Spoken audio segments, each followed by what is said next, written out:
Hello, everyone. I hope you can all hear because I've been having trouble with my sound today on this bloody laptop.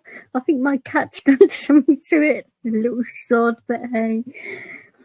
How is everybody doing? Hopefully you're all having a good day. You don't normally see the long one, I must admit, because I don't know. Some long intros are all right, but some just do my head in. And not that one does, but I accidentally pressed the wrong button. Oh shit! This is going off to a good start. I do warn you now. I am on the CBD oil today, so that's probably why it happened. Jesus, but at least it's going to be a fun stream, and yeah, hopefully no drama. I mean, I'm not really in the mood for it, to be fair. There's too much of it, and I do want to say, in regards to what happened with PP's family, I mean, whoever the hell you are doing it, just knock it the fuck off, because doxing people's kids and that. It's abhorrent in any situation, you know, and it's not on in any shape or form. Hey AJ, I know it has been a while. Like I say, I lost my voice again, so doing live streams when you've got no voice. I don't think that quite works. I mean, I could try and train the dog, but I don't think he can speak London yet. Well, he might do a better job than me. Who knows? I mean, he'd probably press the right buttons at least. But hey, it is what it is, isn't it? I thought I'd start off with some music to relax people a little bit, and we can maybe get into the serious stuff. Well, semi-serious. I don't want to go too dark today, but here goes. This is my cousin. I got my driver's license last week, just like we always talked about.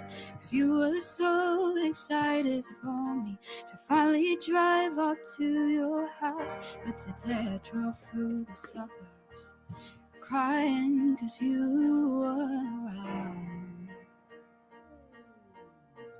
And probably with that blonde girl who always made me doubt. She's so much older than me.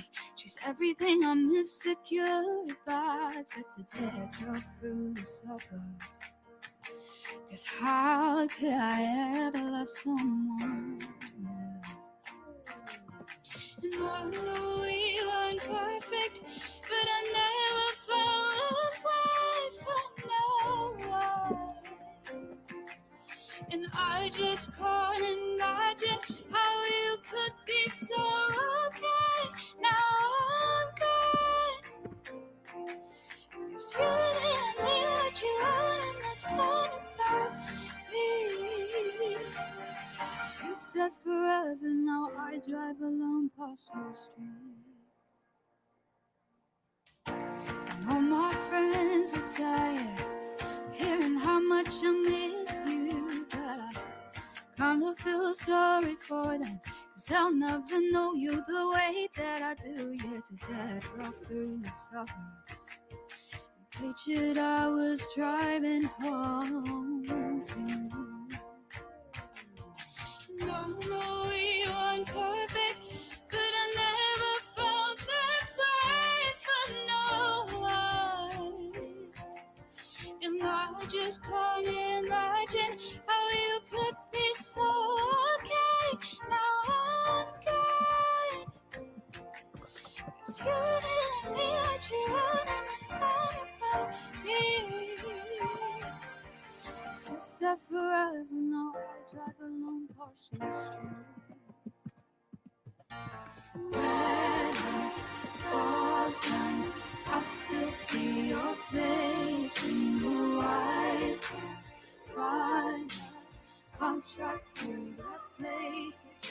we used to go to. 'Cause I still fucking love you, babe. Ooh. Sidewalks we crossed, I still hear your voice in the traffic. Laughing over all the noise, but I'm so good with you. I still fucking love you, babe. Ooh. I know we weren't perfect, but I never felt this way for no one. And I just can't imagine how you could be so okay. Now I'm gone, 'cause you didn't mean what you wrote in the song about me. 'Cause you said forever, now I drive alone past your street. Yeah, you said forever, now I drive alone past your street.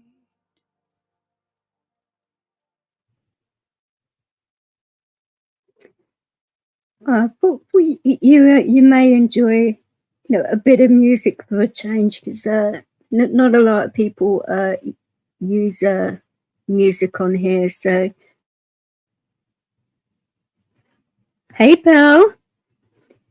Yeah, I mean, I don't know what you guys think about this. I mean, whether you like him or don't. I mean, nicking him today when he's about to do a rally in support of what's been going on in regards to these long sentences and other things that he wanted to talk about. I mean, me personally, I think it's rather coincidental that they've done it literally like the day before, when they're allowing a counter protest to go ahead as well in London. So I mean, I was going to go, but finding this out, that they've got a counter protest going on right next door to the one that Tommy was going to attend, it's like, oh, here we go. Is London going to turn into a riot zone, and only one party is going to get attacked by the police and the others are going to get left alone, which is normally what happens in London, unfortunately, at the minute. It's one of those things, isn't it, where, I'm like reading some stories and seeing all these extreme sentences. I think, what was it, a wife of an MP who was sitting at home.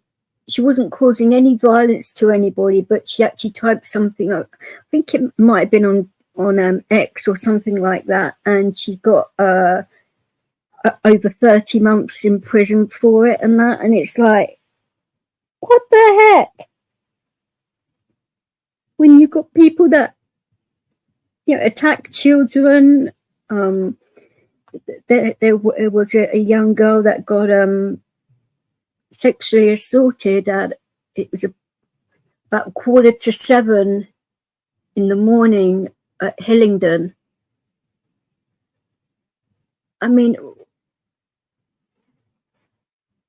from personal experience of how those sorts of things go, I can't see the police really doing anything about it, or that young child getting justice for that. And the fact that she is under 16 years old, they haven't given out too much information. I don't blame them really for it, but it's like, wow, what is going on with our legal system and our countries? So I was speaking to a few people, and it's happening all over.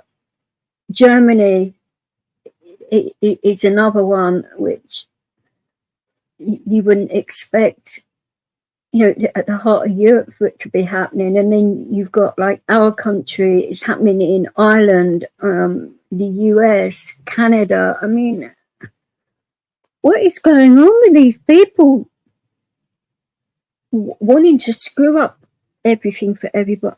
I don't get it. It's mad. But I thought that's where that they normally had the other one. So I take it that's see. I didn't look into this too much because when I heard that they were going to pounce on him, I thought, well, this is going to get rather, well, it's going to go one or two ways. It's either going to get more, I don't want to say violent, but, well, maybe I do. I don't know. Because of the timing and the fact that because he didn't give his phone up for the police to look at when he came in through the Channel Tunnel, that's what it's all about. And I don't think I would either. If I was to like jump off a train, saying coming from France or wherever, and the old bill said, "Excuse me, miss, can I see your phone? Because you know, I believe you could possibly be a terrorist or something." I'd be like, what the hell? No. So I don't think I would either, to be fair. But apparently under this act, you have to. You don't get any choice in the matter. So these laws that they've snuck in, it's one of them things, isn't it, where you know, you actually think that you have rights, but it's under the illusion that you have rights. And for a country like ours and the States, where we sort of like promote human rights and things like that, and these kinds of things happen, it does make you wonder, doesn't it, how deep this goes and how much deeper it is going to go. But hey, I mean, oh, you want the link? Oh, sorry, I haven't done this for a little while, as you can tell. I mean, oh God, and now my mouse isn't working. Fuck's sake. This is a great start, isn't it? Oh, bloody hell. It will get better, I'm sure. Oh, I've got Leo, he decides to I moved him from where he was because he was right on my legs, and so I asked him to move over, and he decides to squish me on my right side. So I've got his back end on me at the minute, and bloody typical. Press the live button, and he plonks himself down there, and I'm like, oh shit. It's going to be one of those lives, but hey, if he's comfortable, then I can't really complain at that, can I? Even though he weighs a ton, but I should start putting on a bit of weight, shouldn't I? And then I can sit on him and get my own back a couple of times, maybe. I don't know. And I'm joking, by the way, in regards to that. I would never sit on the dog. He's just as big as I am, bless him. But hey, it is just a crazy thing. The actual reason I'm on the oil is I landed on my hip replacement, and it's made a little bit of a dent where it shouldn't be, and yeah, so I've got to be careful. So that's why I try to move him out of the way, and he decides to go on my right one instead. But I am not going to move him because he starts to snore probably, and then it'll be a fight between myself and the dog snoring.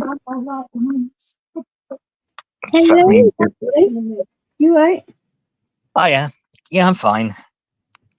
So what is actually happening in regards to Tomo then? Because I don't know what, like I said, I don't know what your belief is about it, but nicking him the day before, I mean, I'm sure he knows the way to the court by now. I mean, no offence to him. I mean, he's been, how many times in court now? About 15?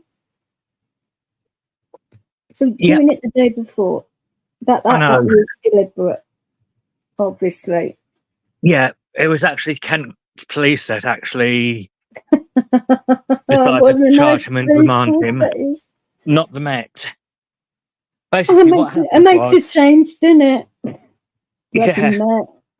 Fucking hell. it was not the Met this time. Well, at least he can't say that. Well, the Met are probably behind it though, because of the protest is going on in London, isn't it? Yeah, I bet Sadiq Khan had something to do with it as well, because he hates him as well, doesn't he? Yeah, definitely the Labour government. What happened was, after the last rally in London, yeah, I actually saw Tommy that. was driving down to get the shuttle from Folkestone to Calais to carry on driving to France, and he was stopped by the Kent police at Folkestone. They took him in and questioned him on terrorism laws, Section 7 of the Terrorism Act. Yeah, I know. 2000. I was reading up on it, and I was like, "What? Him a terrorist? I mean, bloody hell!" I know. I mean, I know he's got a bit of a lethal gob. I mean, haven't we all sometimes? But terrorist? He's no terrorist. Well, he is to the media, maybe. I better explain what I mean by terrorist. I don't mean like in the sense where he's going to like do like physical damage, like blow them up or anything like. I don't mean it like that. I mean like give them terror, like by printing the truth and getting that out there. That's what I mean by giving them terror. You've got to explain one, haven't you? Otherwise, people start wetting their pants and thinking, "Oh my god." Yeah. What happened was, because he's actually registered as a journalist, the police wanted the PIN code so they could get into his phone to check it. And because he's got sensitive information on to do with his journalism work, he's refused to give the PIN number over to them. Like I said, I would be the same if it happened to me. And, I've got nothing to hide on. I'm not a journalist by any shape or form, but I think I'd say F off as well. Yeah. Because so if you believe that, he would have been nicked a long time ago. He had to go back today to answer bail, which he did down at Folkestone, and they've now charged him and remanded him in custody. Yeah, until Monday, innit? For the contempt case. They've charged him under the Terrorism Act just because he wouldn't give his PIN number over for the phone. He's in court Monday anyway to do with I know, because of that the film. It's about the Syrian person, wasn't it? That from 2021. I mean, he has been in court so many times. Surely they could have dealt with it like way before now. I mean, the timing is just so suspicious. I just don't know whether you agree with it, but it's just like, wow. I mean, what a waste of court's time and money in a way as well, and his, to be fair. I mean, how much money is this costing him each time? Because it's costing him thousands. Well, legal representation each time, don't he? Because of all of this stuff. It's persecution of the highest level. I mean, I would actually flip it that they're being that on him rather than the other way around. I mean, I know that's why I didn't actually use the word this time. You know what I mean? It's I do know what you mean. Well, he's been remanded until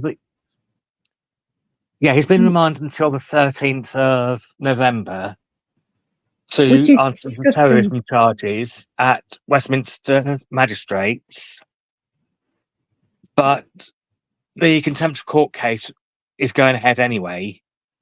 But why can't they do it all on the Monday? When he's in front of a judge anyway? It's got to go through a magistrate first. Oh, And come on now.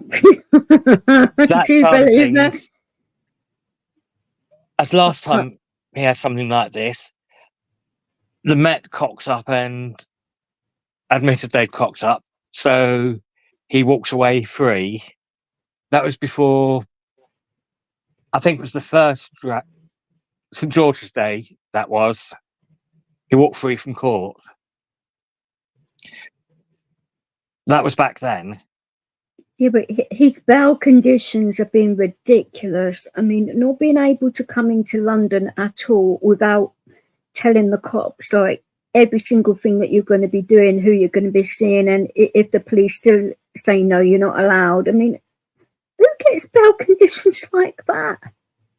Yeah, the only time he was allowed back into London last time was when he was answering bail, going to court, or seeing his legal team.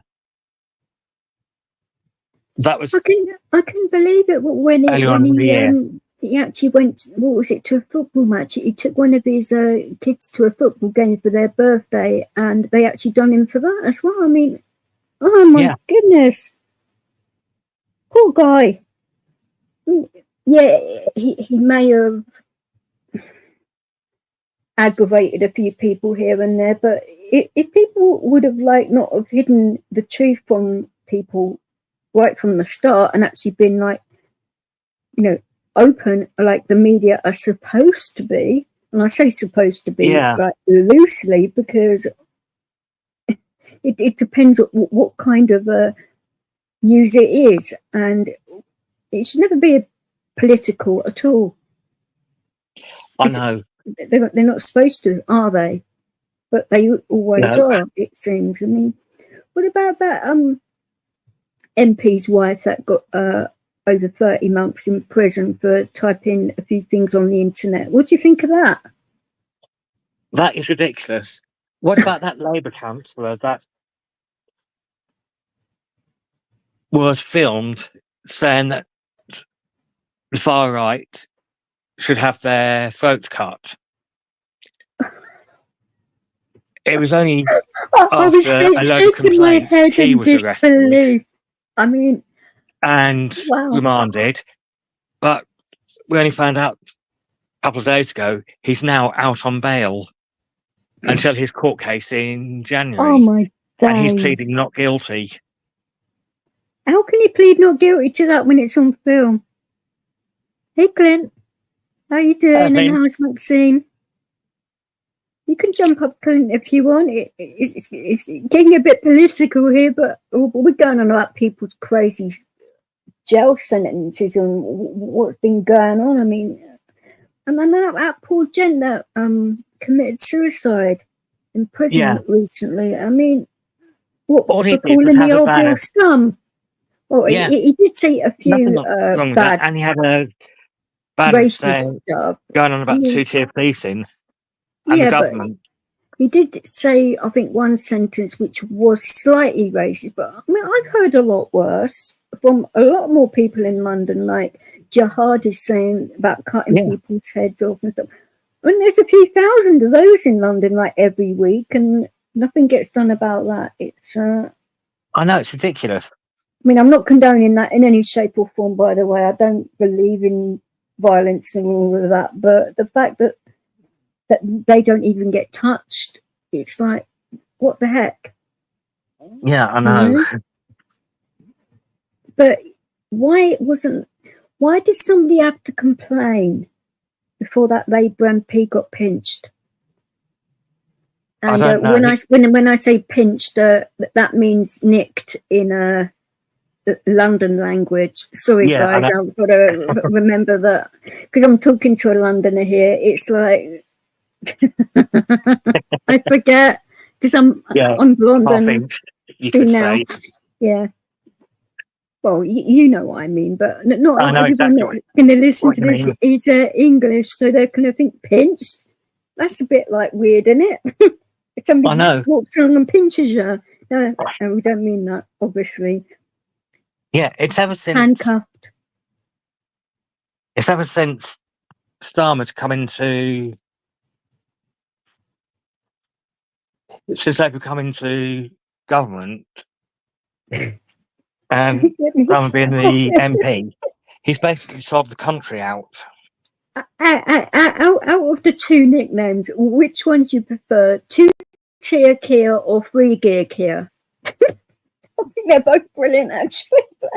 Sorry, You know when you got all the or Queer three Starling. cover- Oh no, that one's a bit too far. But like the 2-tier Kia is quite funny in a way, or Yeah. 3-gear. I mean, you Yeah. can't make it up. Queer Starling, yes, Clint. Well, yeah, but like I said, I think that one's a little bit too far. But like I say, I've got to be careful what I say on my own channel. But I do get your point. I mean, how the hell?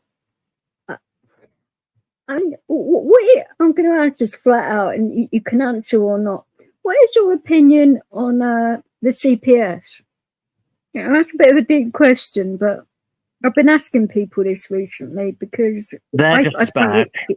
It needs stripped down from top to bottom. Yeah, they're just as bad. Well, that is the actual. Well, I wouldn't say that is the first tier of it all, but that is like the main problem, and all of this broad sentencing. The whole legal system needs overturning, and the Crown Prosecution Service, or the Crown Persecution Service, it should be called, shouldn't it? Bloody hell! Yeah. We're supposed to have a really good legal system over here, and I was watching a video about this guy who was trying to get I don't know if you remember when David Cameron was trying to make it easier to get the laws changed to get things through Parliament about the petitions to make it so, you know, if you've got 100,000 signatures, it will just automatically go through Parliament. And the gentleman that was part of that was stitched up by the legal profession. Mm. Hey, Clint. Yeah. Hey, Clint. Yeah, AJ. Oh, you want to get your teeth in this conversation? I wasn't going to go political, but I thought, sod it, why not? You know, let's have a little. Well, it's semi-funny, but the sentencing is not, because that judge that prosecuted the gentleman that committed suicide in prison, and that he let off 3 paedophiles by giving them suspended sentences as well. Now, I cannot get my head around that. Somebody can do that to a poor defenseless child anyway, but get a suspended sentence. Because half these judges are just as bad. I think all child abusers and people that do heinous sex crimes should get life in prison. Period. Well, yeah, but while they're in, instead of using these poor innocent animals on experiments for makeup and that, use these pedos. Lynn! Well, that's fair enough, isn't it? That's all they deserve. Good point there, Clint. Oh, do you want to elaborate, Clint? What did you have in mind? It's I don't know. Your mind works. Castration with a blunt razor blade and the blowtorch. Oh, right, okay. I didn't think that they actually did those in animal testing facilities for makeup. But no, it depends on the makeup, I suppose. That's just an added bonus, that would be. I don't know. Putting all these things in their eyes for drugs, you know, testing the acidity and whether they react to them. And Bloody hell. Excuse me. Oh dear. but So just let I'm you know, just getting Vix, over a cold. on Max has been in hospital since Yeah. Wednesday. I did put it in the comment. Yeah, I did read it. I said, shall I read that out or not? Or how is she? And well, she had 3 falls in 24 hours. One in the afternoon, managed to get her back up. Another one at 4 o'clock in the morning. So I had to ring an ambulance to get her up. And then she How sat long in did her that take chair. then? that's what's been happening with me. How long did it take the ambulance service to come out? They got here at 6:30 in the morning. That's quick. Yeah. Well, she's epileptic as well. So if you're having falls like that and you have seizures and that, they will come out within normally about 8 minutes, something like that, because they actually see it as a number A call.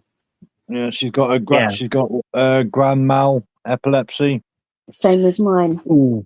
But she can let me know because one of the triggers is she smells licorice. She says I can smell licorice. I'm like, licorice, right. That's a strange aura to have. Well, she's a strange lady, you know that. Oh, she's a beautiful, lovely lady. Hey, right, how are you doing? Hello, right. I got a application. That's all right. Don't worry about it. You know, I can hold my own. We sort of like got into like political stuff now, and Clinton's saying what's happened to his lovely wife. I mean, wow. And then in the afternoon, Wednesday afternoon, she wanted to go to the toilet, and she thought she was David Copperfield. Instead of going through the living room door, she thought she could walk through the wall into the next door neighbours. But you know, got into the hallway, and she's like, "I'm all right, Mum. I'm all right, Mum." I'm like, "Max, I'm not your mum. Your mum died 22 years ago." Shit. Went into the bathroom and went down like a sack of shit. So I had to ring the ambulance again. And they got here 3 hours later, another 3 hours. And she had all the markers for sepsis. Her blood pressure was 66 over something. The stats on her oxygen was 71%. So next thing I knew, she's been blue lighted to hospital with me in a close second behind the ambulance. Sod the points on me license. They won't let you in the ambulance. I mean, surely. I had the dog with. I had the dogs with me when because I don't know how long she was going to be in for. Oh, because yours are working dogs, so you can't see. No. I'm used. I can take Leo in the ambulance with me, so I don't have that issue. But I get you. No, so I'm surprised she's not in ITU or something with. Well, like that. The doctors down there wanted to ventilate her, but because her stats and that were so low, the consultant said she was too weak to be ventilated. So they took her onto the respiratory ward, and it was like a non-intrusive ITU. They used one of them CPAPs machines to force the oxygen into her. Yeah. So basically, they've actually she's been unconscious for 48 hours. Yeah. But she's getting there. She's going to be in hospital for a while. Well, I'm sure they're probably like wondering what sort of set it off. I mean, it's because we're both smokers. Yeah, I admit. And because we're asthma and she's not very active, her lungs can't expel the carbon monoxide in the lungs, so it's built up and just boom. Oh, damn it! The dog's woken up. Okay. Oh, what's happened to Rice? That was quick. Just noticed. Oh, he will be back. I I sent him the link earlier on. He's probably having internet issues or something. He'll be back, but Yeah. when you go and see Maxine next, send our love to her, won't you? Because I will. I Yeah, always definitely. felt her anyway, whether because we have similar illnesses and stuff, and he's right. Talk of the devil. Are you back with us, right? I think. Can you hear me now? Yeah, well, we could do you before. I couldn't hear you. Turn All up right. your hearing aid. Hello, everybody. Welcome to Race. Oh, I'm sorry. This is DJs. Welcome to DJs. Hello, right. It's long time no speak. How you doing, sir? Yeah, I'm fine. You? Oh, I'm just fat and happy. I'm above Good. ground. I'm happy. How you doing, AJ? What's going on? Food. Oh, Yeah. don't mention the F word in front of Clint. Bloody hell, he'd be Too late. raising Too late. lips. Too late. Well, have you got I the can't see. Nutella out already? I had 8 rounds of toast earlier with Marmite. Clint Brook. That How you isn't doing, a Clint lot Brook? for you. So Yeah, we've met, right? We've talked. yeah, Clint's always around, but he doesn't always jump on panels though. But Yeah. I think this is the first time I've it's when spoken to AJ. I think we've spoken before. Yeah, Have we? once. I think once, A yeah. while ago. It was a bit more of a padded panel, wasn't it? And Yeah. I actually like it when there's like 4 or 5 people because it's not so bad. But like when you've got like 9 or 10, it can get it's just like, bloody hell. Yeah, I know what you mean. But I can understand why you didn't type all that out. I mean, wow.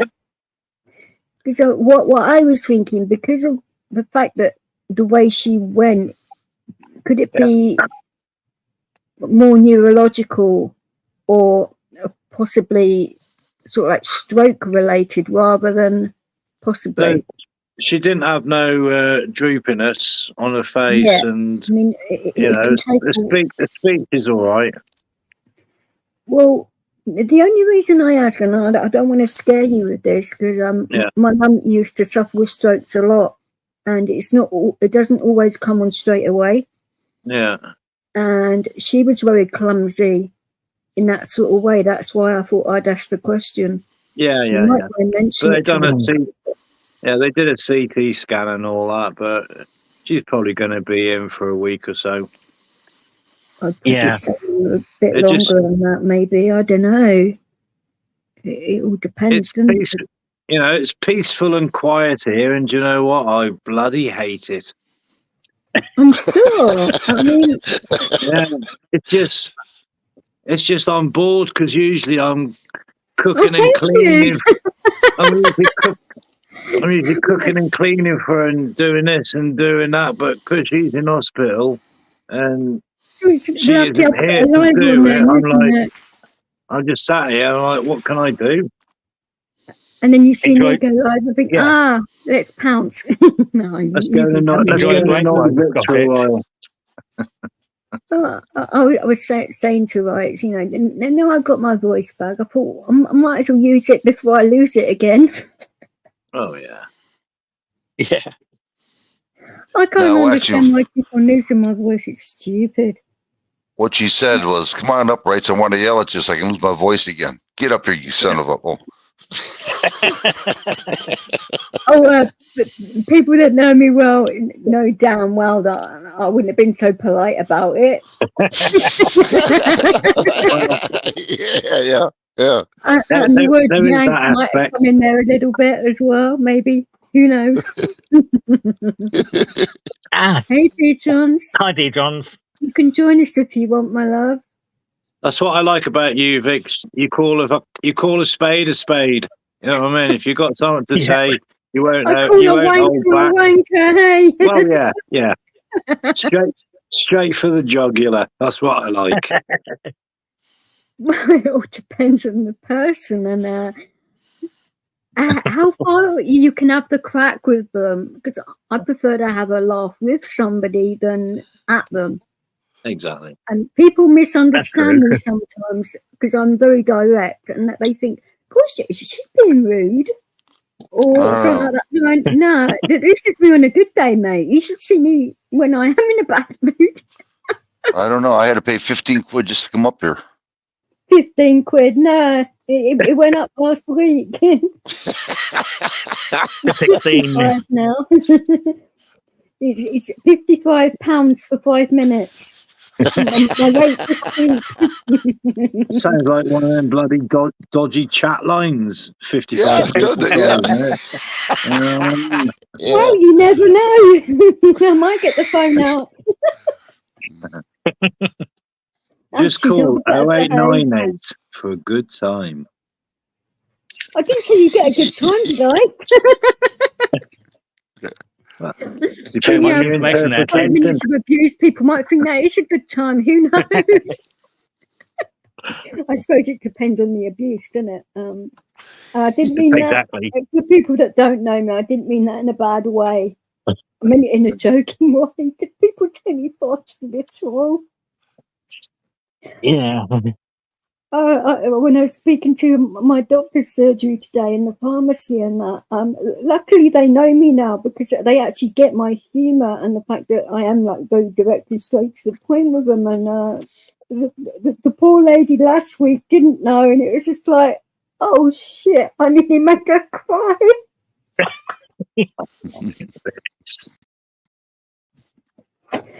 Oh dear me! I mean, yeah, I was in absolute agony, granted, and I didn't think it had come off that bad. And her actual colleague said, "No, I actually heard every word you said, and you was fine. I think she may be having a sensitive moment." And I'm like, "Oh, okay.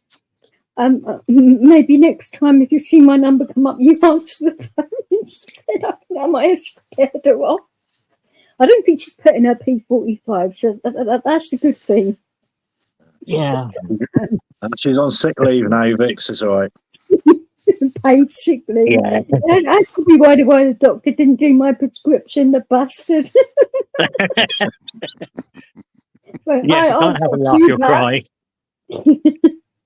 How dare you nearly make my staff cry by being a bit too blunt. I didn't think that was a bad thing. I don't know. Trying to get to the point so that they can get, because they're busy. I didn't think she'd take it personally. You're gonna have to show me. You're gonna have to show me your technique, because when I go on my stream, I gotta pay people to come on up. Right, so it's called being English, mate.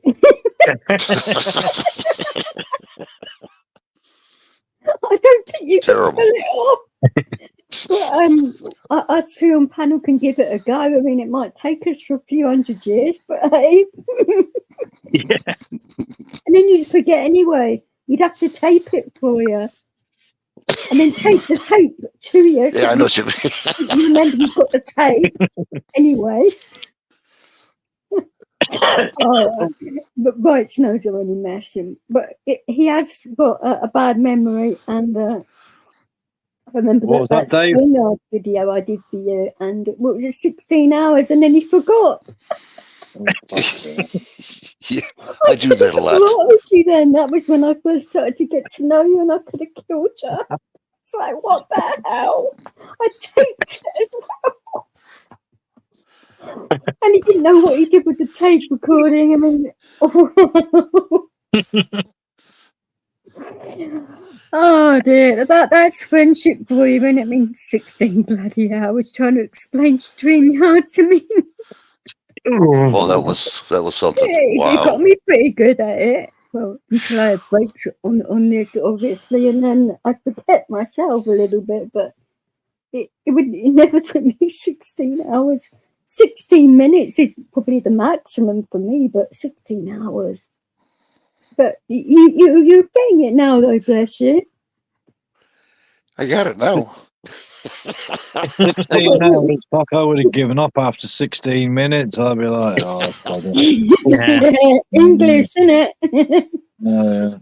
Well, to my defense, and she knows this. To my defense, you guys, when I first started out, I thought a thumbnail was a thumbnail.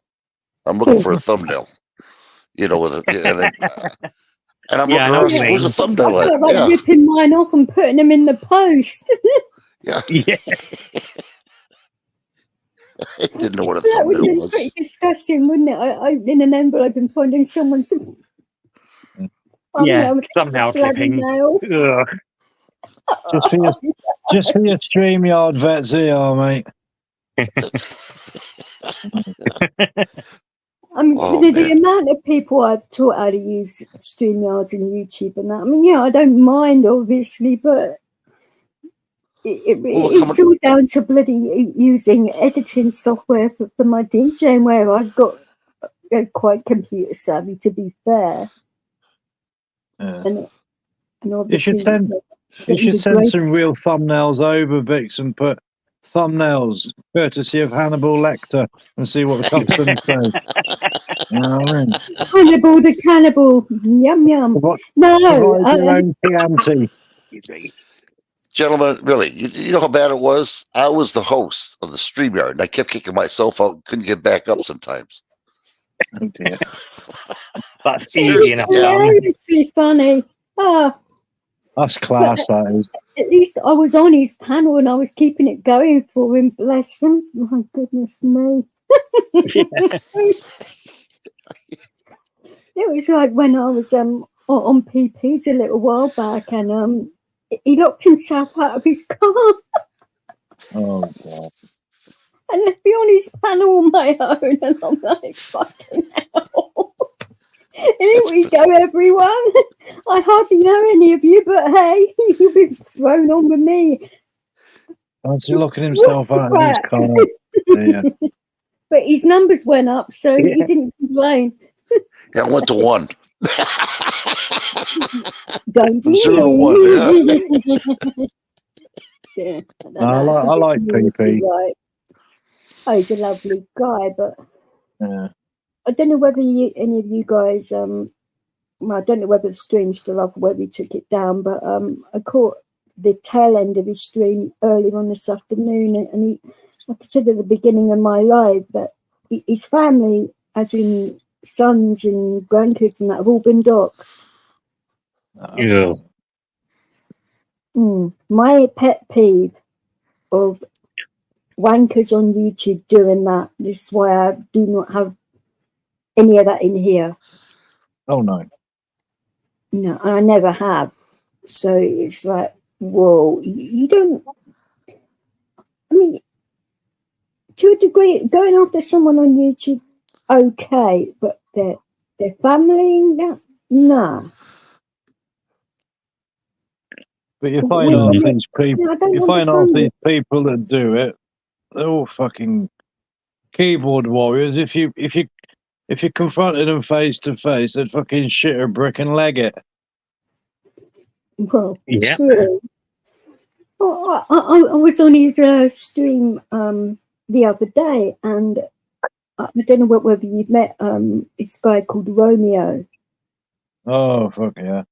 the one that He wants to punch Shuff in the face.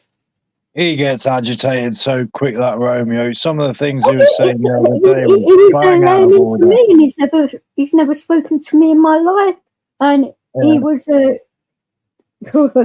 won't use the language on my channel what he was saying, but the bad thing about it, well, I actually called him out in the end because he was like calling Shuff out, so I called him out. I said, "I'll come and meet you now. I'll lay you out." Yeah. He wouldn't do it, so it's like, okay. But my actual son heard it. My older son heard it. So he wants to knock him out now, and I'm like, oh shit, here we go. Well, He doesn't realise that I have 2 adult sons. Oops. But you know what I say, what Vix? You play stupid games, you win stupid prizes, and that's his prize. What? Having the whole of my family after him? No. I wouldn't wish that upon me, yet or anyone else. My family get crazy.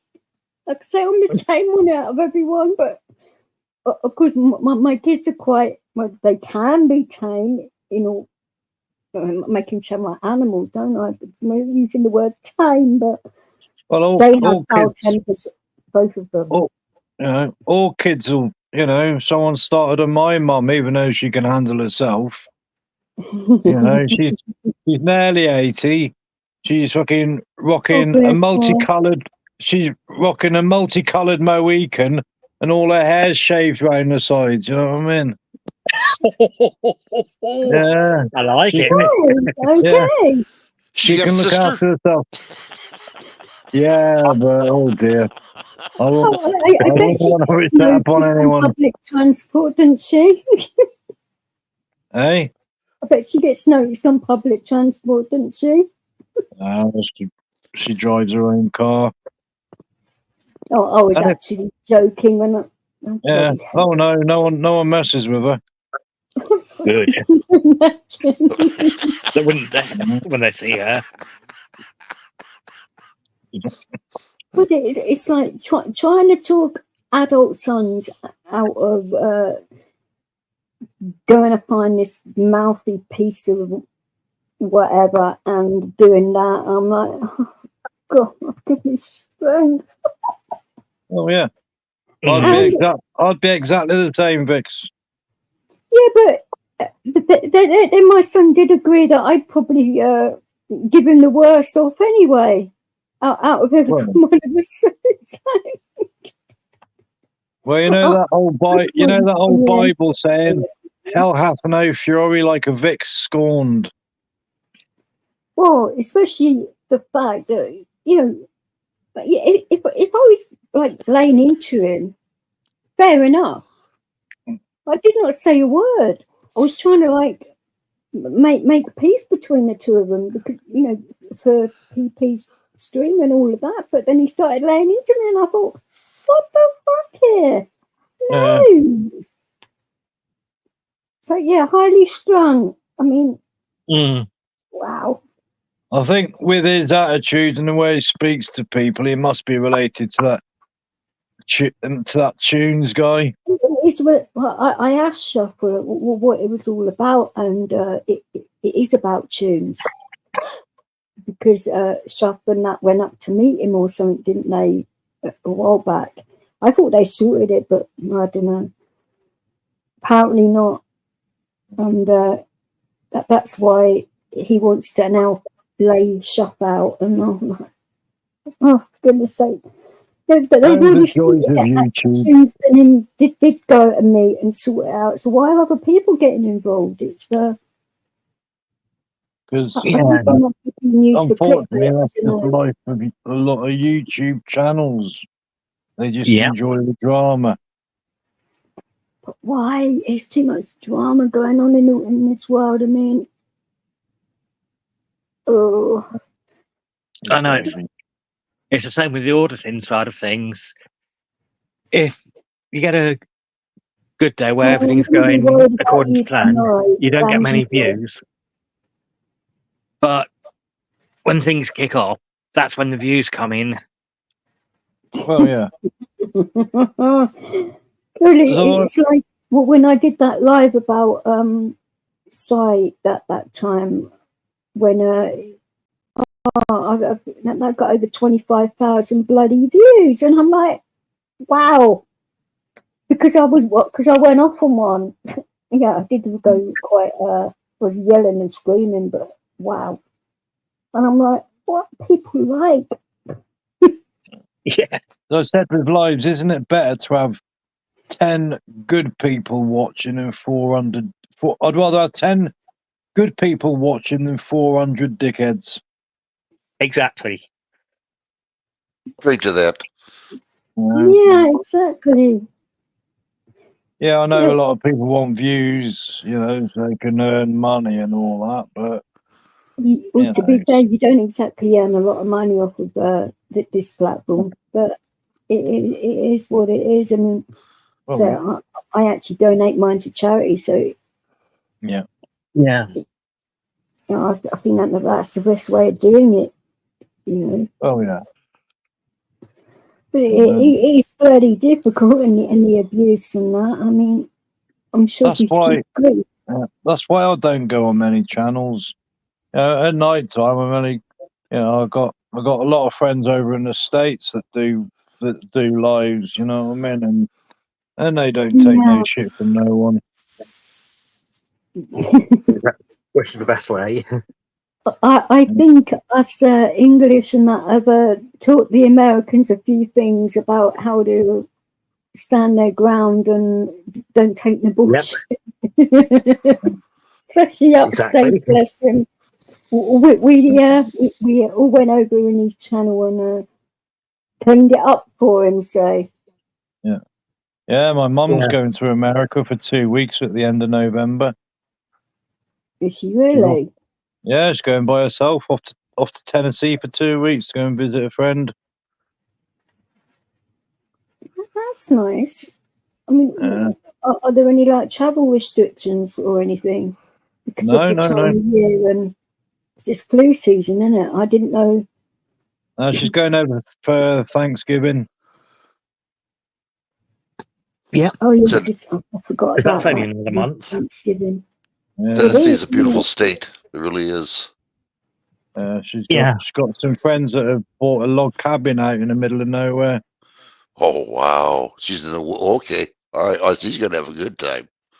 Oh yeah, so I said for her to bring me some proper shine back. Just empty a couple of bottles. Empty a couple of bottles of water.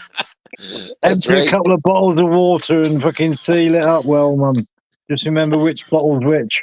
I mean, you know that they can have sniffer dogs everywhere, which be able to smell that shit. Are you trying to get your ma into trouble?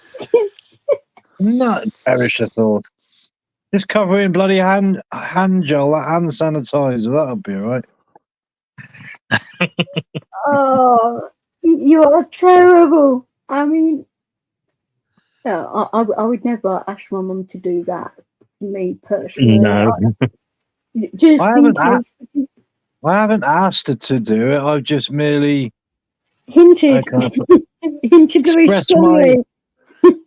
Express my opinion on it and say, it'd be nice to actually try some proper Appalachian shine. Which isn't so subtle. Right. Yeah. Anyway, I'm going to have to jump off. Are you leaving us already? Yeah, got a busy day tomorrow. Is it something I said?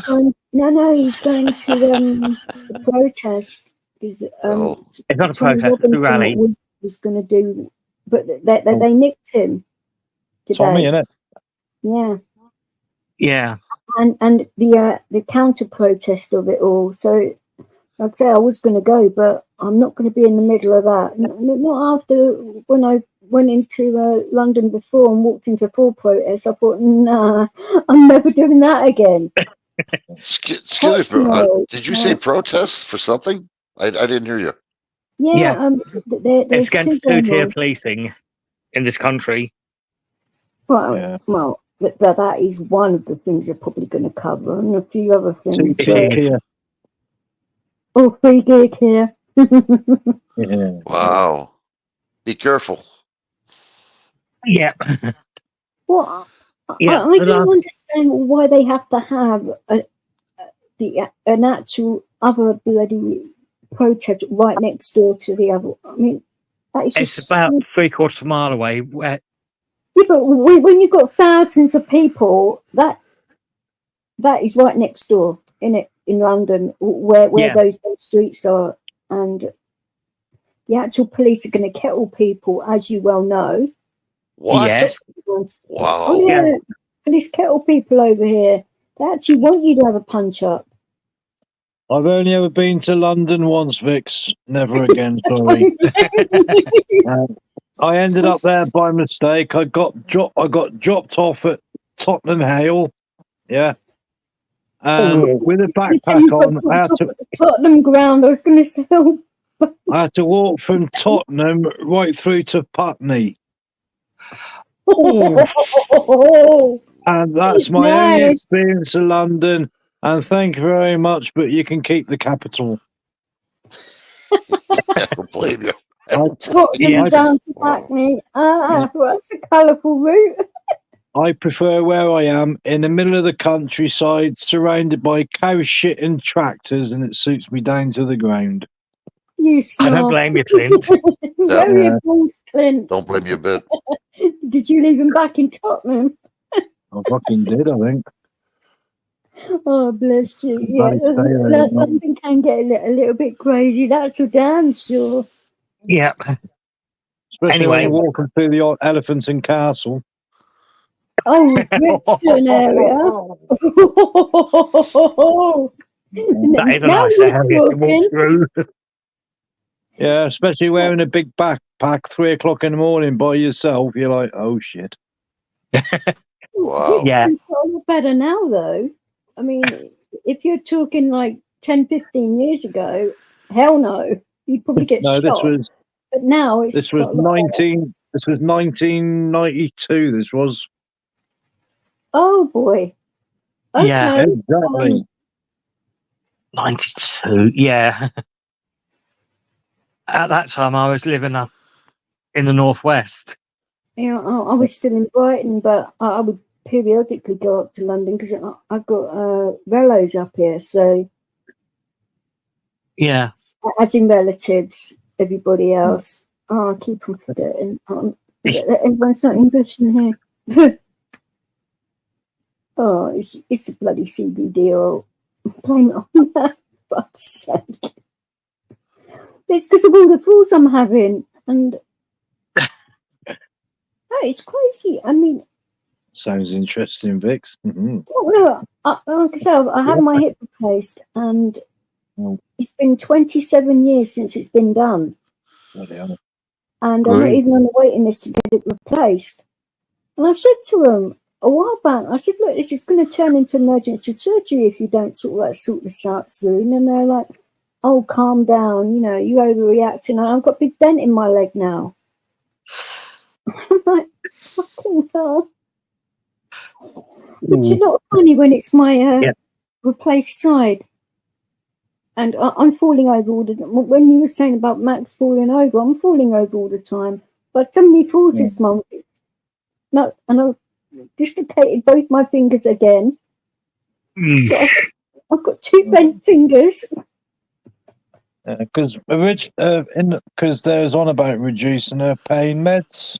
So they said to her about giving her some, was it naloxone or something, naltrexone, the reverser. Because the meds she on, she thought she might have OD'd. I said, no, she's been on these bloody meds for 8 years because she's on 350 ml a day of gabapentin.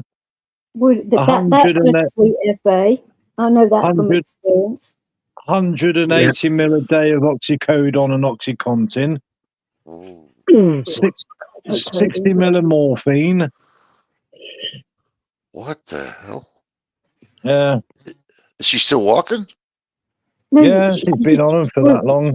She uses a wheelchair, but she is still like compass mentis. Yeah. Yeah. But no, because of these falls, and she's got, I think I'll have to get in contact with the local authority, see about getting an adapted bungalow. Occupational therapy have said they'll support it and everything. Occupational health, yeah. Yeah, it's all very well them saying that, Clint, but that will probably take a hell of a long time to find a place like that because there aren't many of them about. And the ones that are about, they've given them to people that don't have any disabilities, by the way. Exactly, because there was the bungalow across the road, which has been adapted because there's a friend of ours that, took her own life a few years ago. So we applied for it. She's not disabled enough, but the people who are in there now, absolutely enough. I mean, and the people that are in there now, absolutely fuck all wrong with them. What on earth does not disabled enough mean to a person? Exactly. Yeah. Because you have good days and bad days. So, wankers. It's going to get to the stage, I reckon, within the next 6 months, she's going to have to use a wheelchair just to go to the toilet And the doors we got now aren't wide enough. So I take it she's still in a manual chair then. Yeah. So why haven't they given her a smaller electric chair which will go through the doors? That's an option because It's all they say it's all financial. If the OTs are going to support moving her to a bungalow, then they can give her a bloody electric chair, for fuck's sake. Excuse my language now, because fair I know play what to them. they like. We rung them up about a rise and recline chair for her, and within 2 weeks, the company who supply them had come round and done a demo and all that. And within another 3 weeks, this brand new rise and recline chair had been delivered. Properties for it, because they are very expensive, those things, aren't they? Yeah. They are. For what they are. Especially this one, because Max being not a small girl, she had to have a dual motor one. Well, it's not her fault. I mean, she can't help not being very mobile. I mean, I'm not, but I am lucky in a way that I've got the metabolism I have. Yeah.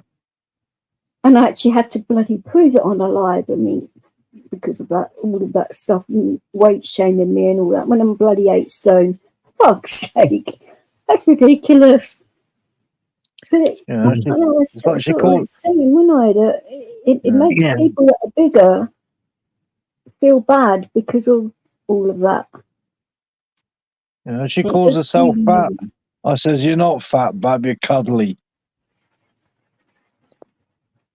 I would say if she intentionally made herself that way, I could maybe see their point, but she hasn't, so give her a bloody break. Oh, yeah. And I don't mean any bones or anything by that, Yeah. Anyway, well, as I said, I got to get up early tomorrow because we've got a busy day with the protest. Yeah, and as I'm please going to be filming that. And don't get beaten up or anything. Be safe, AJ. That's crazy stuff. AJ. Last time I went to a protest, there was a nudist colony and big issues were coming up, I'm not going to be live streaming it because there's going to be a lot of people doing that.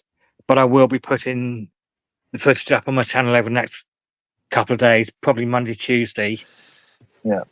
Well, you can actually film it and then put it up later, can't you? And edit out bits that you don't want and all of that, possibly. Because you don't know what's going to happen, do you? So I would be live streaming because you want to sort of see what's going on rather than pay attention to your phone in the chat, don't you? Exactly. And if anything does kick off, I'll be putting this up tomorrow evening, the bits which are kicking off, but the proper video will come out from Monday. Yeah. It takes time to do all of that stuff. People don't realise how long it takes to edit stuff and all of that. It's hours. Yeah. It all depends how much you want to edit, doesn't it? But hopefully it's uploading it to the computer. Editing it depends on the speed of the computer as well, doesn't it? Yep. And the speed when it's been edited to actually saving. And from there on, uploading to YouTube. Jesus. Oh, it's gone. Yeah, exactly. Right, so I will catch you again another time. Of course. Okay, AJ. It was nice talking to you. He took off again, eh? Oh, yeah, I think he might have chucked himself out by mistake. Well, the actual link is in the chat anyway, so that's fine.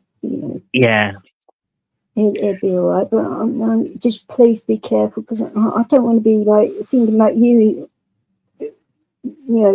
being in a bad way or anything, because it's horrible, like knowing that what's happened to Maxim and that. I mean,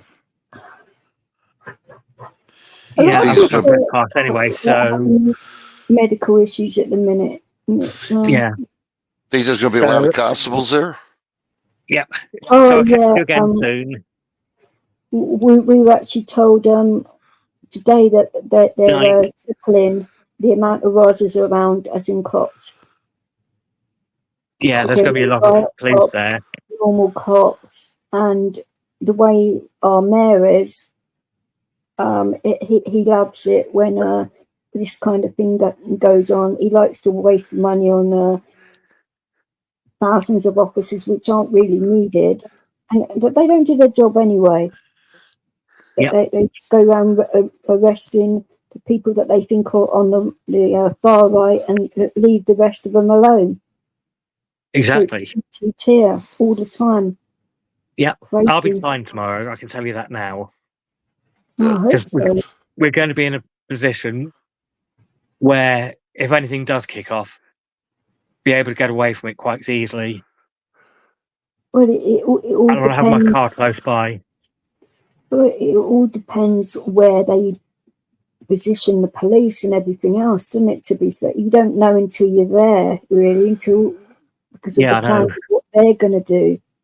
And that's the thing with London and protests. You can't plan too much, can you? Because they will try and put you somewhere else and try and maneuver you at other places, and that's what annoys me.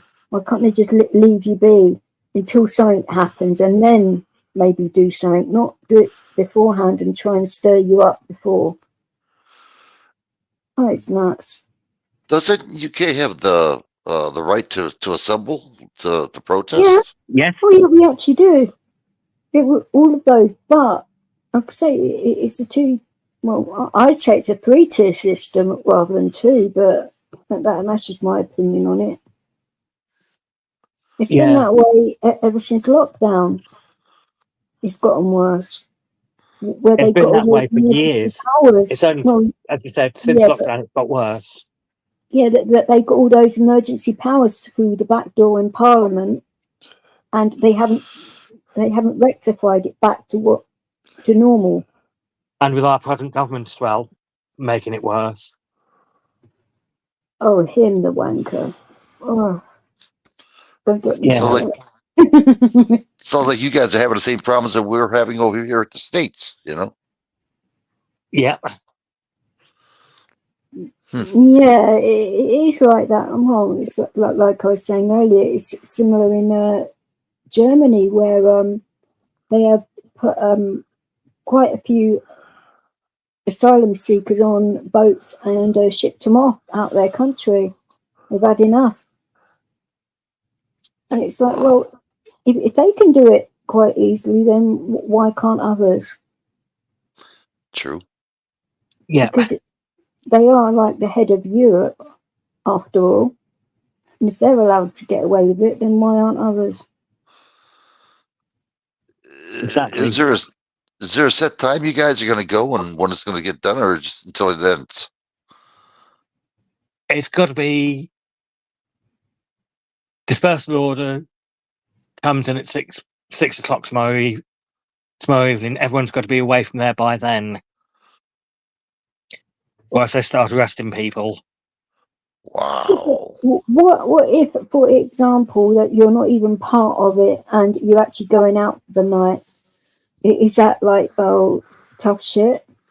You're getting nicked anyway. They'll know. The police will know who's there because they'll have their spotters around. Yeah, but say using facial recognition. if you went out during the day and then you left and then came back later on, which you're allowed to do that, aren't you? Then you get nicked, would you? Shouldn't do. I wouldn't put it past them. No, look what happened back in July, end of July, down Downing Street. I was there when the police were catching everyone in and just arresting people. That was a shit show and a half, wasn't it? I know, I was there filming it. Wow. I was one of the lucky ones not to get arrested because I had my press pass. Yeah, which that's another thing. Like, people don't need press passes because they don't actually really exist. as a thing. It's only because, like, if you work for like one of the bigger newspapers, that they give you like an employment card. That's all it is. It isn't a press pass at all. It's just one of them things that they bloody say, isn't it? Yeah. Pap actually proved that there isn't such a thing as a press pass. I'll be wearing mine anyway, union, to be on the can't safe you? side. Yeah, you have to get it from a union, don't you, or something? To be on the No, safe side. there's several. Yeah, the National Union of Journalists are the people that supply them. I don't think it's a large amount of money you pay for it to be part of it, but That one is about £40 a year. it's, you know, to not get hassled so much, I suppose it's worth it, isn't it? If you're out all the time doing these kinds of things. Yeah. I think I'm just going to stick to the travel side of it, and Yeah, I don't blame you. until I sort out my problem in regards to getting wound up by police, just being around me and getting triggered by it all. I think that is going to be an issue, especially if it starts to get on Leo's nerves. Then he might start going for the cops, and I'm like, no, that would not be worth it. He still doesn't like them either from that night. I'm not surprised. I mean, they weren't particularly bad, but it was the male out of the two of them when I got attacked that was being a right wanker. Mm. Because it was taking time, but that isn't like my fault. I'd like to ask you two something, because I don't know. I'm out of curiosity. Yeah. When did UK give up the rights for them to carry guns? No. We've never really carried guns. You can if you're a hunter, but you have to have a permit. And because John Kim is telling me this, because he actually goes hunting and that, and if you leave the house with any weapon like that, you have to call up SO19, which is the armed response unit of the cops, and they have to inspect the weapons and where the bullets are, make sure they're all separated and all of that. It's very strict. Yep. And every time you move that weapon, you have to let them know. A nanny state. Wow. Unreal. Well, no, I mean, I can sort of like see why, but then again, we don't have guns, but knife crime here is very bad. Yeah. It is actually worse than your problem with guns, I would say. I don't know whether AJ agrees with that. Definitely. More teenagers in London have been stabbed or killed recently than any gun or anything like that. Oh, and that guy recently that got shot by that police officer who was that was a rightful kill. Yeah, that was a righteous kill. Well, yeah, the fact that he went into a Hackney nightclub with a loaded weapon, and he was trying to kill people, and he was actually up in court for some heinous crime when he actually got killed by the police because they actually thought he had a weapon in the car. So it's it was a righteous thing that happened. I mean, it wasn't like police just going wild or anything like that. He did the right thing. But the actual MPs and media are basically up and on about it. Well, yeah, saying, our thoughts go out to him and his family. What about the actual cop's family and what he's gone through? What about his victims? Exactly. The mind boggles, it really does. And these are all prominent members, like our mayor, for example, and people like that. It's just like, bloody hell. It's not showing our country in a good light at all. By letting folks get away with things like that and basically saying that he was a good person and that when he was part of an armed gang. Wow. Yeah. When Yeah, you Isn't that think funny? that literally they on a don't daily even do basis, someone's anything, getting stabbed to death. And a And lot people of it get is to do with these migrants, these illegal migrants that are doing it. well, That's been well proved. in Denver, Colorado, they're the illegals. They're coming in and taking over apartment buildings. Yeah. it was proved in the media recently, because I have been like catching bits of media here and there, which I don't normally like even bother with media at all, but it was actually proved, wasn't it, that they were trying to start a race war in Yep. regards to this, and unsuccessfully, thank goodness, but especially in this area. I mean, it is so diverse in London. I mean, it would be crazy if something was to kick off here race-wise. Bloody hell. No one would be safe. No, Well, that's why I'm you- lucky living out in the sticks. Yeah, but Florida. it would filter out to other places, wouldn't it? You know, when things like that start, it's hard Yeah. to put a lid on it, you know. But why not deliberately try and start one? It's like, what is wrong with people? I don't know. Wanting all this violence, and I mean, it is bad in our, you know, our country's only a certain size, for goodness sake. It's not like the US or Canada, or you know, we're a tiny country in comparison. The Yeah, amount of people and we have coming overcrowded. in every day, we can't cope. Yeah, the country's overcrowded as it is. Hmm. Before these migrants keep coming over on small boats. I Well, a saw lot of somewhere this year alone, 55,000 migrants have come over on small boats, which is the latest figure. I think it's higher than that. That's just the ones that have Personally, come over on small boats. That's not including the ones that are coming over legitimately from, say, Palestine, from the Middle East, legally, where they're but what about the being. ones that come over on small boats that don't get caught? There's quite a lot of those as well. Yeah, So that's why I think it's a little bit more, but who knows? Well, I'll tell you how crooked they are over here. I forget who it was. I forgot what governor it was, but Obama lives in Martha Vineyard. It's an island, and they flew him over there. Immigrants without them yeah, I've knowing heard about that. it. Yeah, I heard about that. Are you talking about island as in the country that's next to ours, or an island?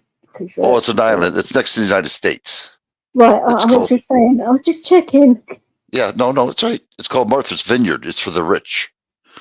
Yeah, And Obama lives there. He has a big mansion, and they flew him to Oh, that I thought you island. said he lived there, but he was sending people over the island. That's what I thought you said. My God, I was going to say, what the No, they were just trying to show the rich people that, hey, the immigrants, and you might as well have some too. Well, they only lasted for 2 days, and they kicked them out. They got the army and got them out of the island. 2 days. 2 days, yeah. Obama didn't like that, so yeah. That sort of like reminds me a little bit of Gary Lineker offering his place up, but did he? Did he? Fuck. yeah, Oh, Gary Lineker, he's a bit of a plonker, isn't he? When he yeah. opens his leg up like that. Yeah, I used to have respect for the guy when he played football and that, but not now. No. What happened to that guy? I hazard to think, actually, maybe he got hit in the head a few hundred times too hard with a ball. Probably. Really don't Yeah. know. Or is it Anyway, on that note, I'm see going. that's done that to him, bless him. But You're going to put this on your YouTube? Oh, Oh, sorry.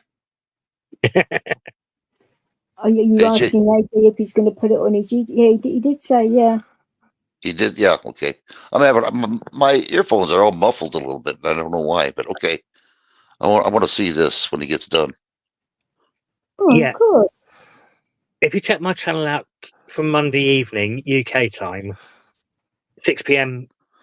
UK time, the video will be coming out. 1 p.m. your time, right? Yeah, 5 hours difference. Yeah. Yes. It's under AJ? AJ Audits. AJ Audits, yeah. AJ. I will put his link out. I'll find it. And Yeah, I'd like to Yeah. see this.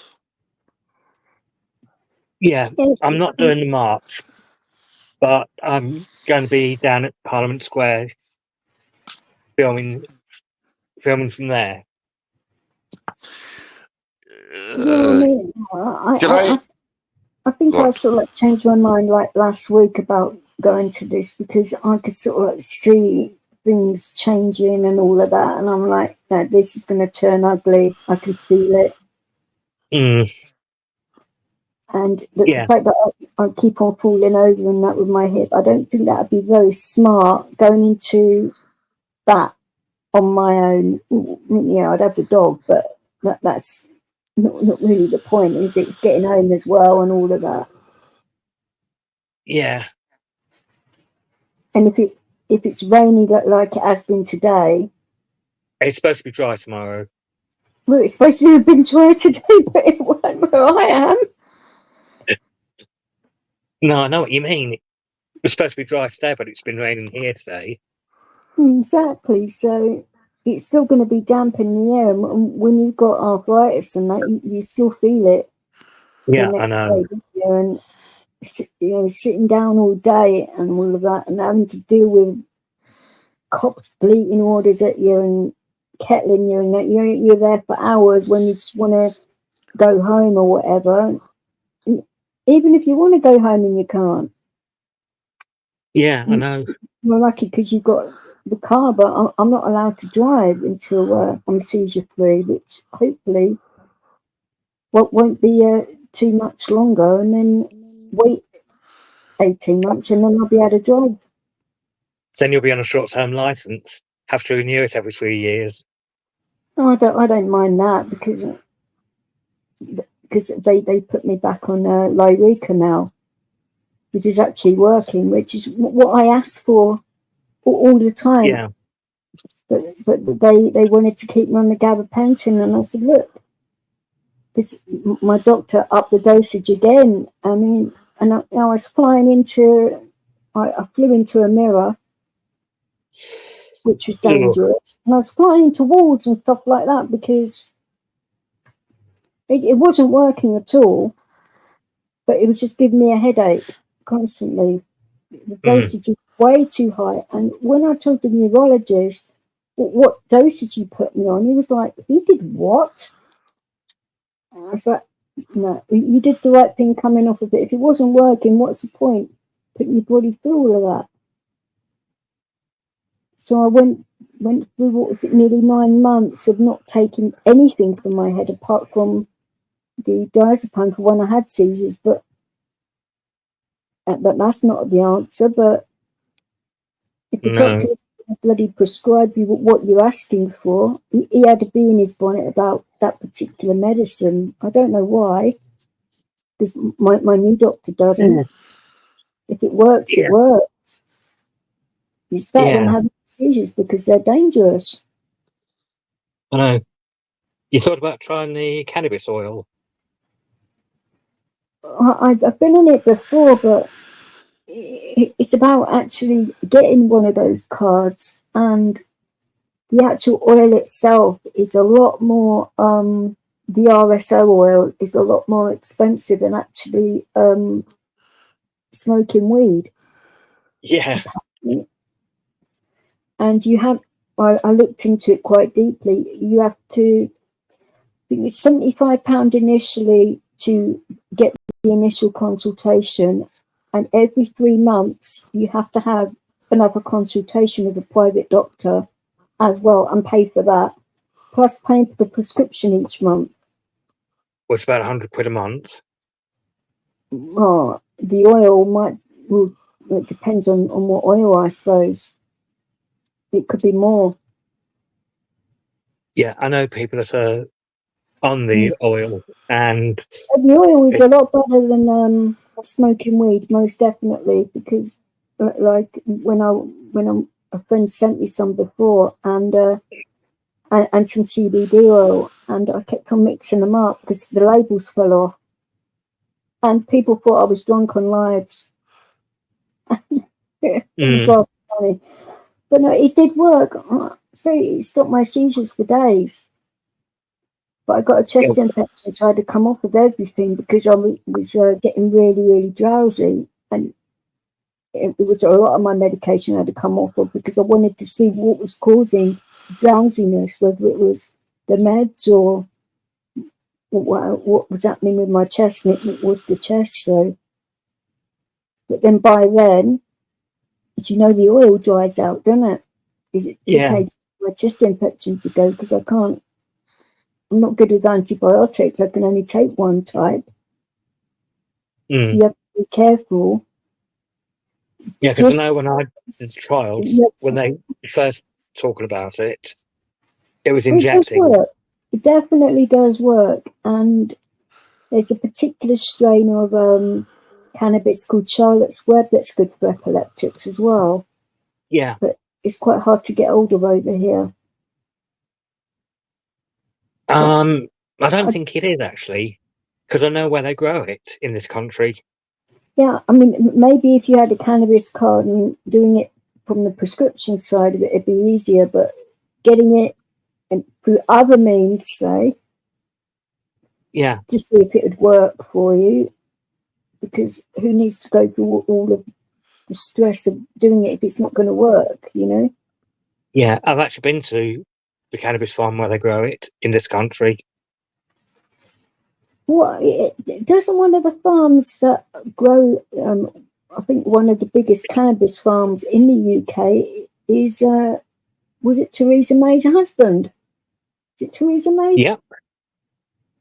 And she was a Home Secretary at the time, and then she turned into our Prime Minister. That's a bit hypocritical, isn't it? Yeah. Yeah, because where the cannabis farm where he's based is actually at a sugar factory plant. They actually use the sugar beet to help grow the plants. That's interesting. Okay. And that's only, about 70 miles from here, from where we are? That wouldn't take long at all. Yeah, about 70 miles. But it's a justification, isn't it, of why on earth would you have to see a private doctor every 3 months? That takes the piss a little bit, in my opinion. Yeah. I mean, it's all about the money. A phone call would be sufficient, but because you guys are talking. If you needed to change something up or change the strain or whatever, surely a phone call would be sufficient, or you'd go through the pharmacy. Why do you need to go through private doctors? It just sounds a lot to me. To change the subject just a little bit, do you guys ever drive by a sugar beet factory when it was making sugar? It smells like cotton candy. I know it does. When you drive by. Yeah, it's amazing. Mm. There's a couple. There's about 3 or 4 in the area, within 100 miles of where I live. I think they have one around Manchester, because I would smell like that. Yeah. quite often. It just reminded me of that, and it used to make me feel sick every time I went near there. Oof. Don't know why, but it's one of those smells that gets right in the back of your nostrils and you can't get rid of it. There's one near where I've got relatives. It's probably the relatives. One of these sugar beet factories, but the one where they grow the cannabis plants, is middle of nowhere. If you drove past that and you didn't know it was there. Well, of course not, because I think it would get robbed, wouldn't it? If it was like very obvious. Yeah, but the greenhouses they use are massive. Well, you can use massive greenhouses for anything, can't you? To be fair. Yeah. But I mean, people aren't stupid. I mean, surely you'd be able to smell it. I mean, weed isn't a subtle smell. I know. Yeah, because where the cannabis farm is, they've got high banks, so you can't even see anything. And the greenhouse is about, what, quarter mile inland, in from there, behind the sugar beet factory. It would have to be for the amount that they would need, to make under prescriptions and all of that, because not only do they deal with the prescriptions over here, it gets shipped out to other countries as well. Yeah, and so, for countries' laws that it's illegal to have cannabis and all of that, unless you have a card, which, like I said, costs quite a bit. I think it's very hypocritical when they're shipping it out to other countries, and we are supposed to be so close to America and all of that, and it's legal there in Canada, but not here. Yeah. I just think that's a little bit... Let's put it this way. Especially if you have got conditions which would cut down the NHS bill dramatically. Mm. The actual farm itself is the size of Regent's Park. And that's Regent's how much Park is big, under glass. because it has a zoo in it. And I'm not talking about any politicians here. When I say zoo, I mean an actual zoo. Yeah. Anyway, it's a big park. I was going half an hour ago. I am definitely going now, so I love you and leave you. You look after yourself, Vix. Will do. And it's good to speak to you again, right? Same here, AJ. You be good, buddy. Be careful, please. Oh, yeah, and check my channel out. 1 p.m. your time, Monday onwards. Monday or Tuesday. I'll remind him. AJ, yeah. Yeah, I want to see this. You'll see the talks that are being done. I just hope it doesn't get ruined by the counter protest. I really hope it shouldn't do. They're the other they're about a mile away, so. Well, I'll be writing to you, AJ. I'll ask if you want a beer, and I'll come on over and give you a beer. You're on. If you get signed up, you mean? You can put it to the past. God. You're on, right? Yeah. Anyway, on that note, both of you look after yourself, and I'll catch you again soon. Bye. See you in a while, AJ. Be good. Yeah. Give love to your missus. Yeah. Okay. Right. Bye. Take care. Bye. Oh, wow. Well, there's one thing I'm not quite sure about. I didn't understand. My headphones, I don't know why they're so damn muffled. I'm going deaf. What is the purpose of this? I've got my headphones on like half of one of my ears, and I can hear everything so bad. See if I can do it that way. So what's the protest all about? I'm not quite understanding. But before Tommy Robinson got arrested, he wanted to expose what's going on in regards to the legal system and all of this. And okay. I think what's gone on with him and other things. But if you think what's happened with him when he went over to Canada, they tried to nick him there. They tried to stop him from doing talks there as well. I mean, I don't know whether you heard about the media coverage about all of that at the time. But that was only recently as well, actually, thinking about it.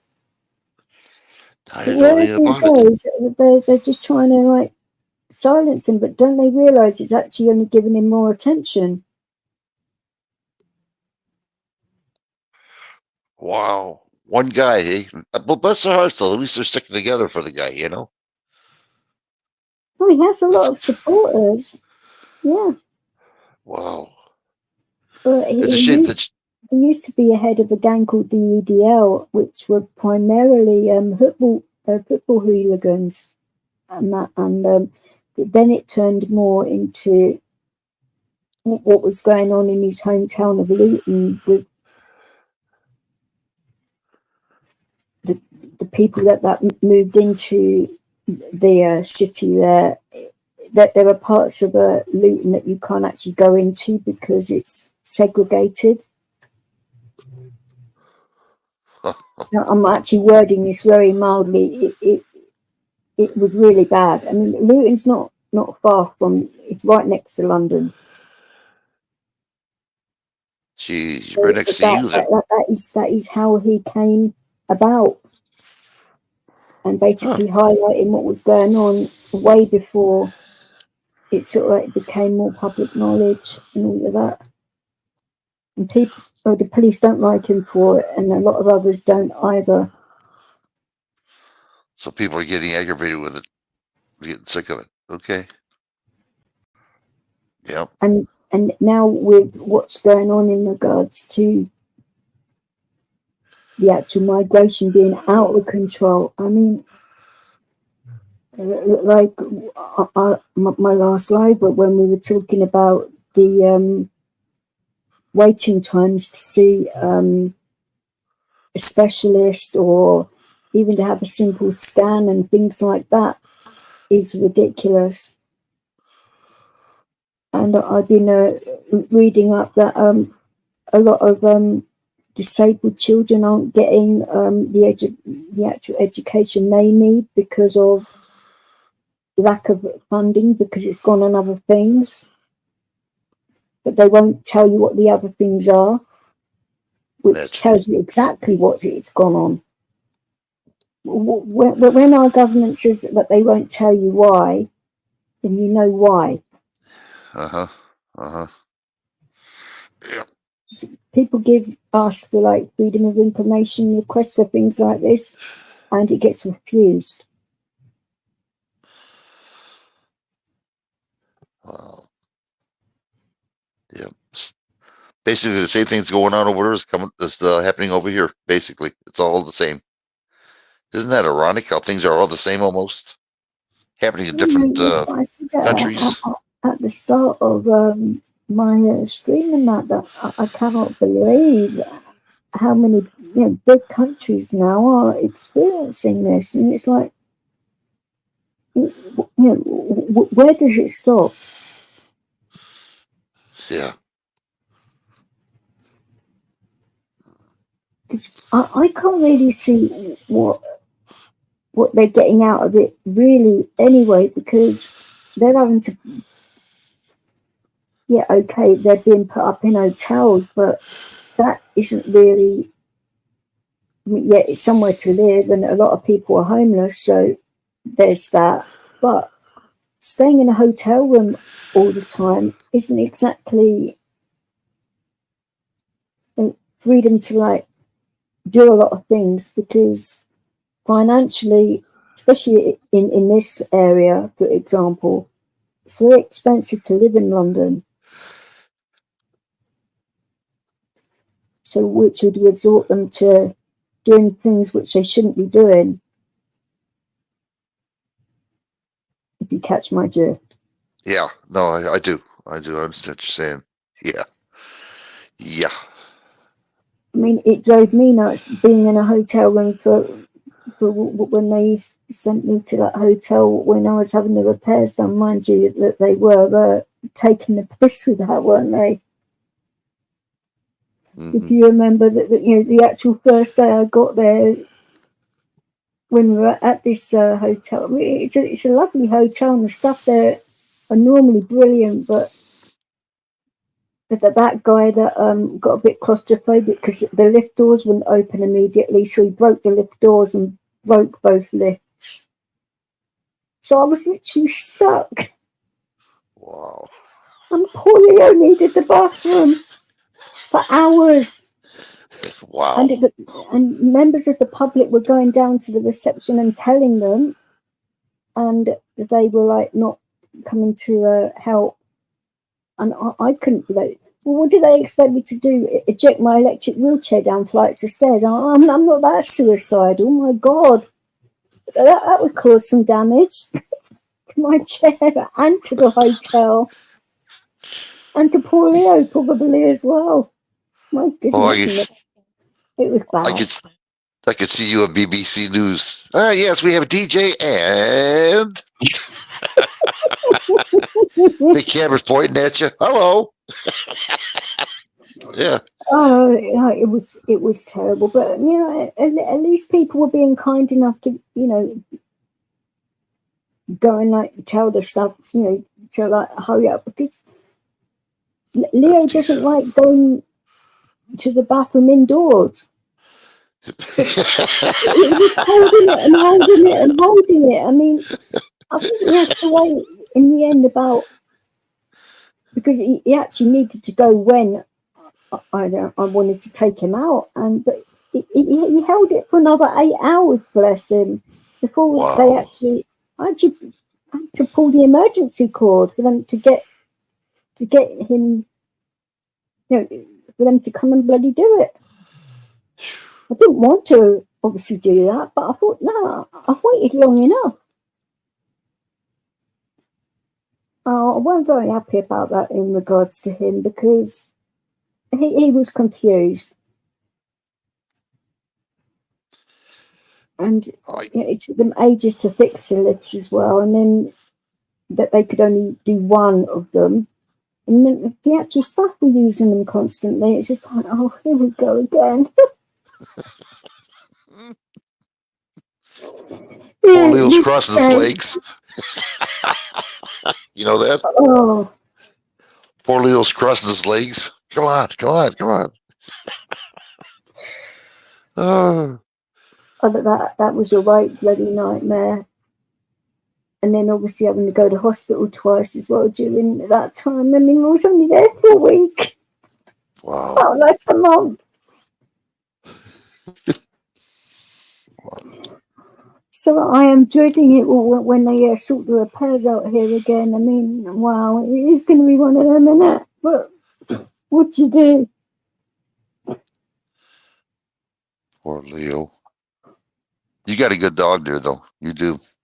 Oh yeah, but I think I'm gonna maybe go somewhere where it's not really a hotel or something. And When I seen you took that trip, I forget where it was at, when you took the subway and all that stuff. I seen you. Well, I should say, seen Leo. He was really good. He's right with you. Oh, when I went down to Brighton, you mean? And yeah, that was neat. In the elevator, he didn't mind. He went right with you. He's like that all the time. This is what I'm saying. He's a very good dog, but the only time I get really annoyed is when people start on my dog, like giving him abuse and stuff like that, and hitting the dog and trampling into him and smacking him with bags and stuff like that. I mean, he don't care, but I do, because he's not a chihuahua. You can actually feel when you accidentally knock into him, you can feel it.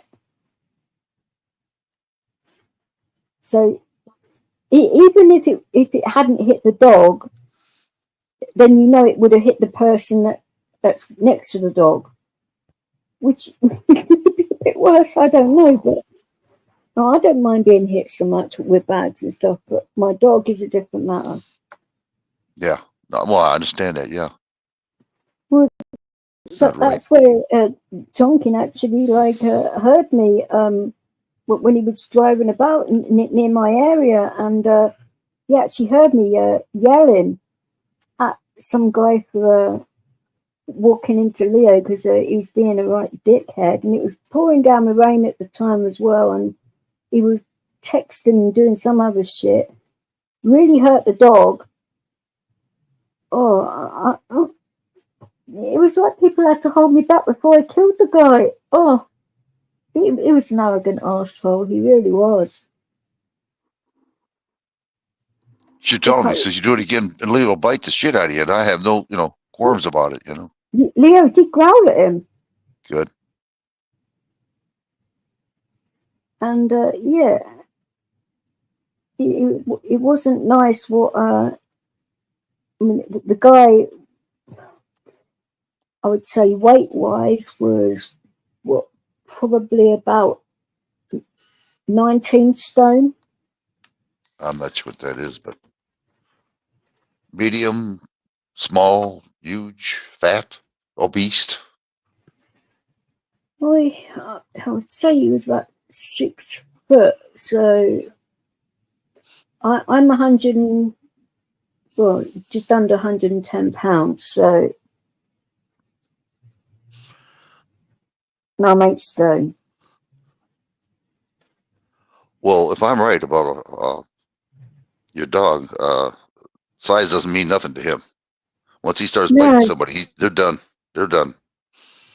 Oh no, it didn't go that far. I mean, I'm bloody more lethal than a dog in that way. Because I would have run the guy over in my wheelchair.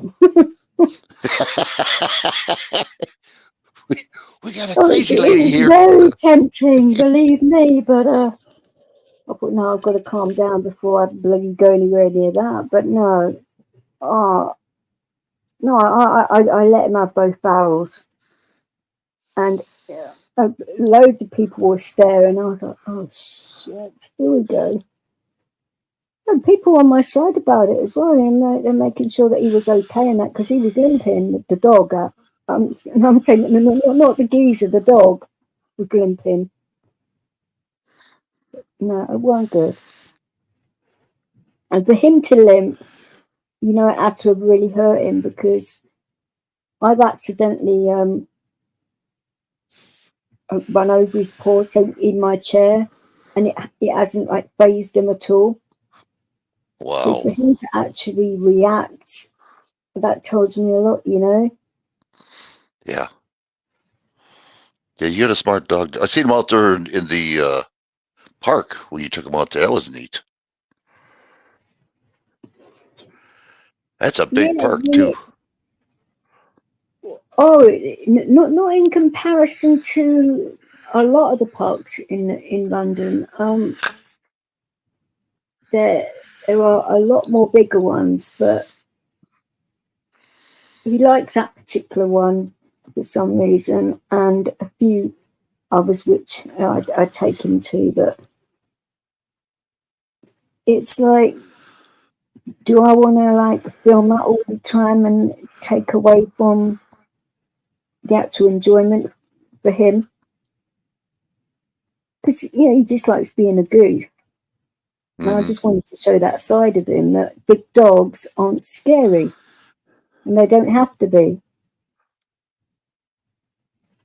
I mean, he's very, he does what he's told. I mean, he pretty much stayed with me the majority of the time in the park, even though he was having a run around and that, and saying hello to a few mutts in the park. No, he's pretty good in there, to be fair. But yeah. When I was walking in, when there was we'd done that pack walk, and there was just over 50 dogs there. I mean, that was something else. And all the dogs were behaving themselves and all of that. And it's quite nice to see. You don't see that every day.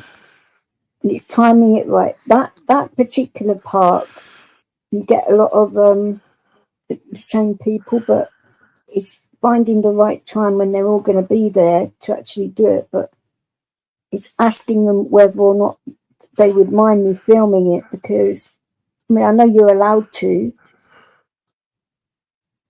but I've got a bit of a thing that people do like to have their privacy, and I wouldn't want them to think that I was filming their dogs for them to be stolen, say, for example. That's a problem over here as well. People steal your animals.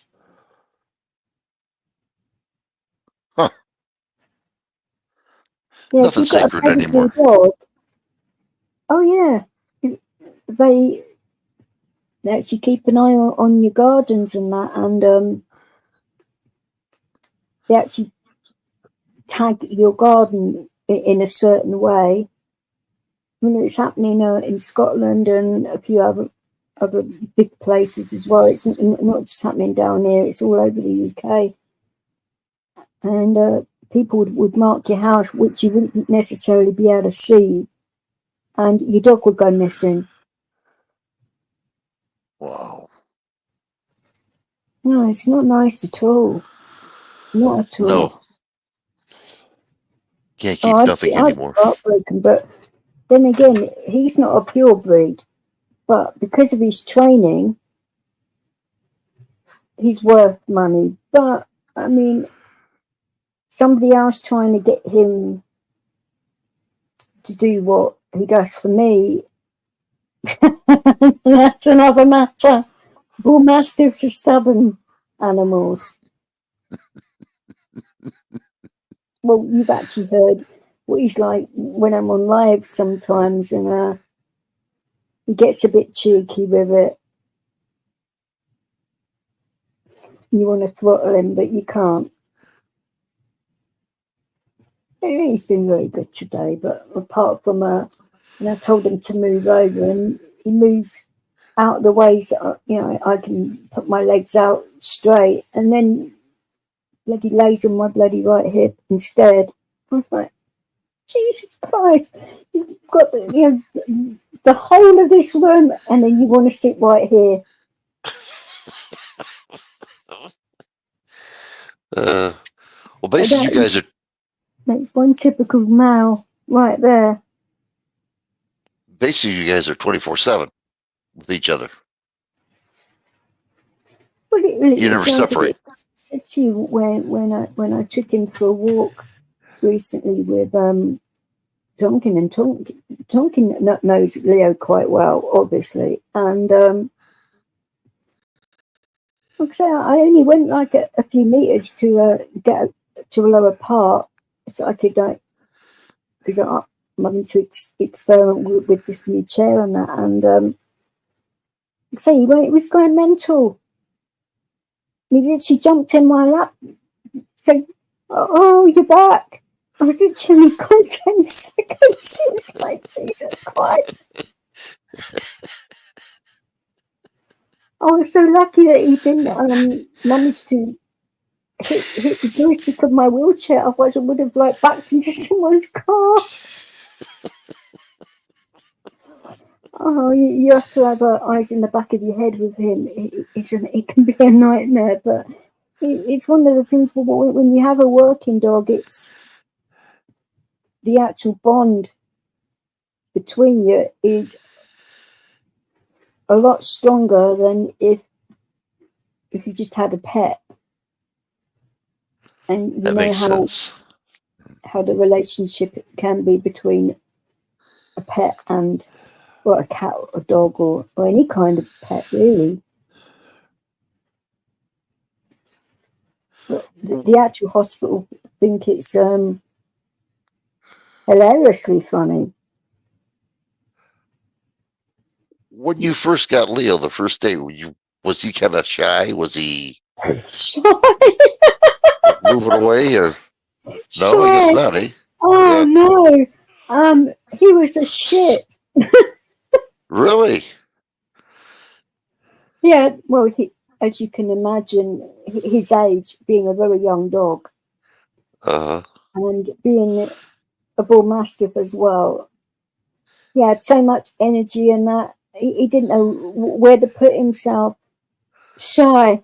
That's one thing this dog is not, and that is shy. Really? Okay. Some dogs are like skittish. You know, they don't want to. They want to see who you are first. You know, I mean, that's amazing. Great. Oh, it depends on the person, I think. Huh. He's very intuitive with people's energies, and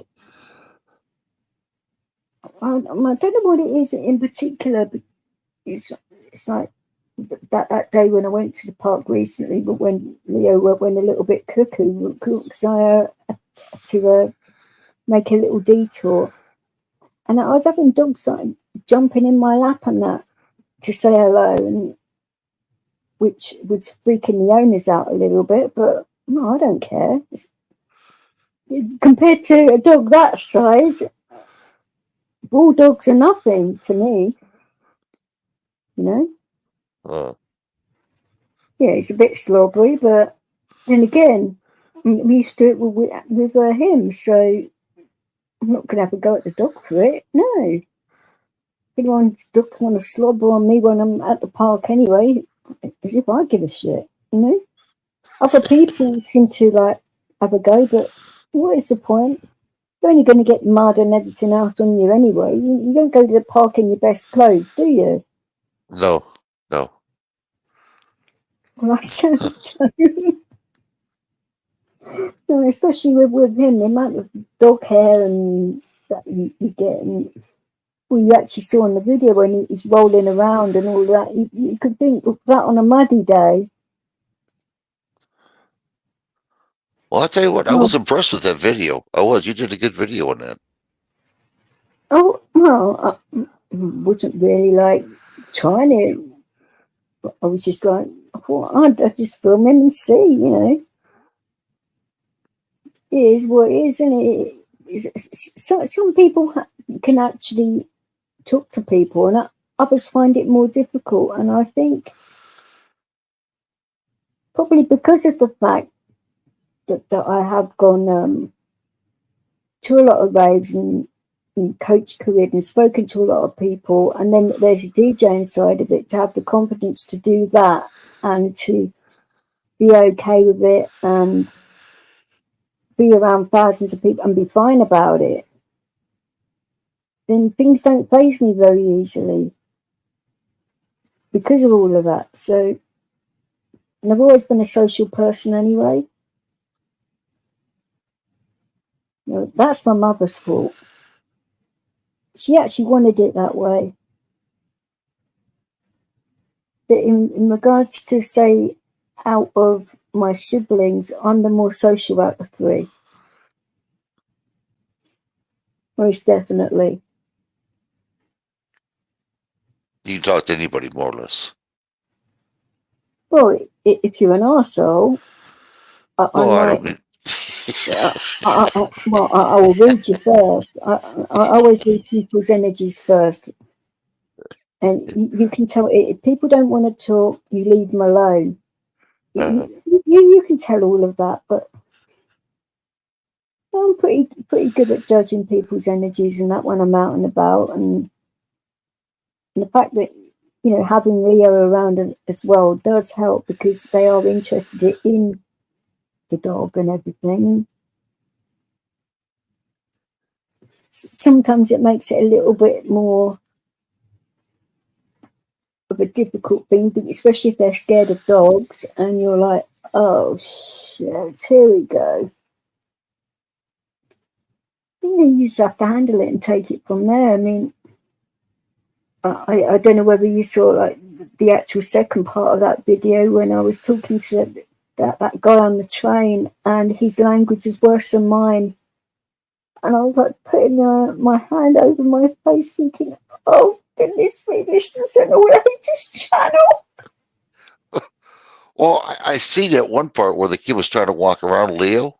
You said go ahead. And Leo just picked his head up, just looking, didn't bother the kid. The kid didn't bother the dog, walked around. Actually got, because I didn't realise there was an issue with the trains. The actual staff didn't tell me any of that, which was like very helpful of them, obviously. But because I lived down that way for a long time, I knew what trains were better to get than the ones that they wanted to put me on. So that's why I questioned it. And so he was going in the same direction, but where he was going was right near where my foster placement was. So I knew exactly where he lived and all of that. And it's amazing that he comes all the way over to Watford for a decent food bank. Did you say a food bank? Yeah, food banks. Wow. People over here are using food banks a lot more because they actually can't afford food prices over here. It's one of them things. Well, I showed you that video about the baby milk that time. But the actual rates of inflation have gone down. So why haven't the actual prices of the food come down, or anything else for that matter? It's a piss take, I think, personally. Yeah. I feel sorry for parents in a way, because I remember when my little ones were younger that you could afford to occasionally take your kids into a place like Mackie D's or whatever.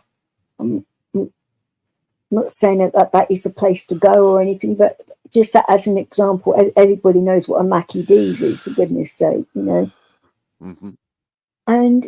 But now you go into a McDonald's and it's like the price difference now. I mean, bloody hell. It is so expensive in there now. I don't know whether you've noticed that in the States, but... Oh, yeah. Well, I don't go to the restaurants, but I know it's getting high by the grocery prices. Jeez, oh, man. Yeah. It's coming down to the fact where we're not going to get no food at all. You watch. They're going to start rationing it. It's going to come up that way. And there's no reason in the world that should happen. Bill Gates is buying up farmland like crazy. And so is Bezos, the guy that owns Amazon, and China. They're buying all farmland. And there's a reason for it. China buy up everything, don't they? Anyway, they're very savvy in their investments, supposedly. I mean, I haven't really looked too deeply into China's finances. I think I'd get a headache if that was to happen. But I thought they owed you guys, or another big country owed you guys quite a lot of money, and reneged on it or something. What was all that about recently? Well, we're like $36 trillion in debt right now. Yeah, but I thought a country owed you quite a lot of money, and it had to be in dollars or something. But they wouldn't. I'm not aware of it, and that's the case. I was never heard about it. I have to check it out. I don't know whether it was Russia. It was either Russia or China. One of the two. I'm gonna have to find out which one. That's something else I'm gonna have to look after. I'm glad you said that. I'll look around. I'll see what it is. I got everything else out there on Rumble, but I didn't know anything about that. Because I was reading about it, and I went, right, okay. I mean, say if it's Russia, for example, then they could be in a powerful position where they could demand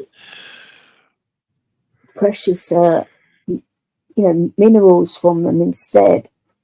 But that can be used a lot more. I don't know, but it's one or the other. I just can't remember. So I've had a lot of seizures recently. I've been falling over and smacking my head, so it hasn't been great. which they weren't very happy when I mentioned that on the phone earlier to the neurologist. They sort of like said, well, why didn't you come in and see us sooner? And I'm like, well, I'm sorry, I don't really like coming in to see you. I said, there's nothing against you personally, but I just don't like hospitals. And unless I'm like, got concussion badly, and bad enough where it's moderate or severe, I'm sorry, I'm not going to bother. Well, something's going on with these hospitals over here, because not only that one computer, remember I told you the computer went down? It says it's going to last a month. You were getting hacked and shit, weren't you? You were saying. Well, same thing with City Hall. I went to pay a water bill. They shut down too. But they said it was for maintenance purposes. And I'm thinking, yeah, okay, right. I told you, didn't I, about my council's IT system supposedly going down for a fortnight. Wow. Yeah, And it's making me wonder if it... Come on, Lily. Up you come. Wow, can I hear him? Boom, boom, boom, boom, boom. Yeah, come on. Watch. Leo. He replaced his paw and... come on, Nick. Come on this side. Come up this side. That's it. Come on. Come on then. That's better. You crazy mutt. I can actually hear him walking around too. I can. Oh no, he's sitting now. Bless him. Oh, bless you. There you go. Yes, you didn't have to sit on my shoulder though, did you? You're not a parrot. Bloody hell. Wow. This puppy's going to cripple me one of these days. Oh, I just thought it was a crazy thing for the council to have their computers down for a whole 2 weeks. That is a lot of, that would be any kind of benefits that they deal with, repairs, social services, occupational therapists, that all comes under the same computer system. So I'm thinking, are they trying to pull my plonker or what, or is this legit? I'm going to find out, obviously. I'm going to get a subject access request. Find out that way. But they have to abide by it. If it involves you, which it does. So I'll ask and see what comes out of it, because they're supposed to do that within 28 days. Well, I asked them months ago. They still haven't done it yet. Huh. And they actually use that as an excuse on me, and I'm like, uh-huh. So I said, well, what happened to the 28 days then? And she said, well, it's a lot of documents. And I said, that doesn't matter. It's 28 days. Not 28 months. Yeah, really, yeah. Oh, they won't tell you the truth. They will not tell you the truth. They hide, you know. That is why you actually record them and then play it back to what they actually said. That works sometimes. It sure does. Yep, it sure does. Well, I didn't say that. Play it back. Oh, I guess I did. or unless you're Mr. Hostage and you say it's AI generated. My God. I can't believe when he come out with that one. What a whopper. AI. I called Amazon. They gave, I told you about that. You know, when I was going to go ghost hunting, and I kept getting bad equipment. Oh, yes. And every time I called up, bad equipment.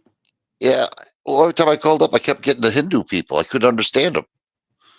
I kept saying, is there anybody that can speak a little more? I didn't want to hurt the person's feelings, you know? No, of course not. And she says, no, just me. I'm trying to, I can't hear half the time anyway. It's like... no, but you actually can talk to them through live chat instead of actually speaking to them on the phone, though. I didn't know this. That. Oh, yeah. You can. Oh, okay. I was I not mean, aware I of that. don't know. I don't know what the opening hours are in the States, but they are pretty much open for typing and that to them through the night as well. So if that ever happens again, maybe do it that way, and then if you can't get anywhere that way, then get someone on the phone. Probably do it that way, yeah, because they're hard Or to talk you to. can get somebody who's got better hearing to do it for you, possibly. I've done That live might chat work. before. I've done live chat before. I didn't know they had it. You know something else that's going on now right now? What's I that? paid a bill. I paid my electrical bill. Okay, and I screwed up my finger accidentally pressed the cancel button. I canceled everything out. So this means they weren't going to get paid. I went, oh shit. I said, I know. I'll just give them a call. You don't give them. So I call up. Couldn't get a representative. I could get somebody for emergency, if a line was down Yes. or a gas leak, but to actually talk to somebody to pay a bill, nope. You can go to here and here, this location, that location. I said, come on, you got to be kidding me. Nope. Can't talk to anybody. I don't like those phone systems where it's like AI to a degree, where you have to say what department you want, what you want them for, and then you have to like spell out your name, and they keep on getting that wrong, and then they want your postcode and they can't understand your accent, and it's like, oh, for goodness sake, give me strength. And then you're on the phone to them for about an hour before you've even gotten past that point yet, and you're like repeating yourself over and over and over and over and over again, and then you feel like throwing your phone out the window and a few other things, and by the actual time you actually get to speak to someone, you're in such a bad mood. Bless these people that pick up the phone, and it's like, bloody hell. What about people that have mental health issues and behavioural issues and stuff like that, which would literally throw their phone out the window or get violent because being constantly wound up, having to keep on repeating yourself? It's not. I mean, sometimes it makes you feel like they're doing it deliberately. But it's a computer that's smart. You just don't know, do you? I'm waiting for them to say, can we have your eyes for recognition? Face features, please, and your butt, please. Can we have a butt imprint of you? Yeah. Soon it'll be an iris scan, fingerprints, and a bit of blood, Yeah, it's coming. It's coming. I don't know about the blood part, but it is coming. There's no doubt about it. Kidding, but I don't know. My computer, some of it, you could give identification with your fingerprint, or what else was it? That's a security feature on phones and laptops now. Yeah, it has been for a few years. Yeah, it has been, and I haven't done it yet. But eventually it's going to happen. It's going to be mandatory when that happens. I'm not even going on the computer anymore. I'm done with it. Yeah, but it is better to have it set up where you can have a number code and a fingerprint to have like double security features on your electrical appliances like that. Wow. Well, the electrical appliances we bought, the washer dryer, we didn't want no smart appliances. They did, they had one. I'm not talking about that so much. It's because those smart meters aren't. I've been told not to get one. Yeah, that's what I was told. Yep.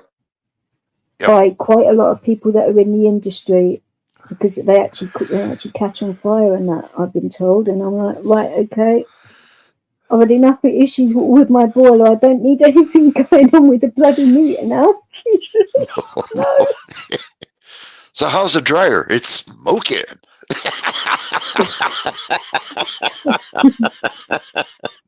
I don't know. In regards to these appliances that are all integrated with say your Amazon devices, say for example, and there was a big thing about it where a few people had their all their devices integrated, and they actually couldn't get into their Amazon things went down. So they couldn't actually use any of the equipment in their house. So it's like, oh, that's a great advert for that happening, isn't it? It's supposed to make your life easier, but then, you know, the logical thinker in me would be like, well, what if something was to happen and things like that? It's best not to, I think. It might be a bit easier, but it doesn't exactly take that much longer, does it, to actually have it all separate? Well, it's going to be kind of scary when you go to your dryer and it says, "Can we have your ID, please?" What the hell? Identification, please. Just to turn the thing on, you know? Oh, washer dryers aren't that bad. And I say I've changed that much in the time since I bought my machine, but like I said, I've got to buy another one, which is going to be interesting. Well, we were forced to buy one. The motor burned out on our washing machine. Well, I have now because of what happened. It wouldn't have been safe to use mine after all the issues and all that, but wouldn't it be nicer if they would just like refund that part of it so I can get all that replaced at least? But Yeah. no. Mm-mm. Actually, I might ask them for that part of it now because they're insured for that. Oh, that's another deal. The insurance company, we used to have that when we first bought our washer and dryer a long time ago. They come over, what they do is just dry it out, you know, I mean, vacuum it out and leave. I says, "What are you going to do extra maintenance?" "Well, there's nothing wrong with it." I said, "Well, you don't do nothing. You just vacuum it and leave. How do you know?" You know? So I just quit them. I said, "No, that's all right. I'll save money." Because every year it kept going up after, you know, my 3-year warranty went up, was expired. So I said, no more. It's a ripoff. It really is. That's probably why it's better then in that case to have like contents insurance, which covers everything in the house, rather than like one item, because you'd be paying about the same anyway. And then you can pay choose to pay like an excess fee of up to what you want. So it would actually, if you're going to offer to pay more to get, like, say if you was to get robbed, for example, and everything was to go in your house, then you give them £100 excess or whatever it is, and they would replace everything in your house. If which it is works, smart to have. If there's no excluding whatever, you know, I don't trust insurance companies anymore. I don't. Well, car insurance has got a lot worse. So I've not had to deal with so I cancelled Leo's insurance because they kept on bloody trying to say that it was part of his condition that he has. But when I first got him, which it actually isn't. Wow. And I used to have health insurance for myself, and because of my hip condition, I was born with it. Every single issue we go into hospital with, they blame it on my hip. And it's like, oh, for goodness, so what is the point in having this policy for? So I stopped it. It isn't worth it for me. No. Everything's Even got insurance now. Completely, when it's blatantly obvious it isn't coming from your hip. But like if you've broken, say, your ankle on the other bloody leg, that's your other hip's fault on the other side, even though you haven't even done anything to that side of your body. Or you've actually done something to your wrist or your arm. Oh, that's your hip's fault. It is. Unreal. It's all to save money, but yeah, I can understand it to a degree, but if you've got a doctor saying the same thing, fair enough. But if the doctor was on your side about it, then I don't see how they can turn around and say no. And then you've got to go through an ombudsman and all of that. And it's like, oh, for goodness sake, is this really worth the hassle? That's why they do it. That's exactly what. So you get, oh, the heck with it. I don't want it. I don't know. It's crazy anymore. It really is. What do you think then? Because you've been asking me a lot about our healthcare system. What do you actually think if the US has like an NHS style system like ours? You mean the computer system itself? No, the whole healthcare system, if it was like ours. Oh, the health. Oh, man, I'll tell you, it's getting bad. Like I said, 20. You know what? My daughter's not even here. Where the heck she's at? That's right. I gave her the link. I was talking to her. The healthcare system here sucks. Well, yeah. That's why I asked you the question. Yeah, it's terrible. I I have no insurance, no medical insurance, other than VA, Veterans Administration, and you know how that works for me. And I had two choices: either pay for my wife. They treat vets like scum, which they're not. It is. Well, It's what universal they have health to care. do to the vets over here, and it's like I said on one of my previous lows, I think that all vets should automatically get private healthcare. Yeah, we should, but it doesn't work that way. They're scamming the system is what they're doing, But anyway, so I got my wife, and she's got top-notch insurance, but the problem is every year it goes up $50. Every year. Now, what started out that's just the way it is. I didn't know that when I bought it. They didn't say nothing, So it goes up every. Like a car, say for example, where you have like a no claims bonus, wouldn't health insurance work in the same way, or obviously not? No, I think what we're doing, we're paying for the illegals is what we're doing. That's the only thing I can think of. When I was a kid, that's a hard one. When I was a kid, the companies would pay the insurance for the employees. If something should happen to you, you go to the hospital, they do your thing, and when you get released, all you do is sign your name. There is no deductible, no nothing. It was all paid for. Boom, done. You're, go home. You don't have to worry about it. They ruined the insurance company purposely. And the person who did it was Obama. About Obamacare that he wanted to do. Yep, with Nancy Pelosi. And they're all just smiling, walking down the street, praising that they got this insurance, and it was the worst insurance in the world.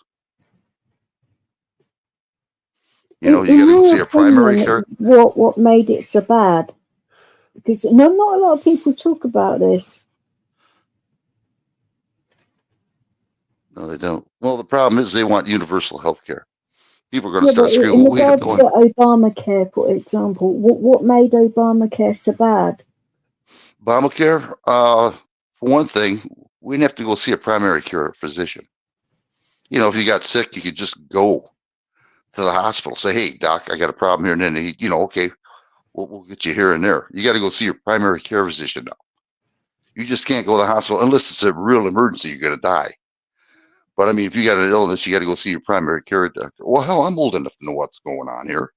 I got a stomach ache. I'll go to the hospital. They'll tell me. Basically, what you're saying that there isn't enough GPs to initially. They didn't have enough of those to deal with the influx of people that needing stuff like prescriptions and all of that. Is that what you're saying?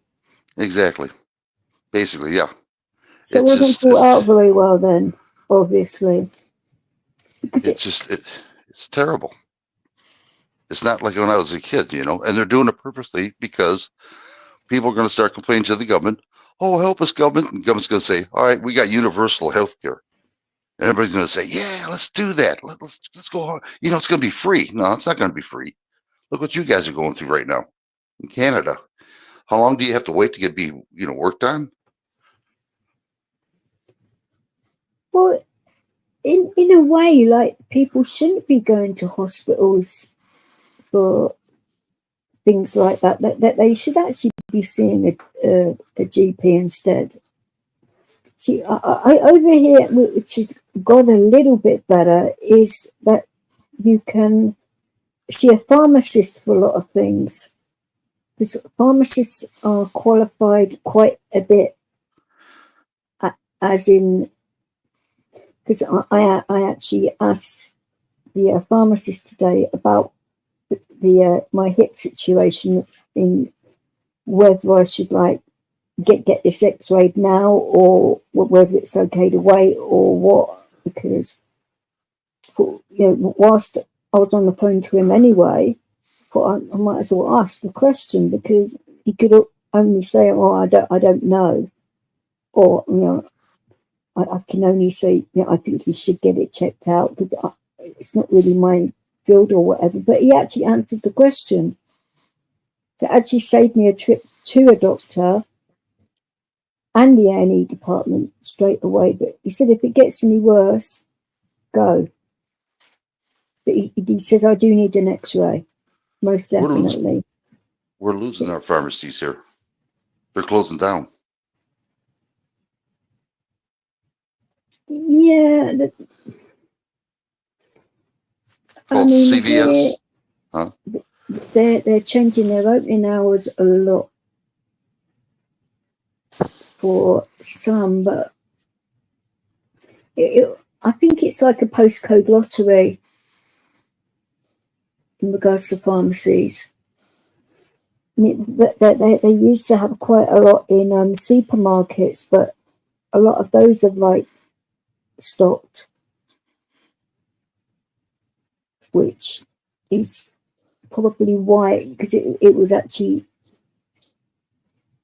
costing like pharmacies that weren't in a supermarket a lot more money because of the rent and stuff like that. So that put them out of business, and then they went out of business, and then you would lose the ones in the actual supermarkets as well. So yeah, I can sort of like see that. But say in London particularly, there are quite a few pharmacies, but if you live out in the sticks, say, I can't really answer that, how hard it is. It's crazy. I mean, healthcare shouldn't be that hard. You walk in there, you get fixed, and you leave. I don't see these, well, in my place, Parliament or Congress, they don't have no problem with their medical insurance for their family or them. Oh, of course not. No, but we do. So why is it that they can live in comfort and we don't? Who are they to tell us what to do? Seriously, Say, for example, if you find yourself a good GP, which has happened a few times in my life, where I've had some banging GPs where they have been spot on. And one of them unfortunately passed away of cancer at quite a young age, and I had to change doctor surgeries because of that reason. Otherwise, I wouldn't have changed. Probably still get the same surgery now if he hadn't caught cancer. But it's like he would go out of his way to help you, and would make sure that the referrals were done. And if it was taking time, he would pick up the phone and say, "Oi." He wouldn't just like wait around. He was a get up and go doctor surgery. And those kinds of doctor surgeries I like, where they will get off their arse and do something for you. But I think since lockdown in particular, I mean, I don't know what people can agree with this or not, but I think doctor surgeries have gotten way too used to doing a lot less work. and a lot more of them will prefer to do phone consultations, which they end up missing things with people.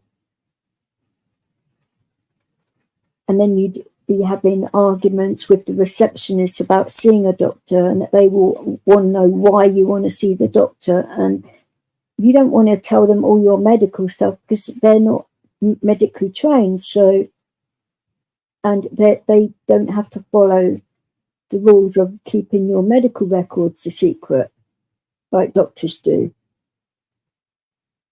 because they didn't take an oath to do that. And then you've got all the people saying that are in the surgery can actually hear them as well. So you're actually discussing your medical stuff in front of about half a dozen people, which you don't want. So I've noticed a difference since lockdown, that things have changed a lot in regards to the NHS. I mean, it was getting to be a problem before, but it certainly is one now.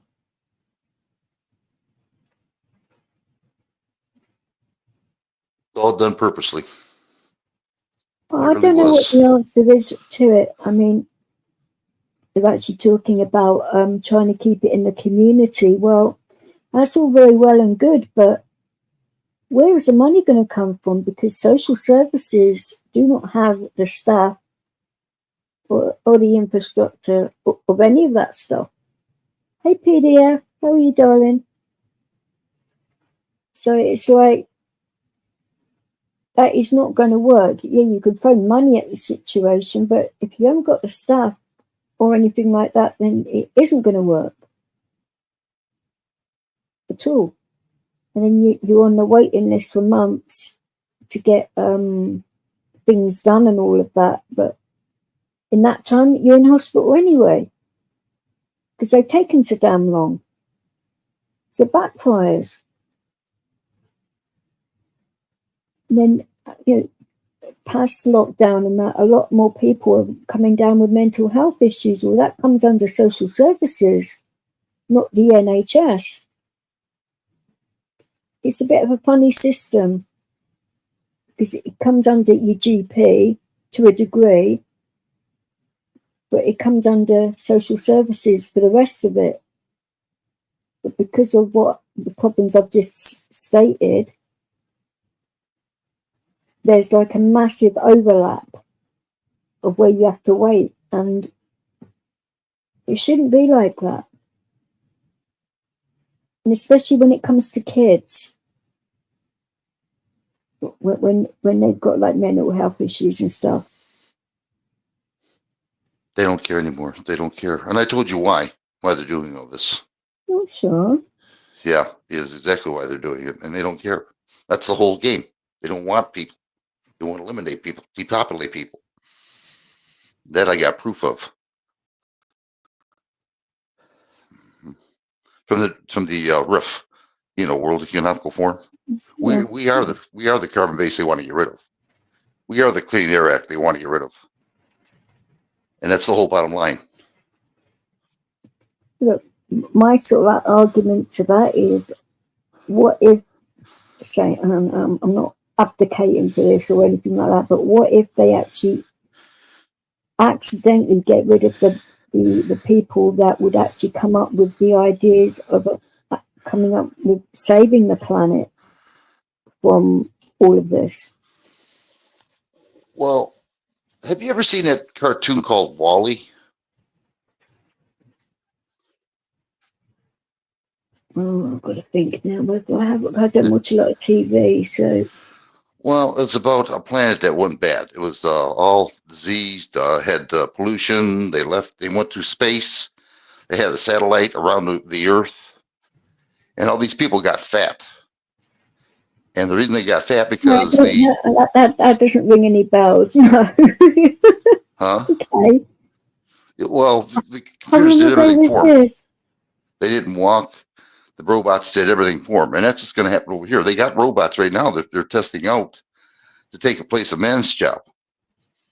So they were not going to need human beings anymore because they'll have robotics and robots. I have visions of the Matrix and the Terminator films to like scare me after death when it comes to things like that. So no. No, Well, yeah, no, well, no. Bill Gates is doing it right now. And I just did a video on it 2 days ago on Rumble. You know, how it's going to work. So, yeah, that's the whole idea. They don't want us anymore. So they're going to make our life miserable. You know, it's having the actual like microchips and stuff to actually do all of that, though. It's all very well and good having the idea, but it's putting it into practice for planetary wide. There aren't enough resources for that. It's like with what they're saying about electric cars, for example, that they haven't got the infrastructure for that either. And you know, I was speaking to a few taxi drivers that have electric vehicles and stuff, and bus drivers, funny enough, because London buses are half electric, and they actually use gasoline as well. And they actually turned around and said that it's actually not worth it because you still have to put so much petrol in the bloody car anyway, or bus. It's not really worth paying all that money to actually have it, you know.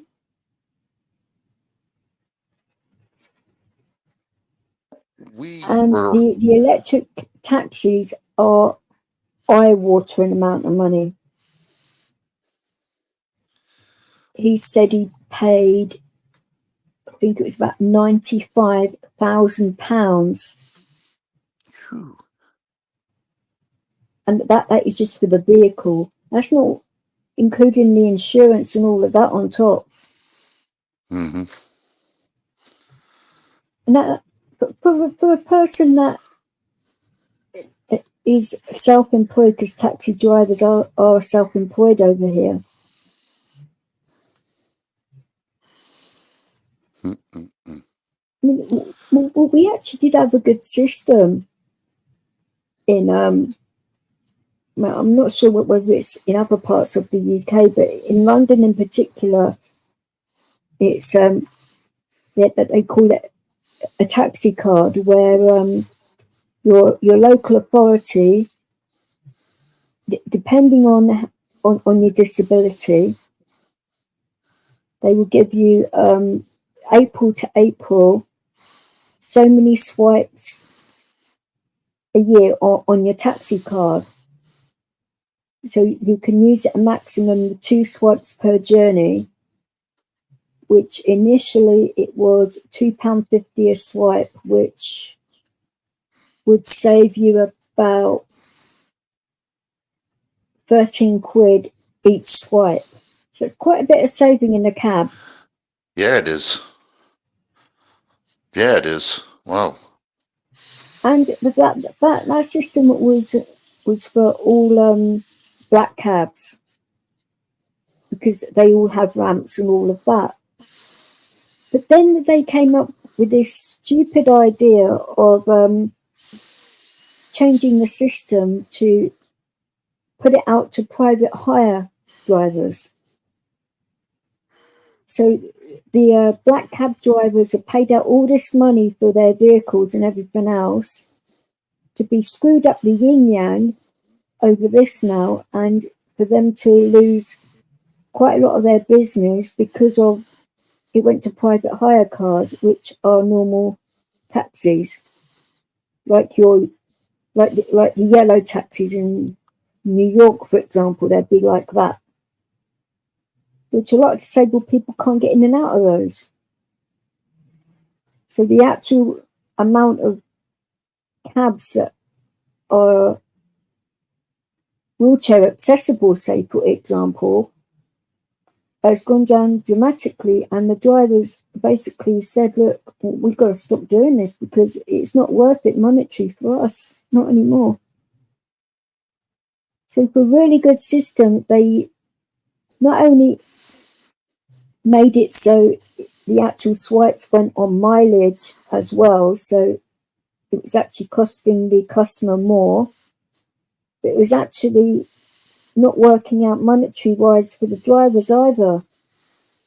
It was for the company, but not for the driver or the customer. So it actually screwed up the actual whole system, which was a very good system for many years. I mean, when I was at that hotel, for example, I would call up for a cab because obviously going out at night where I was, it'd be going literally past where I got attacked, and that would not be a good idea. So I'd have to get cabs, and you'd call up, and like you'd be waiting for a cab for like 4 hours, which is quite a long time when you like pre-booked it and everything. And that's why I'd say to them, would you mind waiting around? I'm not going to be too long, because I cannot wait all this time, you know, for another one to like come and pick me up and take me back. I'm like, yeah, sure, not a problem. And they'd actually turn off the meter and all of that, you know, because I've gotten to know quite a lot of these drivers over the years. But it's like having to wait that long for a cab when you actually need to get somewhere. And even now you can't rely on getting to appointments on time or anything. It's a pain in the backside. Sounds like it. Then again, in other parts of the country, it's a lot worse. So, because public transport in London is fairly good for disabled people, to be fair. You know, I make it look too easy, I must say, but it really isn't. But like I said, that particular video I did, and I was actually, my wheelchair at the time was not in a good way at all. It was battered to hell. You didn't notice it.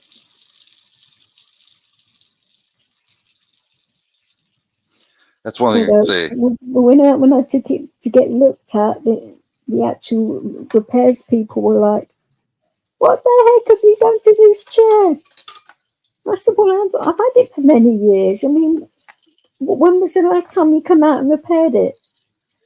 "Oh, we haven't for a long time." I said, "Well, there you go. So I haven't exactly done that much to it, have I?"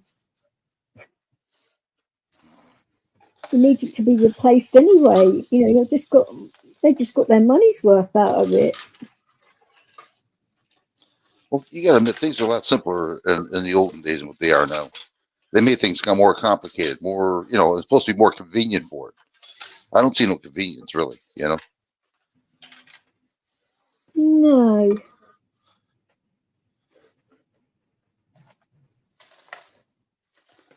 I don't know. What irks me more is trying to get my old one replaced properly. They're still screwing me around with that. Now, my argument is to them, I mean, how many bloody doctors have seen me in my chair in the past, 10 years, for example? Because I've had that particular chair for over that length of time. Quite a few. Yeah. So my argument to them would be, well, why on earth? Because my new doctor's surgery has even seen me in my chair anyway, and I've never bumped into him. I've never like crashed into anything, and I had the dog with me. So I said to her, I said, look, if I was having accidents left, right, and centre, for one, there would be a list of it because I'd be in A&E every other week, and all of that, and that is not the case whatsoever. Yeah, sometimes I do go a bit too fast, but it's a lot easier to go fast sometimes than to go slow because of the dog. potholes and everything else. Oh,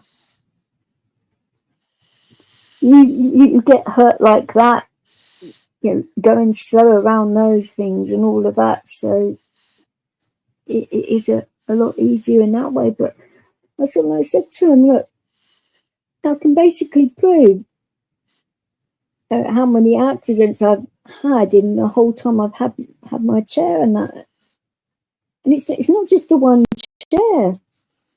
I've had a few that they replaced, not because I asked them to, because they actually wanted to. And I was like, okay. But now all of a sudden they're being funny about it, and it's like, right, okay, so you want to put me in a manual chair, and I can black out at any time, have seizures, and I've got to control a big dog. How's that going to work when you can have both hands on the chair and hold a dog at the same time? Because you have to hold the dog because it's against the law if you don't. Really? Wow. Yeah, the dog has to be on a lead at all times, even if it's a working dog. Oh, that's the law. Wow, I didn't know. Okay. That's so amazing. Yeah, I could tie Leo to my wheelchair, but then again, if he, say, pulls a little bit too hard by accident, or it's particularly windy, because I'm not a heavy girl, as you know, the chair would like tip over. So it's a lot more bloody dangerous with what they're proposing now than it. I'm like, are these guys for real? I want something that they're smoking. My goodness me. It's amazing. I don't understand the logic. I mean, yeah, okay, I get that a doctor has to sign off on it. Sure, I don't have any issues with that. But all the doctor has to do is put an X in the box to say it's okay. And all the doctors that have seen me in A&E, for example, over that time, neurologists even, they actually want the neurologist to actually say it's okay. So when I go and see them in a couple of weeks, I will make sure that gets done, because this is effing ridiculous. That's crazy. That is crazy. Well, because I have the dog and he gives me up to an hour's warning, I can stop, turn the chair off, make sure I've got my belt on and everything, or get home in that time. But if, say, I was with a human,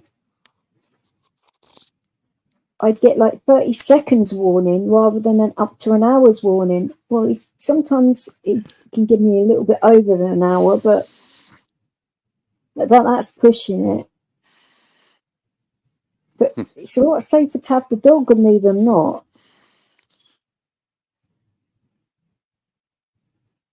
For a lot of reasons, you know. Is it a chemical that comes out of you before you can smell it. Oh yeah. It's a chemical. I'll be dang. Huh. It's like diabetes. He can detect that as well, and he's not trained to do that one. He can smell that too. I'll be dang. He's a smart dog. 3 times he's done this now, and with the diabetes and that. 2 of the times I was in the A&E department, and he was sniffing around and going a little bit loopy, and I'm like, well, he's not doing that to me. And I got grabbed hold of a nurse, and I said, look, not being funny, but are there any epileptics around here by any chance, apart from myself? And they were like, no. And I said, well, what about diabetics? And they were like, well, yeah. And I said, your diabetic is going to have issues soon, because my dog's sensing it. He's going a little bit like he does with me. He's not supposed to do it on other people. But it must be a nice smell to them. I don't know. What is the signs? What does he do to alert you? Well, Does he it bark? depends what position I'm in, to be fair. I mean, he never Does- barks. He's quiet as anything. He just presses down on parts of my body, and so I notice. And then when I say, okay, then he backs off. But he won't leave my side. Not at all. Smart dog. Wow. And the cat's the same. The cat can detect it too, the quiet one. So I get double teamed when I'm at home. The cat one side, the dog the other. I'll be danged. It's amazing what animals can do. But the other time we was on a bus, and he started sniffing in the air, and I'm like, I got him to check me all over, and it was fine. And I was like, oh shit, I'm going to start up to asking people now, because I don't really want to be asking members of the public about their health issues. But if I didn't, then that makes me the arsehole, doesn't it? Knowing that somebody's going to have problems. And especially being at night as well, if they're walking home alone, and there are a lot of females on the bus. So I openly asked, and obviously there weren't any epileptics. So, and you said about the diabetes and that, and this woman said, well, I do have it, but I haven't had any issues for a long time. I said, well, my dog's saying different. And she actually did 15 minutes later. She actually stayed on the bus until it had stopped. Wow. But if she'd have gotten off the bus, she would have fallen over in the street. And he wasn't supposed to do that either. And she actually said, well, thank you for saying something, because she didn't feel it until the last minute. But he is not supposed to do it to other people. But I'm not going to tell him off for it. I don't have any issues with it. If he wants to help other people, as long as he doesn't wander off and leave me on my own, that would be an issue. But he don't do that. He stays close to me, but he makes me aware that something is going on, so I can get help with somebody else. Smart And dog. that's why they like him in the A&E department, because he actually saves them a job, really. 24/7 security protection for you. Alert. That's damn good. Oh, it's funny though when you get the actual big burly doctors that Hold on for a minute. hurting back. Wait, hold on. Oh, Oh, tell her I said hi.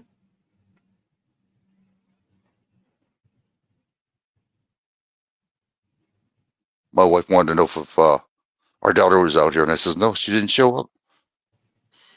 Go on. Something must have happened. Hopefully nothing too bad, but it's okay. So I'm not going to stop doing live streams. I mean, I only stopped because I kept on losing my voice, and then I'd get my voice back a bit, and then my head would be bad, and it's just been one thing after another. So I thought, okay, let's just put out music for a while, and I was basically ignoring the internet completely, pretty much, apart from putting a few things out here and there. I didn't want to know what was going on, because before I lost my voice, it was getting toxic and drama central all the bloody time, and people getting violent with each other and all of that. I mean, I don't come online for that. People want to come online to have a laugh and talk about things that are happening in their lives and stuff like that, and be a community rather than it being, or people saying they're in a community, but that they want to one day that they're your friend and the next day that they want to like dox you and beat you up and all this kind of crap. I mean, That's why I no. don't surf through that's why I don't go through and talk to anybody anymore. I'm done with it, you know. It's not worth it for me. I'm on my little Rumble, and I'll tell you what, I enjoy it. I enjoy the freedom. Oh, God, do I enjoy I that. did warn you.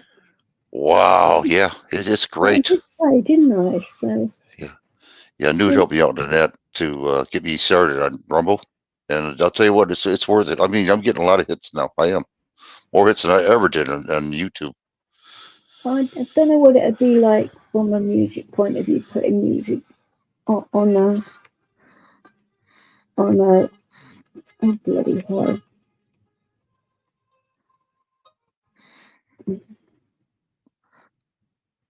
I should say I'm getting a lot of followers. Now, I didn't ask for any, I never asked for, subscribe, you know what I mean? But I'm getting a lot of followers now.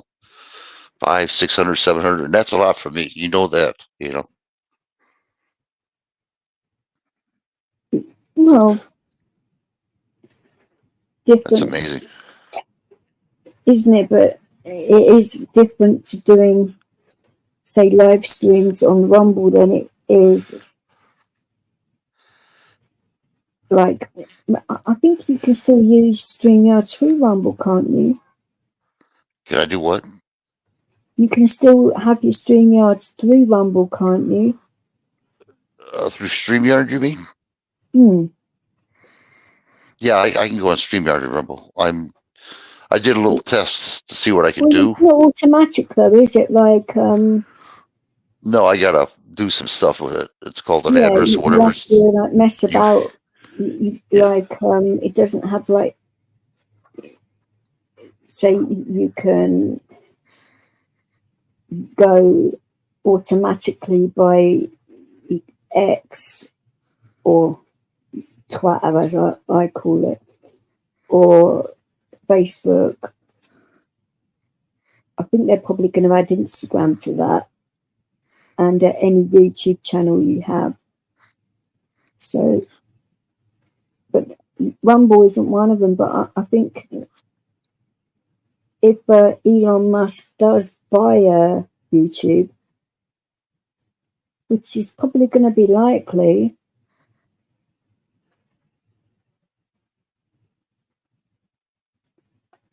yeah, I couldn't believe it when I found out about that. I mean, that would be an eye opener for sure.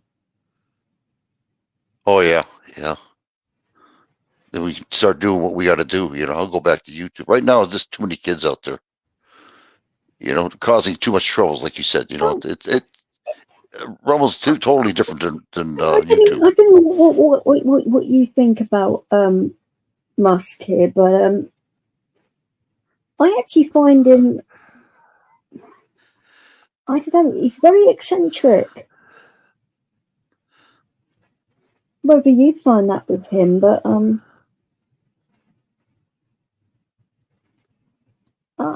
I think he's a very interesting individual, and he doesn't really rub it in everybody's face that, you know, he's the richest man on the planet, or so they say he is. But whether that's the case or not, it's either here nor there. He doesn't act like it, like some of the others do. Whether you'd agree, I don't know. That's just my opinion of the guy. When I let you know that time that he was doing that presentation and was giving away, I can't think of the actual. It was a form of Bitcoin, but it wasn't the normal one. It was two different types, and you got quite a bit of free Bitcoin. You didn't have to do anything apart from log on to his space site, which is on YouTube, I believe. Or it had a link on YouTube. I can't remember because it was a while back. And I actually saved the link to say if you wanted it or not. Cause I know you're into that. I'm not. But by the time you got them back, it had stopped. I think probably they had so many people that applied for it. Maybe, I don't know. Well, Elon Musk, he scares me. He reminds me of a good cop, bad cop scenario. Well, that's what I mean. Eccentric. Yeah, and he starting these robots. And of course, they're going to make it sound real good. The robots are going to help the paralyzed people, the handicapped people, which sounds good. But they're not actually saying the other part either. They're actually going to use it for military purposes. You know, and they can use it on American people. The bottom line in this, now he's starting to have a chip that they can plant in your brain that'll be connected to AI. So what happens, you know, if the AI decides, well, I'm going to take over this guy's body? It's already out there. They had 2 people experimenting with it already, this chip. They put it in the brain. And it's scary shit. Well, sure, but if you were in that position where you would need something like that, wouldn't you want the freedom? Or have something out there that you could choose whether you want it or not? Wouldn't it be compulsory, surely?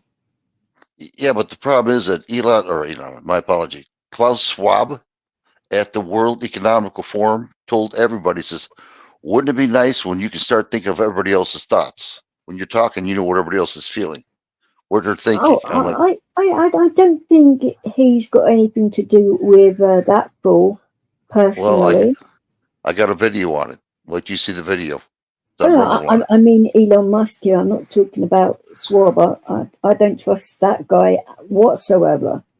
Oh, he's but a in son regards to Musk, I don't think he's doing it for bad reasons.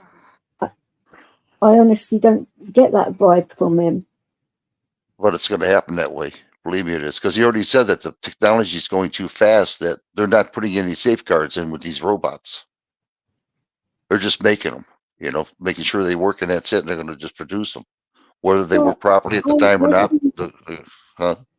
Because I saw an interview with his dad, and he is a very cautious individual in regards to that. And I think that he would make sure that if they were his own personal equipment that he made or his company made, he would make sure that then you're going to have rip-offs of that.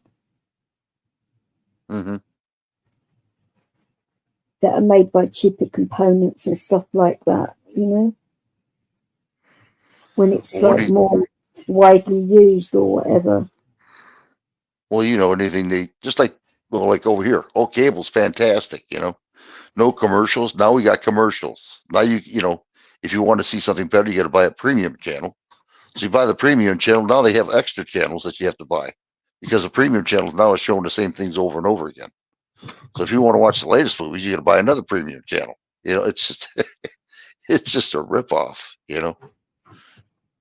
Well, it's not as bad as that over here, but we have the TV license, so which it's all to do with the BBC. Now, you know what my feelings are towards that company. Right. Leo, will you pack that in?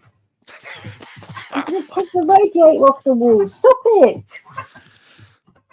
So he's tearing down the wall. He's got an itch and he's using the radiator for it. Leo, will you stop that now? Come here now. You little pain. Well, I can't really call you a little pain because you're a big pain. Come here. Now.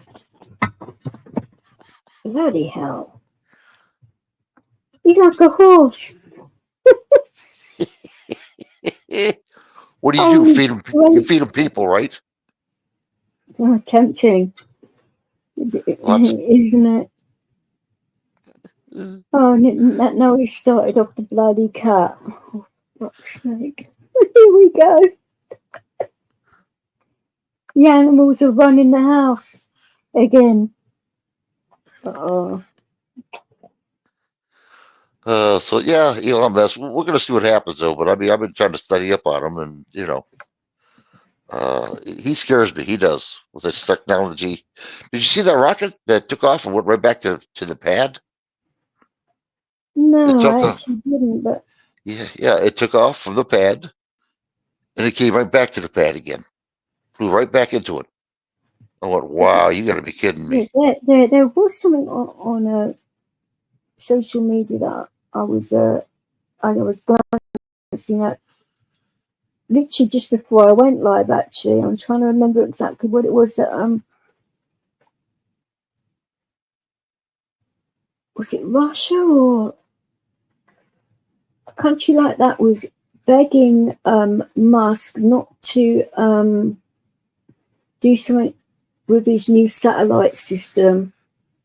Oh, Starlink.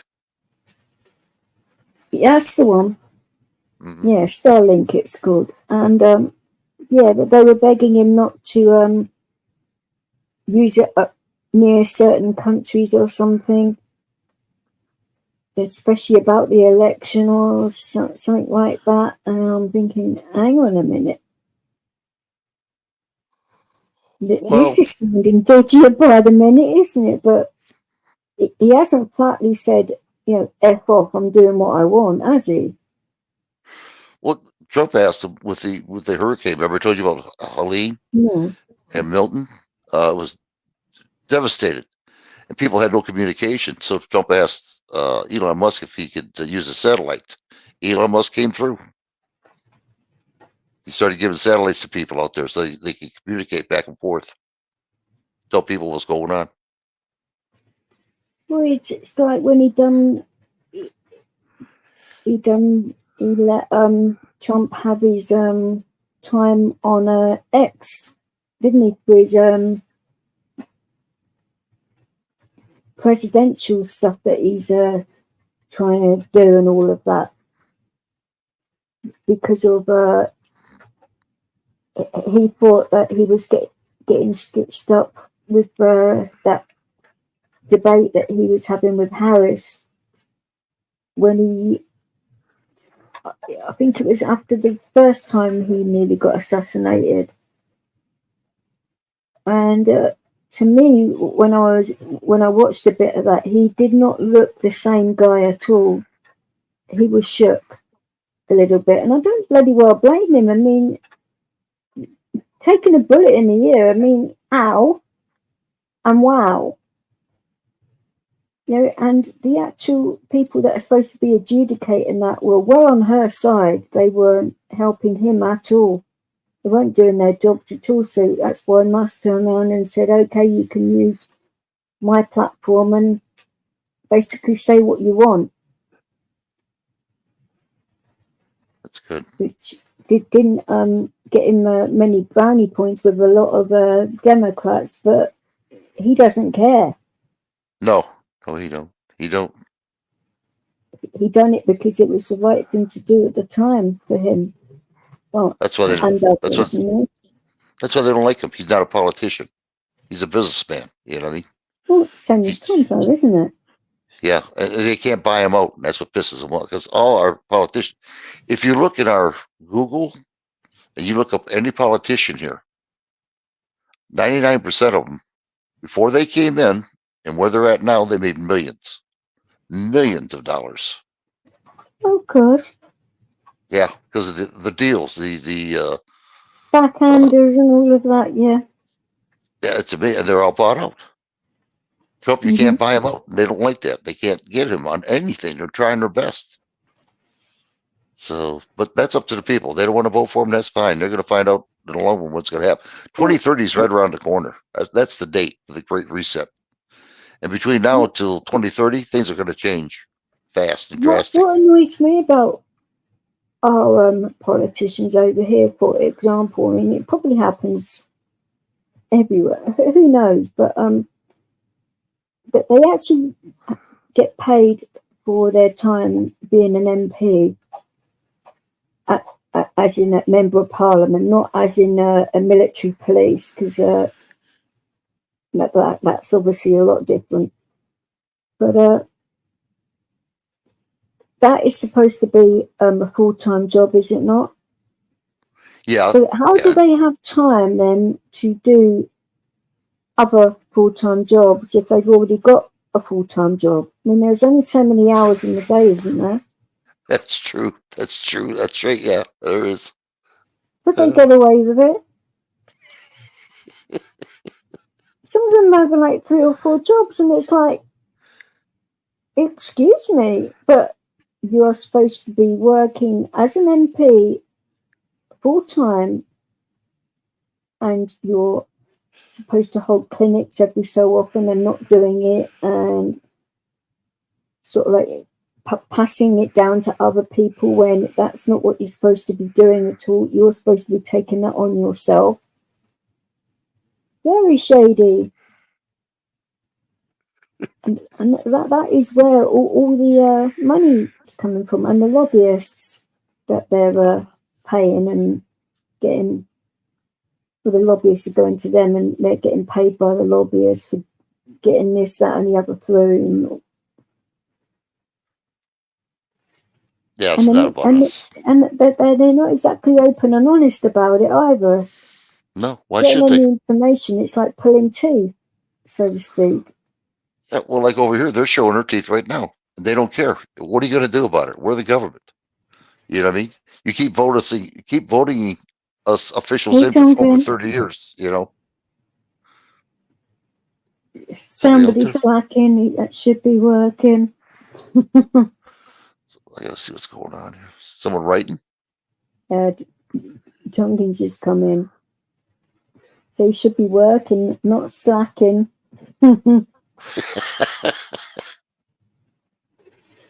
Yeah, so I haven't gone to the hospital yet. I'm trying to put that off as long as possible. I really do not want to go. I don't blame you. It's going to be damn painful for a start, and with it being the weekend and that. No, I mean, no, thank you. I suppose I could wait until next week and do it then, but it's whether or not I have any more falls between now and then, isn't it? Say that again? I missed it. Oh, you're driving? Why on earth are you driving if you're supposed to be working? Or have you finished early or something? Or have they got you going to somewhere like, I don't know, building places to pick up stuff? I don't know.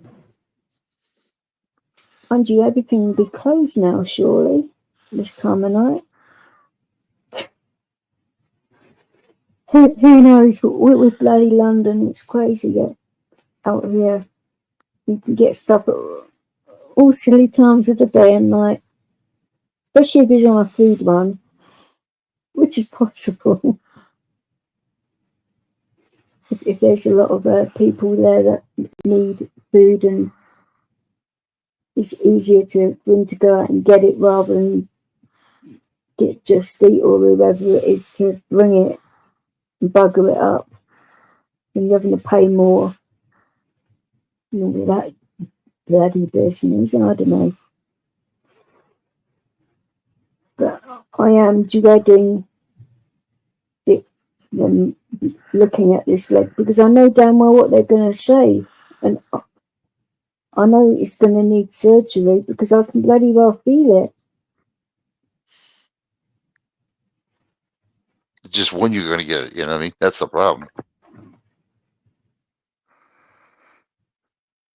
They got to go through their schmo, you know. Okay.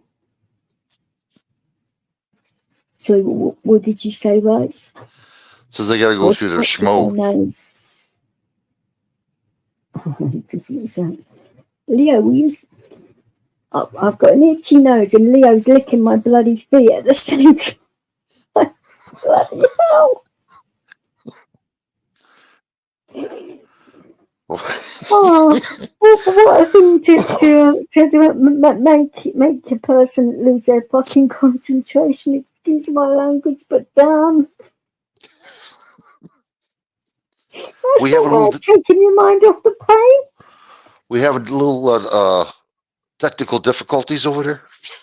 Well, I wouldn't say technical difficulties, canine difficulties maybe. I may end up getting my foot stuck up my dog Jaxie for being a pain in the ass. No, I'd never do that, obviously, but if he doesn't stop licking my tootsies, it'd be a different story, maybe. I don't like having my feet touched, especially by a slobbering dog. I think your animals are jealous when you're on here. You know. You're talking on Maybe.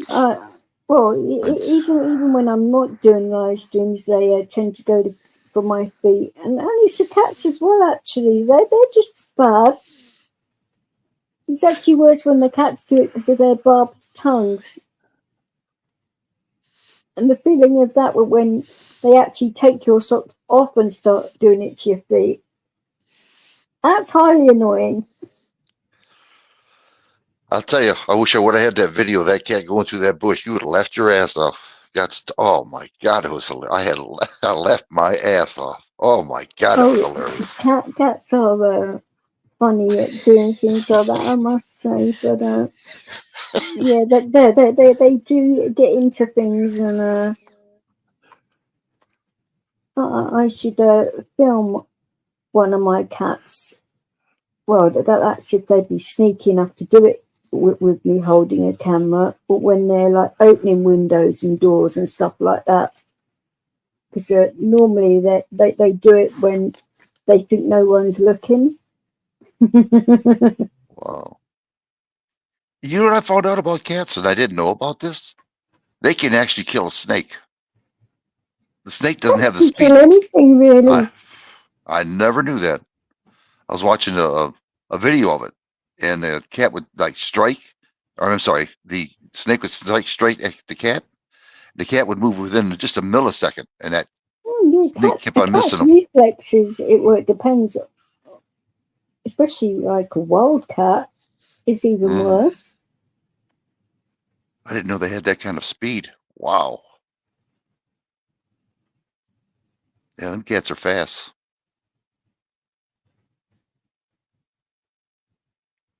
Pretty interesting, that movie or that video.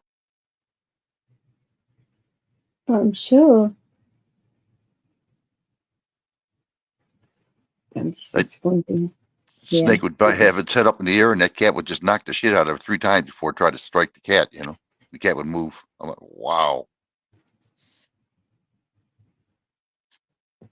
Yeah, cats are very strange. I mean, I don't know what mine would be like if they saw a snake, because whenever they see like spiders or anything like that, they literally pounce on them. Both of mine are like that. So snakes, I mean, we don't normally get snakes in London around here because of all. I think the foxes are probably try and eat them first. I don't know in regards to that. That is a bit of a very strange one if you ask me, but hey. Well, we got enough cats in our neighborhood around here, I'll tell you. We sure do. Duncan, how long do you think you'll be? Surprised we got birds around here. There we go. Yeah. I'll say I do not mind, because you can help me out tomorrow in that case, when I have that bloody shopping delivery. I won't have to struggle with that on my own. That will be a pain in the bloody arse if you ask me.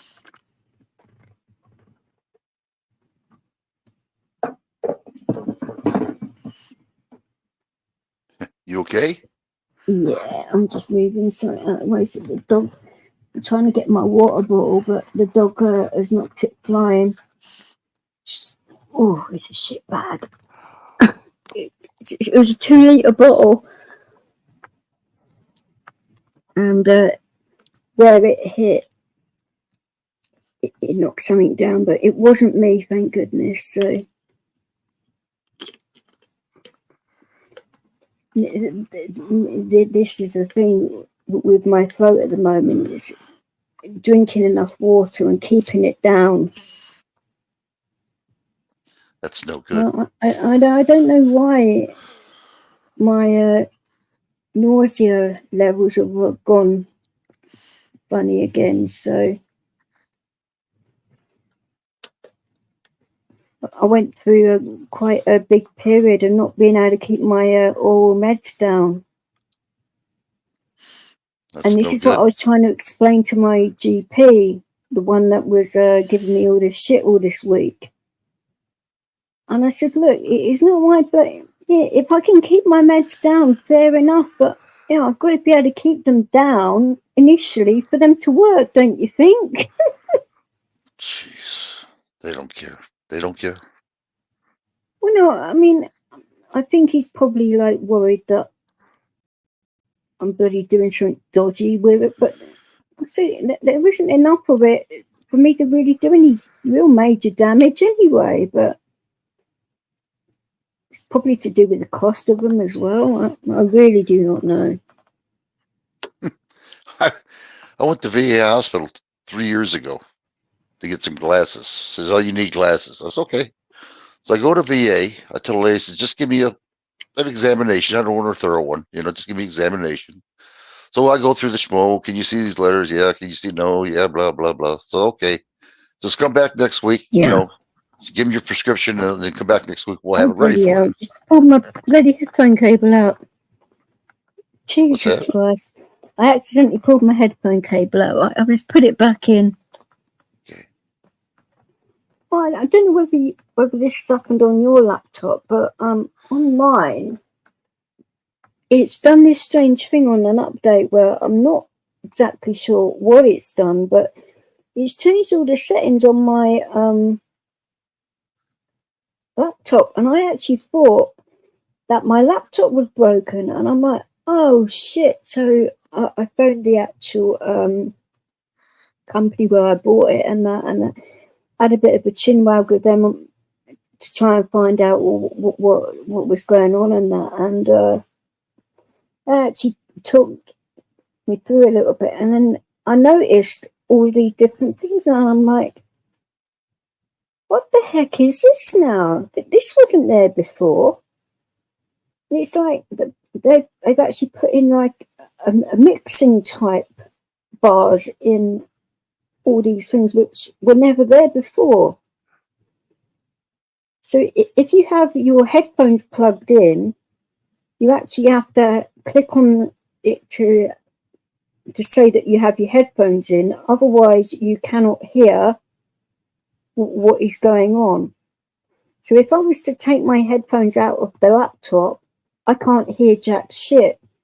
But if I was then to click on the sound and then press the actual speakers for the laptop, then I'd be able to hear. But that wasn't like that before. So an effing update that changed everything without my consent, and I'm like, what the fuck? Yeah, that's dirty. So I'm gonna have to sit down and like work out how to put it all back, if it's possible to put it all back to normal. Well, I have problems with my phone and my computer going back and forth trying to figure out, because I have headless cordless phones. Dude, Guru showed me how to do it, and if I can help you out, maybe I can. I don't know. I can show you. Well, I sort of know what I'm doing when it comes to computers, but yeah, that's true too.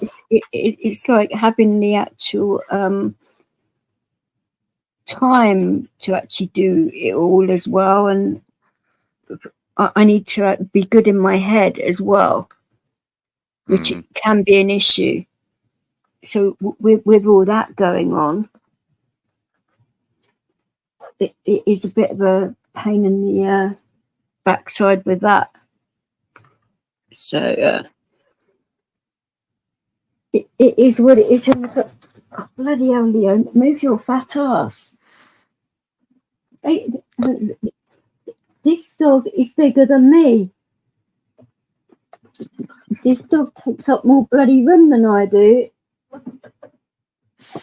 Yeah, I try to do everything on my cell phone now. You know what I mean? I try not to use my computer. So now I can down and upload Rumble and everything else. And I figured that out. So I do everything on my cell phone when I upload on Rumble. Oh, that's a mistake as well, doing that right there. Because well, I told you what happened with my phone, didn't I? With the motherboard business. Yeah. Yeah. And I only used my phone. What was it for? As a mobile hotspot for doing StreamYards and that for a few hours, and it blew the motherboard. Damn. So if you're doing all of that through your mobile phone or cell phone, as you guys like to call them, then I'd be very careful. Because I don't know what kind of motherboard you have in your phone. I mean, I had an Apple phone at the time, which had supposedly an updated processor and all of that in it. It's supposed to be a very good iPhone, and didn't have it that long either. And I just literally had it, you know, had the battery replaced and everything. So it was working beautifully. And then, like I say, went out, and like I say, it was over the Christmas period. And who knew there was 7 different types of this particular internet cord that Sky uses? They're actually called the same cord, but they have 7 different heads on them. Wow. So I was literally going back and forth into town, bloody getting all these different cables, and the only one I couldn't get was the one I bloody well needed.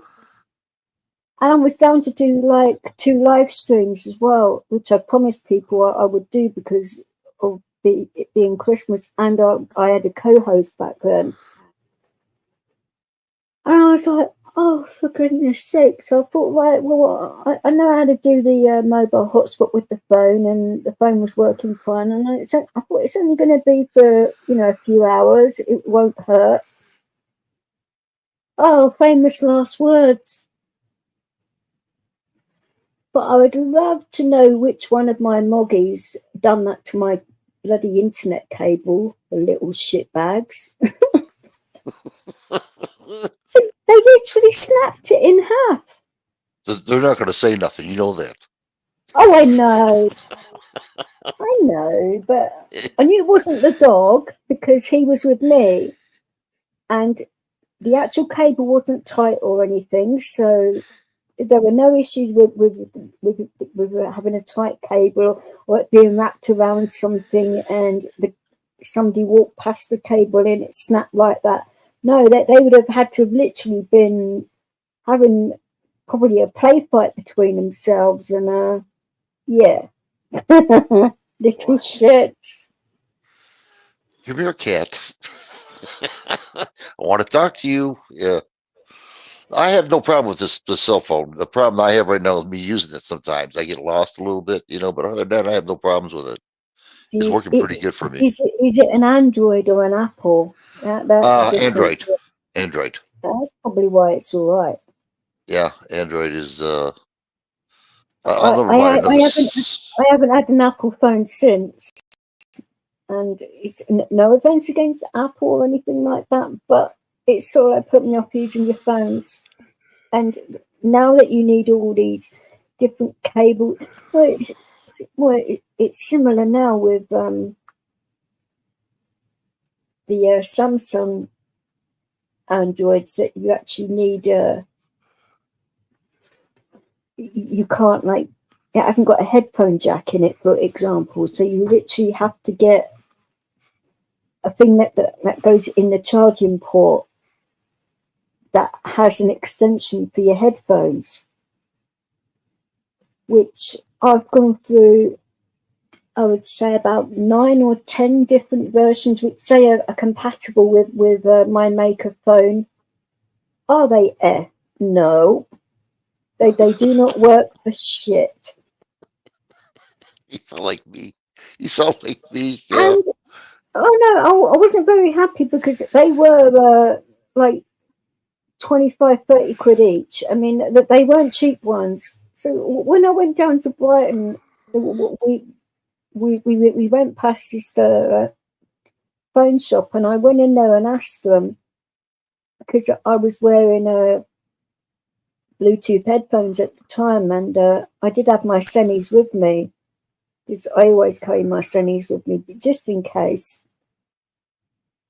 No, because I do have 2 phones.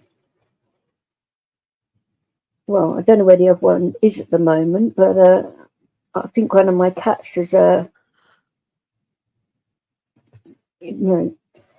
kicked it and it's gone underneath the sofa or something like that. I mean, I will find it. It is in this house, but I'm not that bothered about it, to be fair, at the minute.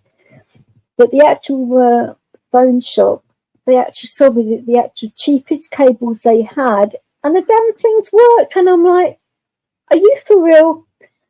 And it was supposed to be for an iPhone. Yeah. And the lady behind the counter, because I sort of like briefly explained the situation, and she said, look, if it doesn't work, you don't have to pay for it. But because I said, look, if it works, I'll take a couple, because, of it being a pain in the backside, And it did work. And I said, yeah, it works fine. And so she got a couple of sales out of me for that, but she was a lovely lady in that. And that's why I actually miss Brighton sometimes. Well, there are some ways where I don't miss it, and other ways where I do. And I'm sure you can wonder why it comes up, that why it's a bit of a sting still for memories and stuff,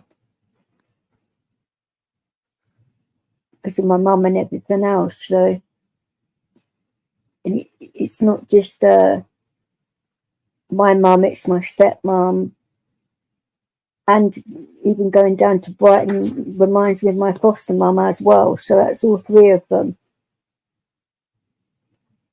And then I've got my brother as well, who lives down there, and then I've got all my memories of when I lived down there as well. And the fact that I could bump into my ex at any time is just like, this is too much stress.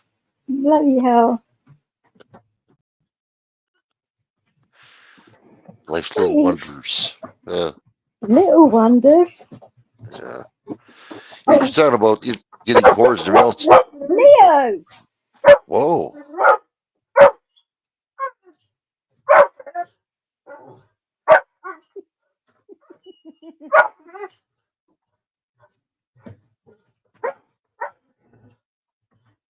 He's just saying hello.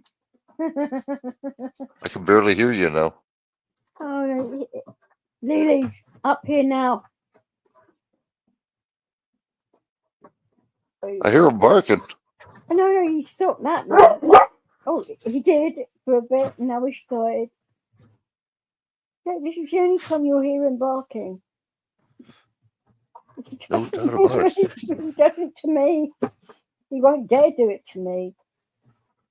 That's a heck. Whoa. Stop it.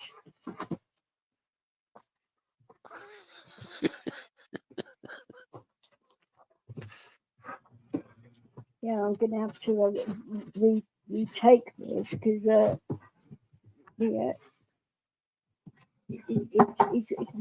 running down. So the actual CB doors are going to top it up. But I say I haven't been too bad on it so far. I mean, Leo, you want to be gagged? He wants to help you. Or behave, help. It was lovely and quiet, but now he's getting all like overexcited because Tonkin said he was going to come and help me with some things in the morning. So rather than come here like at the crack of dawn, he's like, come over now, and that's what he's responding to. Okay. So it's fine. At least if I do have any falls or anything, I'm not in the house on my own, which is probably a good thing. It's a damn good thing. Yeah, it is. It's a damn good thing. Oh, you're high, by the way.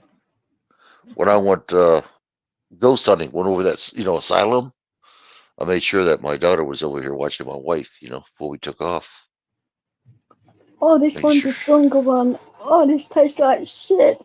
Oh, fucking hell. What's he doing? I've just taken he brought me a stronger bottle of CBD oil.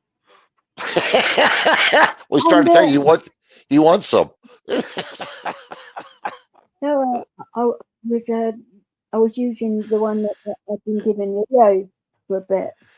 It's better than nothing at all, but this one is 3 times more stronger than the one I took, and I forgot the taste. It was like, oh Jesus, oh, you can actually taste the dirt in it. Wow. You get used to it. It is what it is. But strong shit, eh? No, I wouldn't say strong, but the actual taste is strong. Wow. But it looks. I think it would actually help you. It's natural. There's nothing dodgy about it. It's not illegal. No, I didn't say. Yeah, It hasn't got any THC in it either. It's not an RSO, so it's liquid form. You said, right? Oh yeah, you only need a couple of drops under the tongue. That's it. That's it. A couple of drops. Wow, that's highly concentrated. Whoa. Exactly. This is why when AJ and I were talking about the oils being better, that's exactly why. You don't have to say for, because when I've got to remember when I smoked it now and the amount and that the actual difference.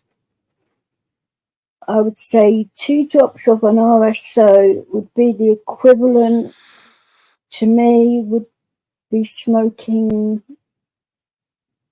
say, well, I didn't really smoke joints as such. I'd put it in a pipe because of tobacco, because I don't smoke cigarettes or anything. So out with kindness, people would bring pipes with them instead, because that they actually knew that I don't smoke. So having to taste tobacco when you don't smoke, it's not nice. But the actual difference between the two and the amounts, it would save a fortune in weed, so to speak. So how long does the effects last? An hour, 2 hours, 3 hours? What, in regards to the oil? Several hours. Wow, pretty good. I mean, when I was doing those live streams, it was 2021. I would say February around that sort of time, when I was well, it was a bit before when I was trying out the CBD oil to see if I could sleep on that, and that worked. So, and then people were, Leo, will you quiet? Goodness sake. Oh, why do they bloody send you out letters when I already bloody know? I mean, oh, these people like wasting money.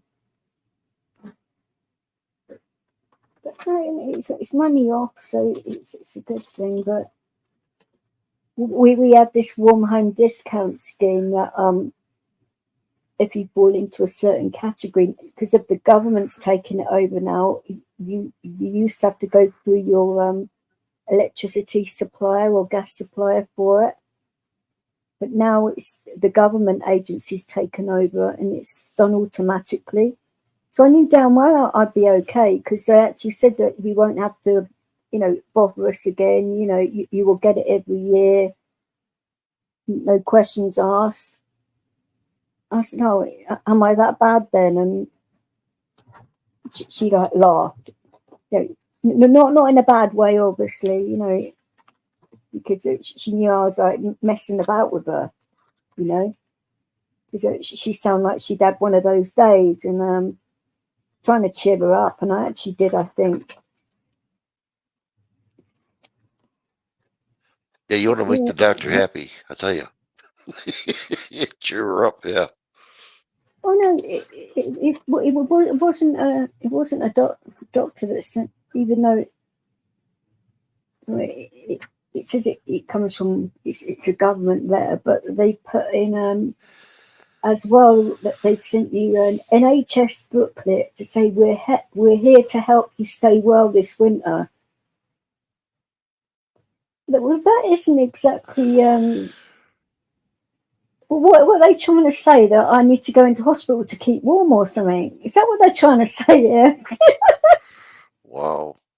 No, I'm obviously kidding. Wow. But when I look up with that letter, I'm thinking, hang on a minute, are they like subliminally trying to tell me here, if you get cold, go to the hospital? Oh, well, yeah, we'll read this.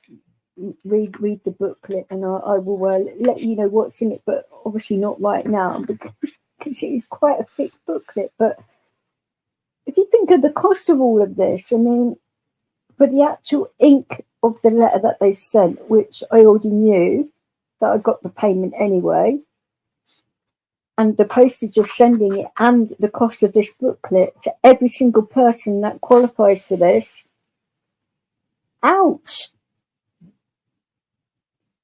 That would be like a few million, surely.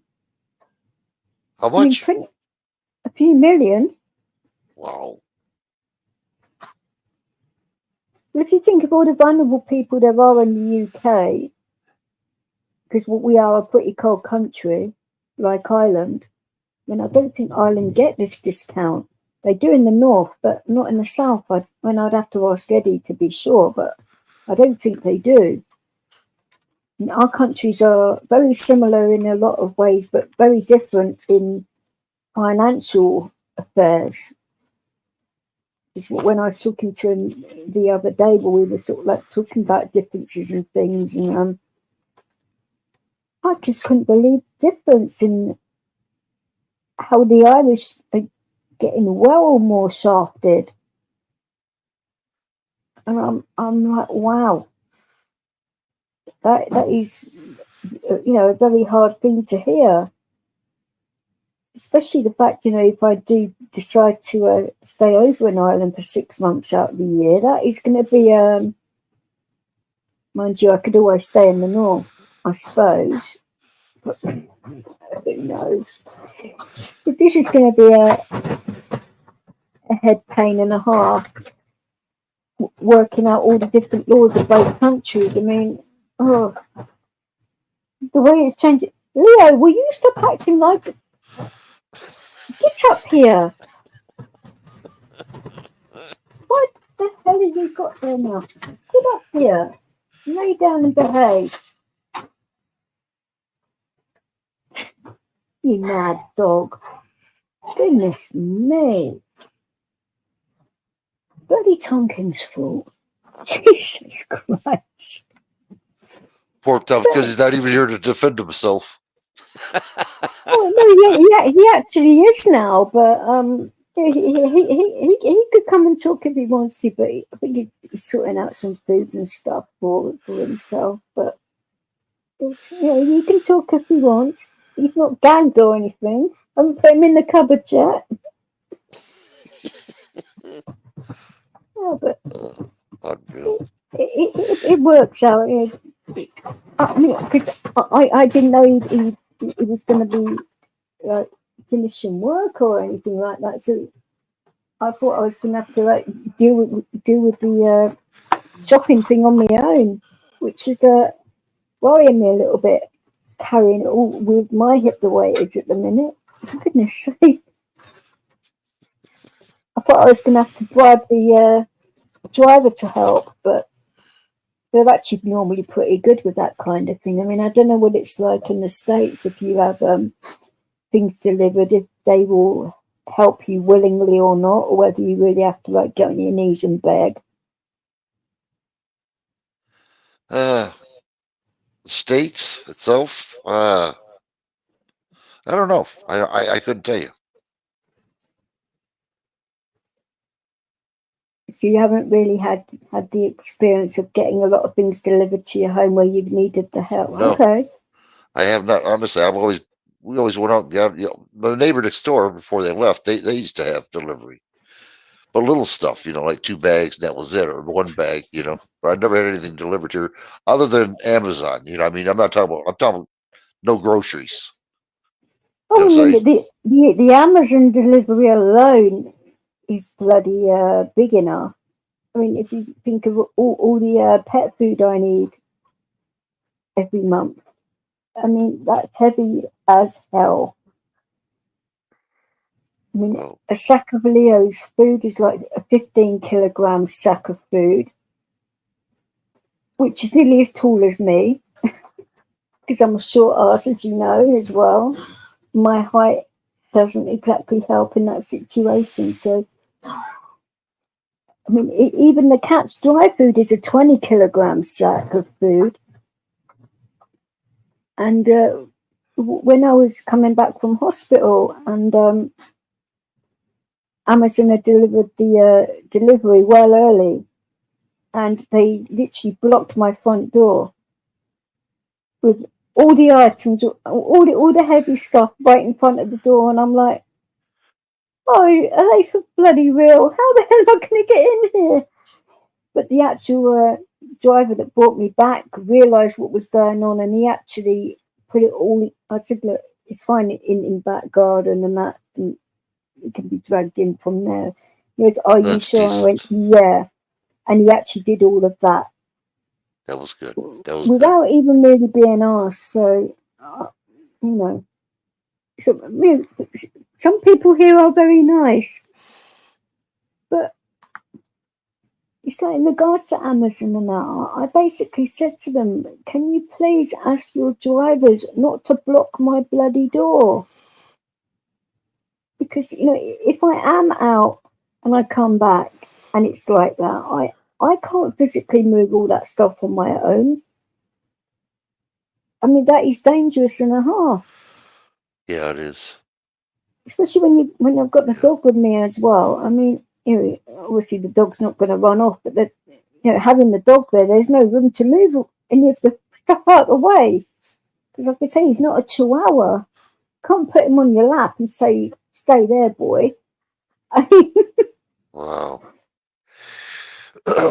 No, it's not good at all in that regard. But they keep on bloody doing it, and it's like, oh goodness sake! Keep telling them. They put it, where you can grab it. Yeah, but we bought a little miniature refrigerator. The old one was always nice. I wanted when I was in heating and cooling. You actually mean like a beer fridge? Yeah, like a beer fridge. Yeah, real small. Yeah. And I wanted at Granger's, they call it. They had a contest, and I won at first prize, and I took it home, and it lasted like 45 years. Well, the seal got bad, and it started running constantly and started freezing up. We had to keep unthawing it every week. Well, we bought a new one. So we're waiting for the delivery. Here comes a girl. She picks it up. I went, oh my God, this is going to be heavy. And sure enough, she picked it up and she went so far and she dropped it, destroyed it. I went, oh man, no. Oh So dear. yeah, so they took it back. I should say my daughter did, and they wouldn't accept it. But they said, we'll give you another one. So I got 2 refrigerators for the price of one.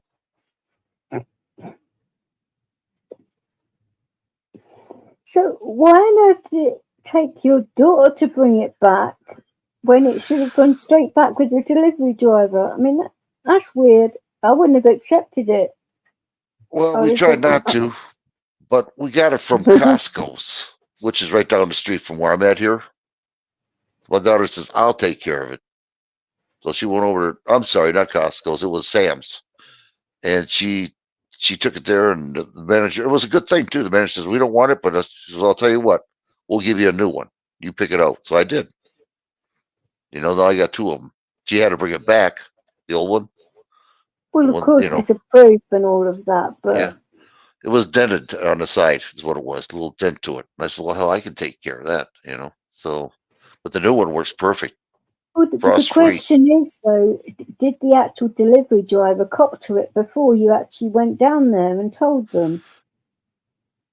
I don't know. I mean, she actually dropped it. I know that. I seen it. I told, whoa, whoa, whoa, So that is where you've got to sort of pull them up on these things. I mean, all those deliveries I had where the food delivery people were having issues saying in regards to my hot drinks that I was ordering, like the hot chocolates and that, which they weren't being packed properly, and the way these drivers were driving as well, it was going everywhere, and like they would literally fall out the bag and down my legs. And I said, wow, I'm not accepting that.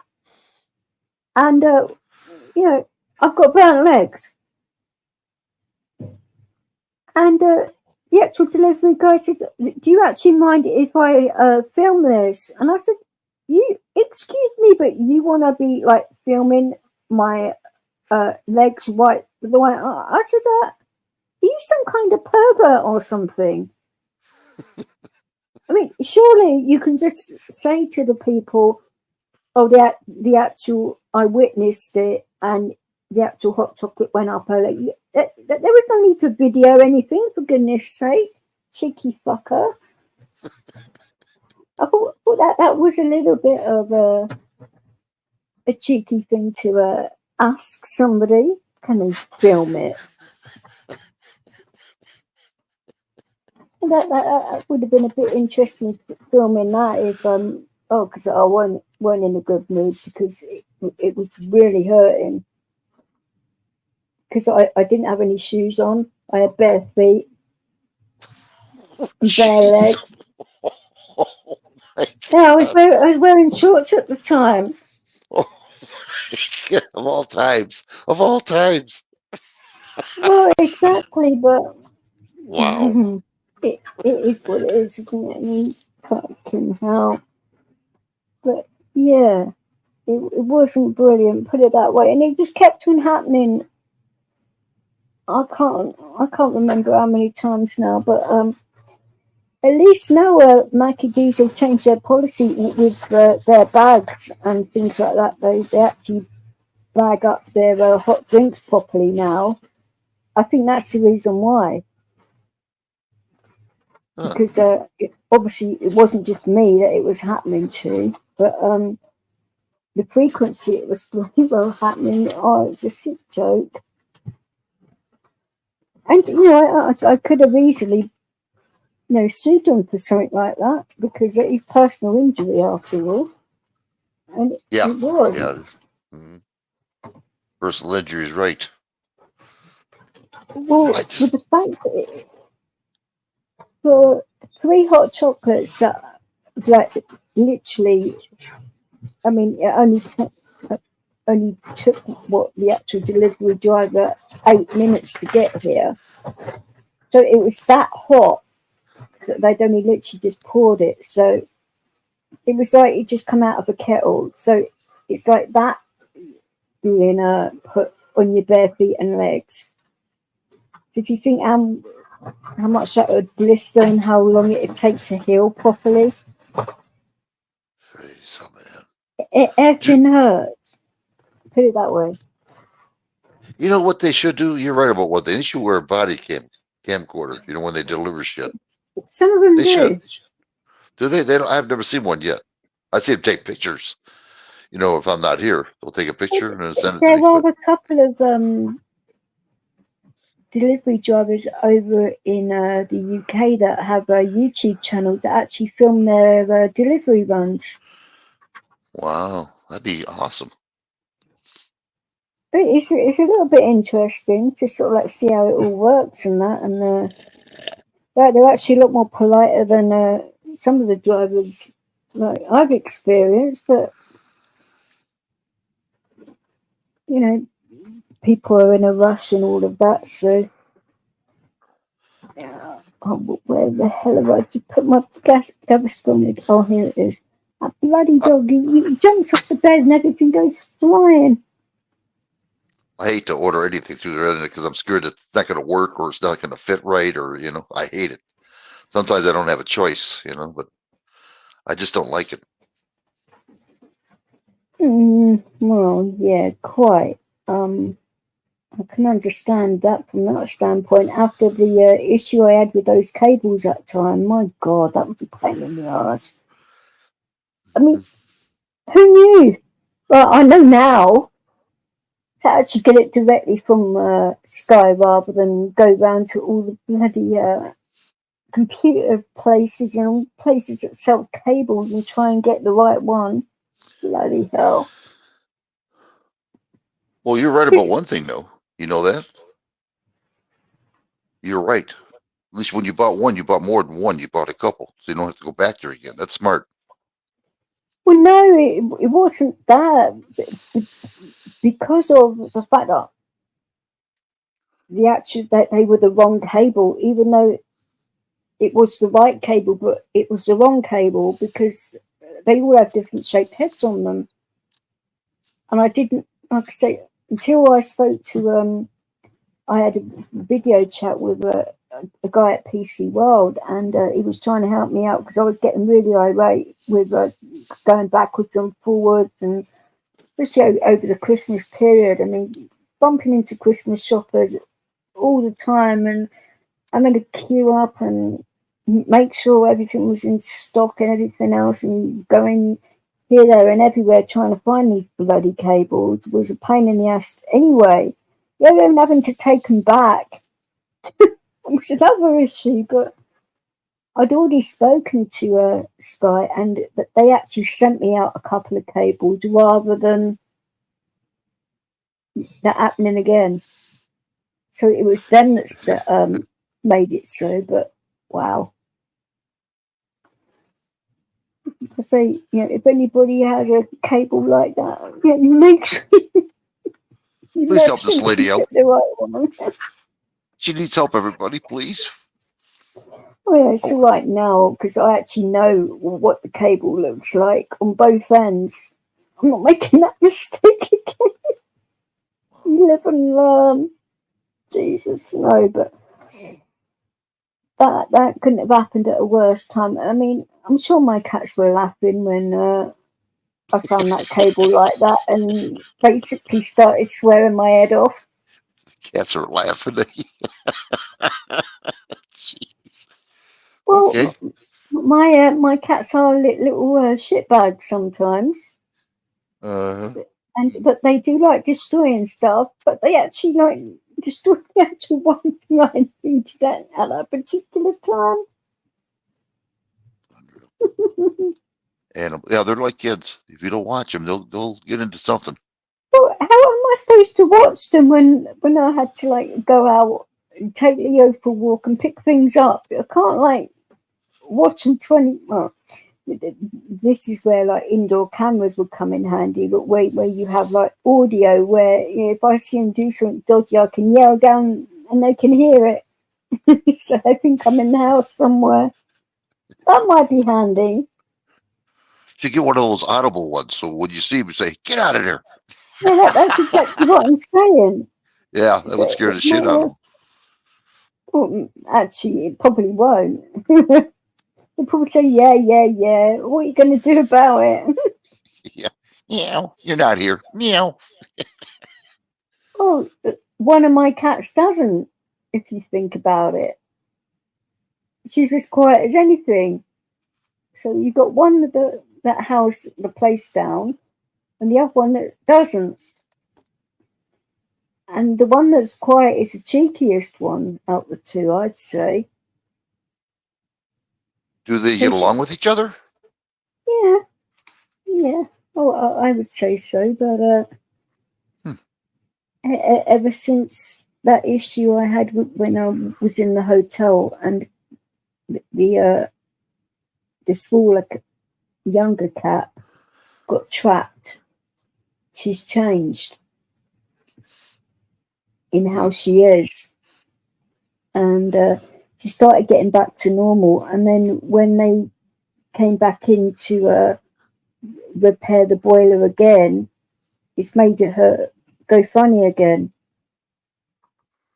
She does not like any repairs people coming in here, because it must have really done something to her mentally.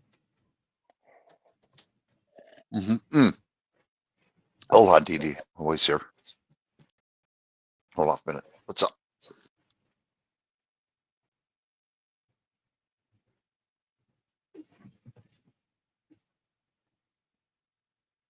So it's okay. All right, I'm with you. She all right? Yeah, she just came in. She said, "I'm going to shut off the furnace." And I said, "Well, yeah, go ahead, do it. I don't care." She turned on the furnace. Didn't even kick on. It was warm enough in here. That's why. Well, that's the thing, innit? If you get too hot in the night, I mean, me personally, getting over a cold, I'm still not 100% in not normal body temperature yet. So it will be probably in a couple of days, but it's like a pain in the backside because I can't take cold meds at all. The only thing I can take is that glycerin, but that doesn't really help in regards to the temperature side of it. It will help with your voice and that, but that's all it really does. But the other stuff, no. I'll bet you're happy though. You got heat when you want it, though. Oh, it is nice having central heating. I mean, not having it for 5 years and then actually having it now, it is a difference. Is your heater in like a closet? No. Because they do have that over here. Well, I actually did have that. They actually would call it like an airing cupboard where they normally have boilers, don't they? Where people would normally put towels and things like that in it if there was a boiler in there. But no, that they actually didn't put it in there. That they actually put it in the spare room. It takes up more room. They are morons. Morons. But hey, that's what throws me off. You say boilers. I'm trying to figure out, do you actually have a boiler that is it water heat or is it actually air heat? it actually warms your radiators and does your hot water and Okay, both. okay. Boiler. You're right then. That's a boiler then. Yeah, it is. Well, I just want to make sure. Some people, they call furnaces boilers, and No, it's a boiler. okay. Definitely. The amount of trouble I've had with it. I got you then. I know what it is. The amount of times I've said, yeah, it's a boiler. So yeah, I used to work with those. Yeah, I remember you saying. I don't think I've actually had a furnace. It's always Mhm. been a boiler. I think they prefer to use boilers over here rather than furnaces, to be fair. Well, believe it or not, that's the best heat you can get right there. Boilers, they're Well, fantastic for heat. Wow. well, when they bloody well work, maybe. Yeah. No, you're right about that. Yeah. Yeah, you're right. Do you have a Otherwise, two-pipe? it's just an eyesore hanging off of your wall. If you look at your radiator, is it a two-pipe system or one pipe? In other words, is it just one pipe going in, or is it one pipe going in, one pipe going out? I think it might be two. Two. It's one or the other. I cannot think off the top of my head. Is one pipe higher up than the other one? One's on the floor and one's up high? Higher. It's not really high. But there's like a valve on one side and a different valve on the other. It's weird to explain it. The only reason I know is because when they actually came to fix a boiler before it completely broke, the actual radiator decided to like burst. Whoa. And I just literally had a brand new carpet fitted Oh. a couple of days previously, and it's like, oh, is this for real? I would have been. Oh. Is it like an accordion radiator, or is it like fins? I'm trying to figure out what. It doesn't have any holes in. Like there are some radiators where there's space in between the metal bits. So you This is just like completely. It's not completely flat because it has like little indents in it, but it is quite flat and literally attached to the wall. It's not. It's not a storage hydraulic heater. heat. You got hydraulic. Okay, you don't have steam. Okay, I got you. You got boiler with hydraulic heat. All right, I got it now. Yeah. All right. It's not a storage heater or anything like that because they are very expensive as well. Storage heaters, bloody hell! But they run on electric, not gas. So these run on gas. Electric ones, no. Yeah. Hey Eric, how are you doing? Long time no see. You can join us if you want. It's up to you. I don't mind. Charge him double. Charge him double. Oh, you're horrible. But yeah, I might. Or triple. Who knows, you know. At least he's okay in that, which is a good thing because he wouldn't have come in if he weren't. So I just hope Clint is okay after he dropped off on that, after hearing all of that. It's a worrying thing when that suddenly happens to somebody, innit?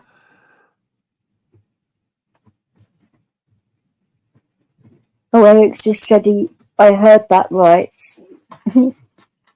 What's that? Yeah, Eric heard what you said, but you didn't hear. So it's like, bloody hell. Yeah, I'm having a hard time all of a sudden hearing from you. What the hell? Hold on, let me check something out here. I said you should have got decent headphones at the time, didn't I? You could be having issues now. I'll try it. See what happens. I'm with you now. Normally, you have to pull the actual cable out if it's, say, in a phone or laptop. Give it a bit of a clean and put it back in. Sometimes that works. I have a cordless, and if I get too close to something, sometimes it distorts your voice or everybody else's voice. You're using Bluetooth headphones. Yep. Uh-huh. Yep. That's what I'm using right now. So I can walk around the house. Well, I said it's sometimes better to have a pair of both? I do have both. You're the one who told me about that. I got a cordless and I got a cord. Yep, I sure do. The cord is right on my bedpost. If I need it in case this thing breaks up or something, I hook it up. The only problem is I can't walk around the house. All good here, Eric. I mean, my kids are doing all right, and I've actually got my voice back, so I'm happier, which is a good thing. And found out recently that my kids want DJ lessons off me and not their fathers, and I'm like, oh boy, here we go. And Lanky's kids want lessons as well, and I'm like, oh Jesus. I sort of said to her, Lanky's in particular, I said to his, wouldn't you want to like do this with your dad, as a bonding experience? And they turned around and said, well, you're a lot better, aren't you? I was like, oh damn. I said, yeah, but and you go, well, we actually want to like learn from the best person that we've heard. So is it okay? And I'm like, sure, if your dad doesn't mind. And of course he's not going to mind, but I think he's going to be a bit like upset because I think he wanted to have that experience with his kids. But I'm sure that they can come round here for DJ lessons, and he can join them, obviously, and we can actually like show them together. But he's got so many bad habits,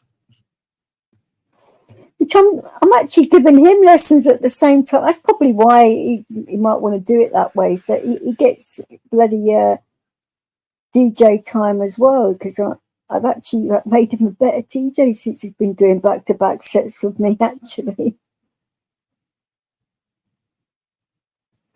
When he's been DJing several years more than me, it's crazy. And I'm like 15 times better than him already. Oh, it's funny. In a way. But then he's probably a lot better at other stuff than me, so it is what it is, isn't it? I've accepted it, and I think it's a good thing that his kids want to learn, and mine now have actually come to me and said, because that's like 5 people that I'm going to be teaching. So that'd be a lot of good experience for me to get teaching experience for obviously. Oh, Von Erich is there. Okay, I didn't. Okay, Von Erich. How you doing, Von Erich? I see him now. Who do you think I was talking to when I said, hi, I thought you said, Eric, how are you doing? All I heard was Eric. That's all I heard. I didn't hear Von Erich. I heard Eric. I'll be dang. How you doing, Von Erich? I'll be dang. Oh, And then I said, you can come on if you want. And then you said, charge him double. So I thought you knew he was in here. And that's when he said, I heard that right. oh, no, okay. I know. I thought it was Eric. I didn't hear the Von Erich. Okay, wow. Well, I always call him Eric instead of Von Eric, but I always call him Eric. Oh, okay. I call him Von Erich. Mr. Von Erich, yes. Or Master Von Eric. Bow down type of thing. Bend the knee, so to speak. But then I probably wouldn't be able to get back up again. So probably not the best He's born idea. in Christ. I was born in Christ time. I see that, bad Von Erich. Uh-huh. So how you been doing, Von Erich? Wow. He seems to be okay. I mean, so if you want to jump up, you can do. We don't mind. It's completely up to you. I haven't done a live in a little while, and well, since I know it's Von Erich, it's for free. Well, my rates may have changed. You don't know. You're gonna go broke after tonight. Well, it could be monetary rates. It could be that he has to do something first. And I don't mean anything like disgusting, by the way. I mean, like maybe like sing a song or something along those lines, rather than anything really like perverted or horrible. You know, before anybody thinks, "Oh my God." No, I wouldn't do that, especially not to amicable people, no. But the actual thing that he tried to say is that British people don't have slang. And I'm like, is this guy for real? See, I'm reading it now. I know how to get to the chat now. It says, all is good here with my son. I got it now. Oh, bless him. How is Yeah. he doing? Is he doing all right, your little cherub? You're lucky you've only got the one.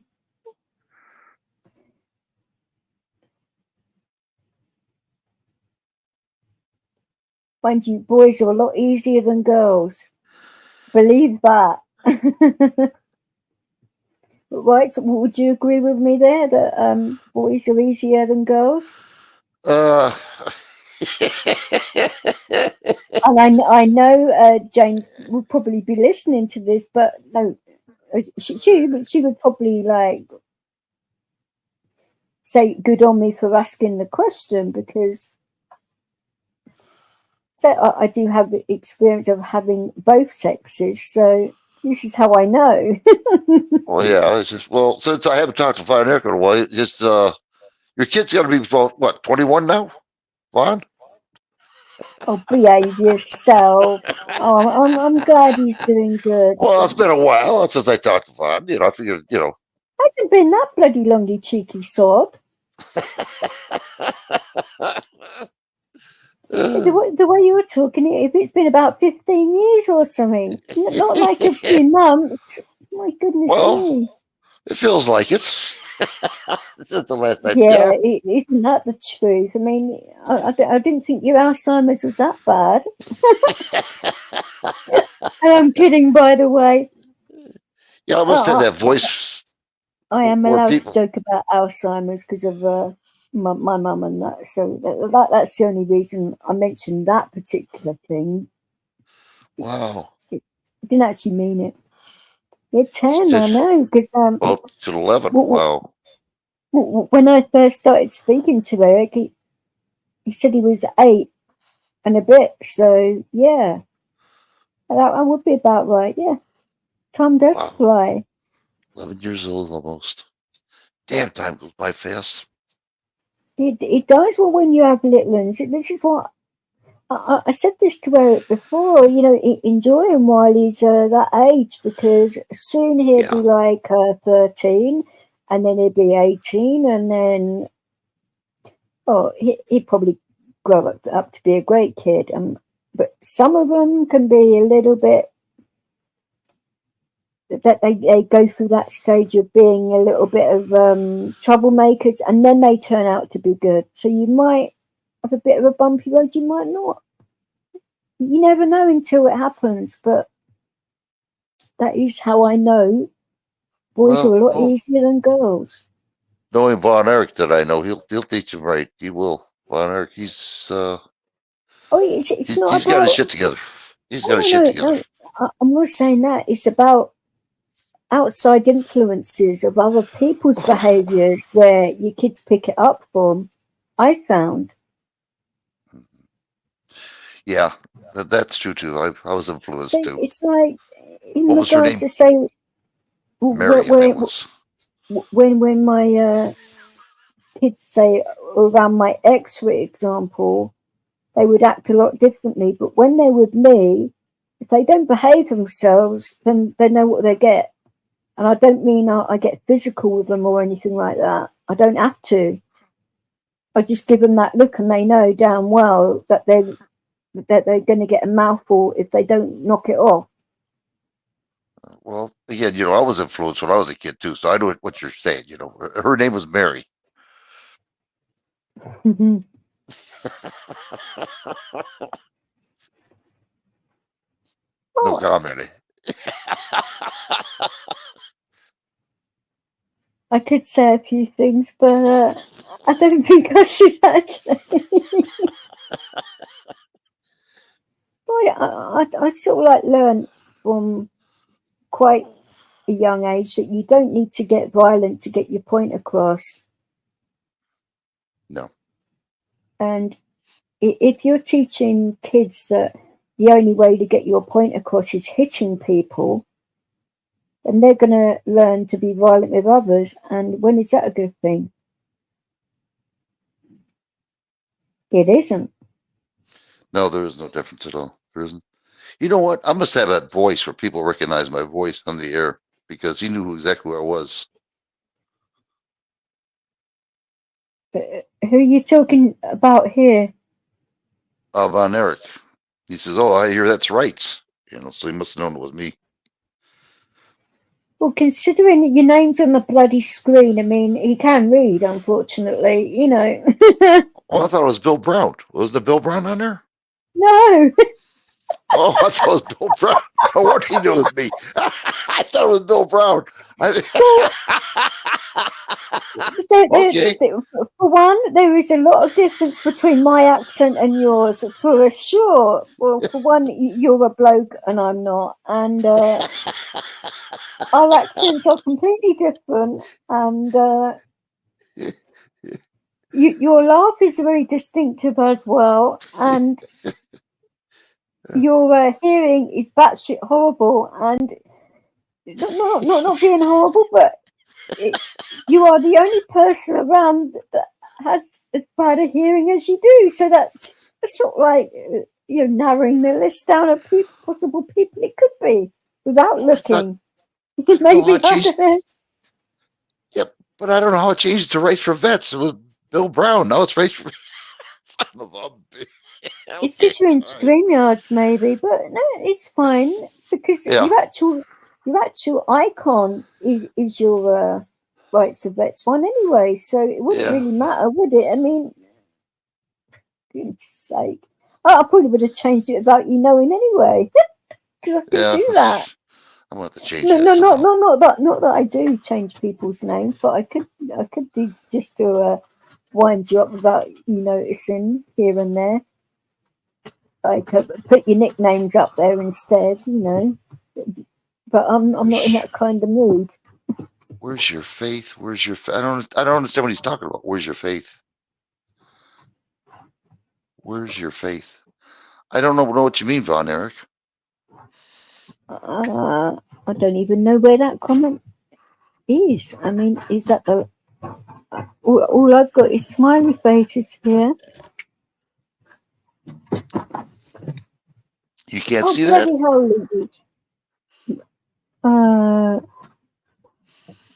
Seen about the actual comment where he's going on about Christ and that, which you actually said, and he's talking about his son and that, and where's your faith? he's responded to me and smiley faces. Unless I go into YouTube, and it might be in there, might be having severe lag. Yes. Oh, I see something. You have to be patient with rights when it comes to teaching about the tech world. He was born. Okay, I got that. Yeah. Where's your faith? You were talking about that comment. I thought you meant like he done something else. I was going to say, shit, I'm going that blind. That isn't a good thing.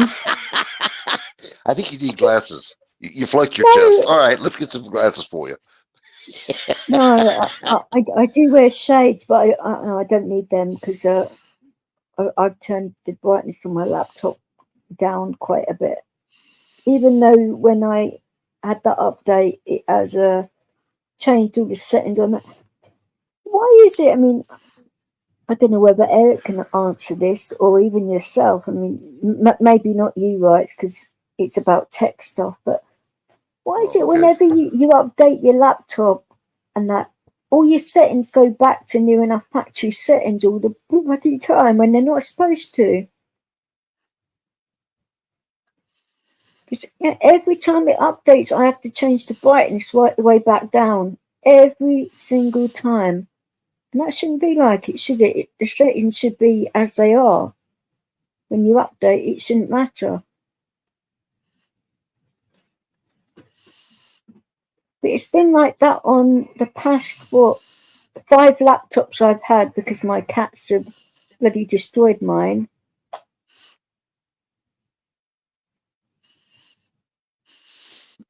It's nuts. The updates have done it to different makes of laptops as well. It hasn't just been like I mean, the last 2 I've had have been HP, and I had another HP one. I had a few other makes, Lenovo ones, ThinkPads, and that, which were a lot better in a lot of different ways, but you don't have any thing to put discs in, and it doesn't have any cameras on it either, which for some things you if the doctor wants to have a video call with you and that, and you bloody well can't, because it doesn't have a camera on it. It's like, oh, for fuck's sake, here we go. When you actually say to them, oh, my laptop don't have a camera on it, they don't actually believe you. And I said, look, I'll give you the make and model of the laptop and you look it up.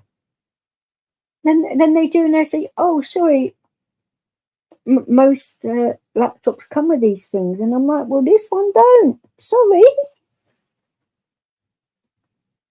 But sometimes that's better, because people can't then hack into your, cameras with you not knowing and all of that. I mean, that actually can't happen with mine. But I've sort of like made sure of that. But you've got to be careful with these things. I've watched too many stand baiting channels, I think. Does Von Erich have an answer for you, or what? Does he know what might be the problem? He might not know. I mean, it could just be. I mean, I could just ask Google, or it wouldn't be Google, would it? It'd be Microsoft, wouldn't it? When it comes to updates and things like that, wouldn't it? No, if you really want some help, I can tell you. But I can tell you what's wrong with it right now. It's shit. No, it's broke. I mean, seriously, it has done it from when it was brand new, and it's not that old now. It's just over a year old, this laptop. It's not exactly old, so it's a weird one. And the fact that it's been over multiple makes of laptops, it's not just been just one make. It's been not multiple makes that it's done it. So it's not the laptop itself, it's the actual updates that it's actually overriding stuff when it shouldn't. No, it shouldn't. And I've got decent security on my laptop, so that isn't an issue. That's why I use my cell phone as much as I can. I try not to get in my laptop unless I have to. Well, I've got decent security on that as well, but I have insurance on this phone or something. That's the only insurance I do have is on this phone. Something happens, I can get it replaced. Well, the fact that I didn't pay for this phone, I didn't bother with that. I don't know whether my uncle did or not. That's up to him.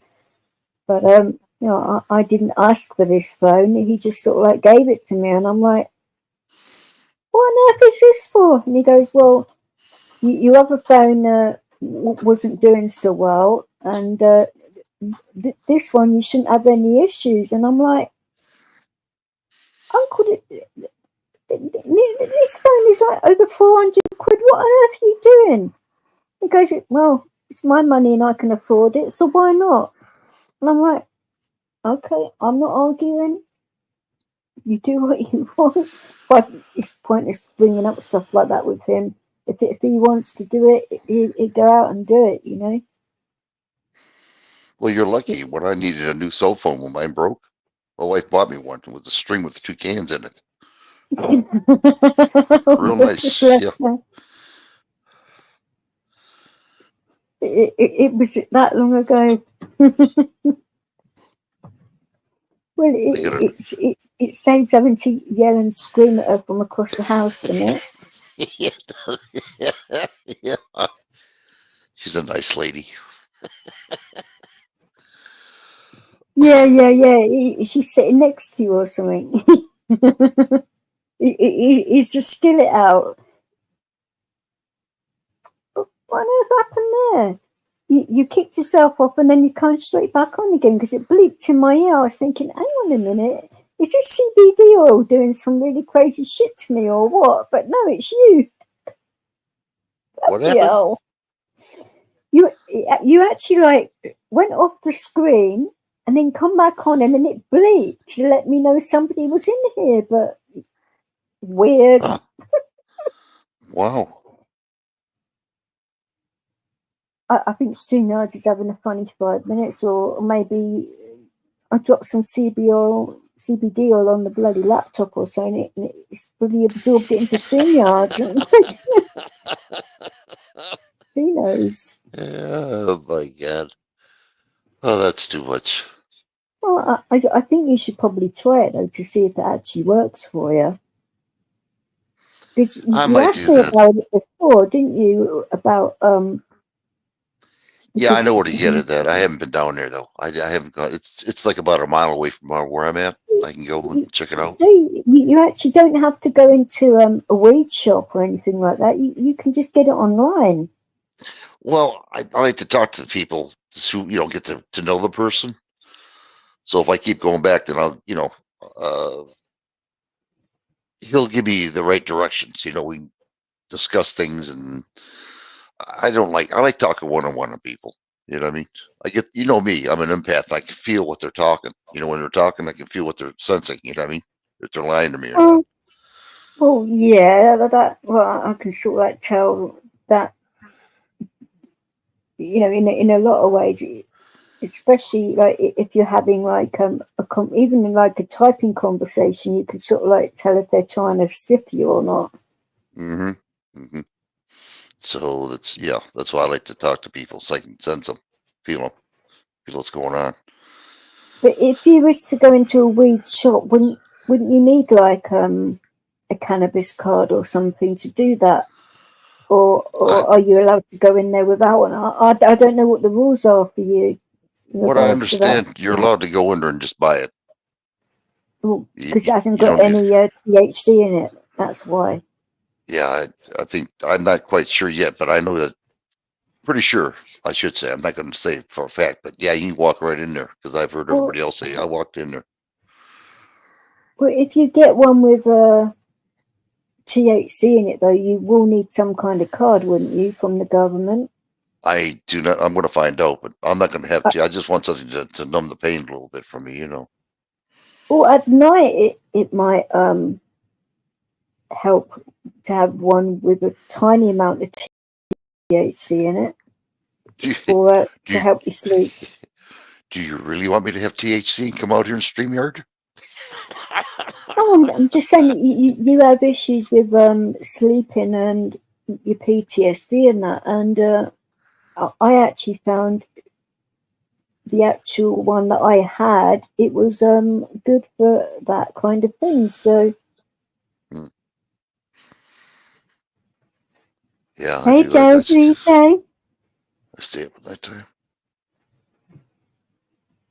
I mean, it's completely down to yourself, but I think, like CBD for during the day and maybe get a mild RSO at night when you're having difficulty sleeping. Because I've taken both at the same time, which was a big mistake. Because, like I said, I didn't know which one was which, and then I thought that I thought the one I took was the CBD oil, but it was the RSO. And then I jumped on a Marshall's live stream and realised it was the RSO, and it's like, oh shit.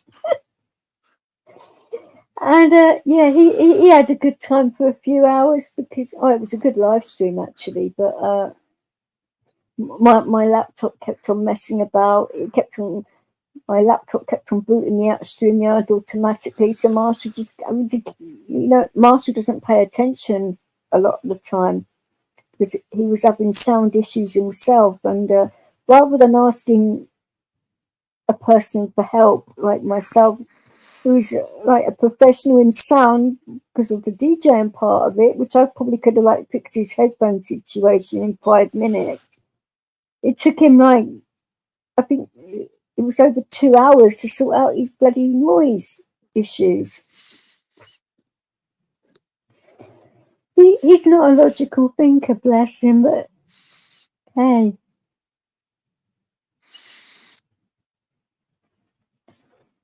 It's okay, you can talk at any time, it's fine. It has been a while. And I think that the last time I spoke to you was doing well, so it's all good. It's good when people are doing all right, you know.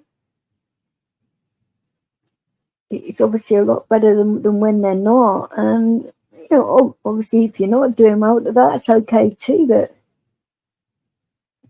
it's all right, you know, talking to people that are going to have your back regardless if you're in a bad way or not, you know. And it's finding those people online and knowing that they're going to be all right with you rather than chancing it with other people that aren't so much like that. And you sort of have to find out the hard way sometimes for people, don't you? You know, it has been an interesting time being on here. Well, I know it has for me. I think Rights would agree with that too in a lot of ways. My God, the amount of issues we've had between us both with dealing with certain things and people and all of that. It's mental. And people like to drive you that way as well, or think they have, you know. Do you agree with that, Rights, or is your headphones gone again? I'm just listening to you. Yeah. Oh, yeah. I'm on Rumble now. You know, I'm not on. I'm not on StreamYard right now because I got strikes. So I'm just waiting for it to disappear. November 1st, I'll be out there on YouTube. Are you telling me that strike is still active? I mean, that was ages ago. You got how long was the actual strike for? 90 days. It hasn't been 90 days yet. But for what exactly? I mean, the actual normal time for a strike is a week. Well, yeah, but I mean, you got 90 days for probation. Yeah, you're right. If one strike's 1 week, two strikes, two weeks, but then you got 90 days. And then after the 90 days, they take the strike out. You didn't know that? Yeah, but the amount of times they've struck you for that length of time has been multiple times, hasn't it? Or have I got that wrong? No, you got it wrong. No, I got it in, when was that? I know August. you got a long strike initially when you told me the first one you got was really long, wasn't it? It seemed to last a long time. My first strike is when they kicked me out totally for 3 days. I had no internet. No, it was longer than 3 days that you couldn't use YouTube for because it was lasting. Because you was asking me like, what on earth do I do here to get it back? And I said you're going to just have to wait with it in regards to YouTube because they're a bit funny about certain subjects and all that. But they normally give you a warning rather than just No, they didn't. Games. They just kicked No, me I right know out. they. I know. Yeah, I couldn't. they kicked my. Even my I Gmail's couldn't gone. believe it. Yeah, that was that jab. You know, when I talked about the jab, that was it. Boy, boom, they knocked me right out instantly.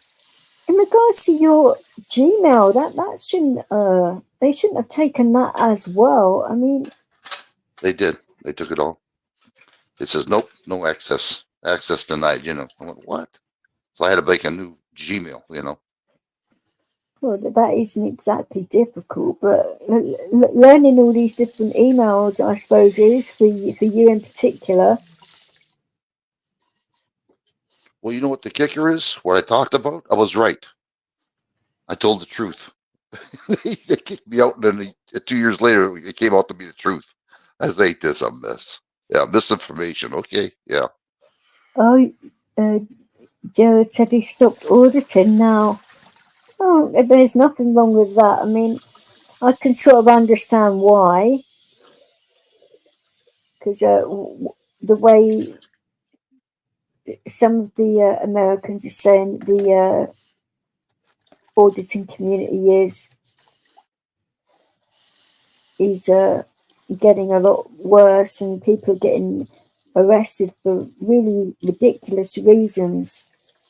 So I can understand it from that point of view.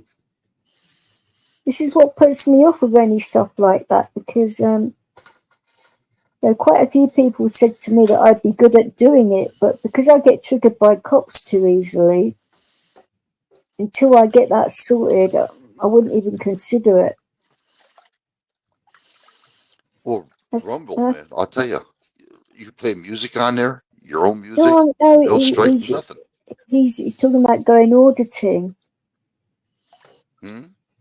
He's talking about auditing. You know, where people go into police stations or town halls and courts and things like that. Where you're allowed to. Yeah. Okay, yeah. Is that what he does? He used to. He said he stopped doing that now, and I said I can understand why.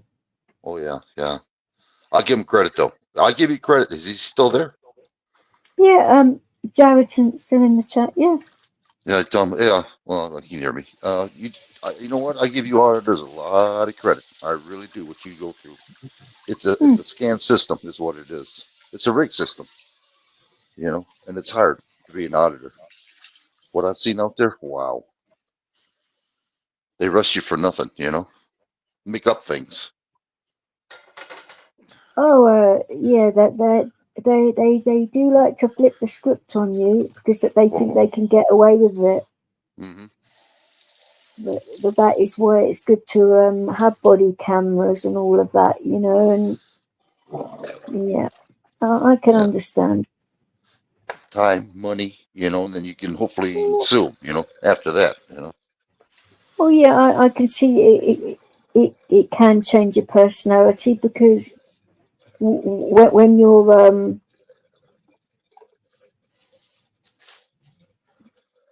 dealing with people that want to rile you up as well, well,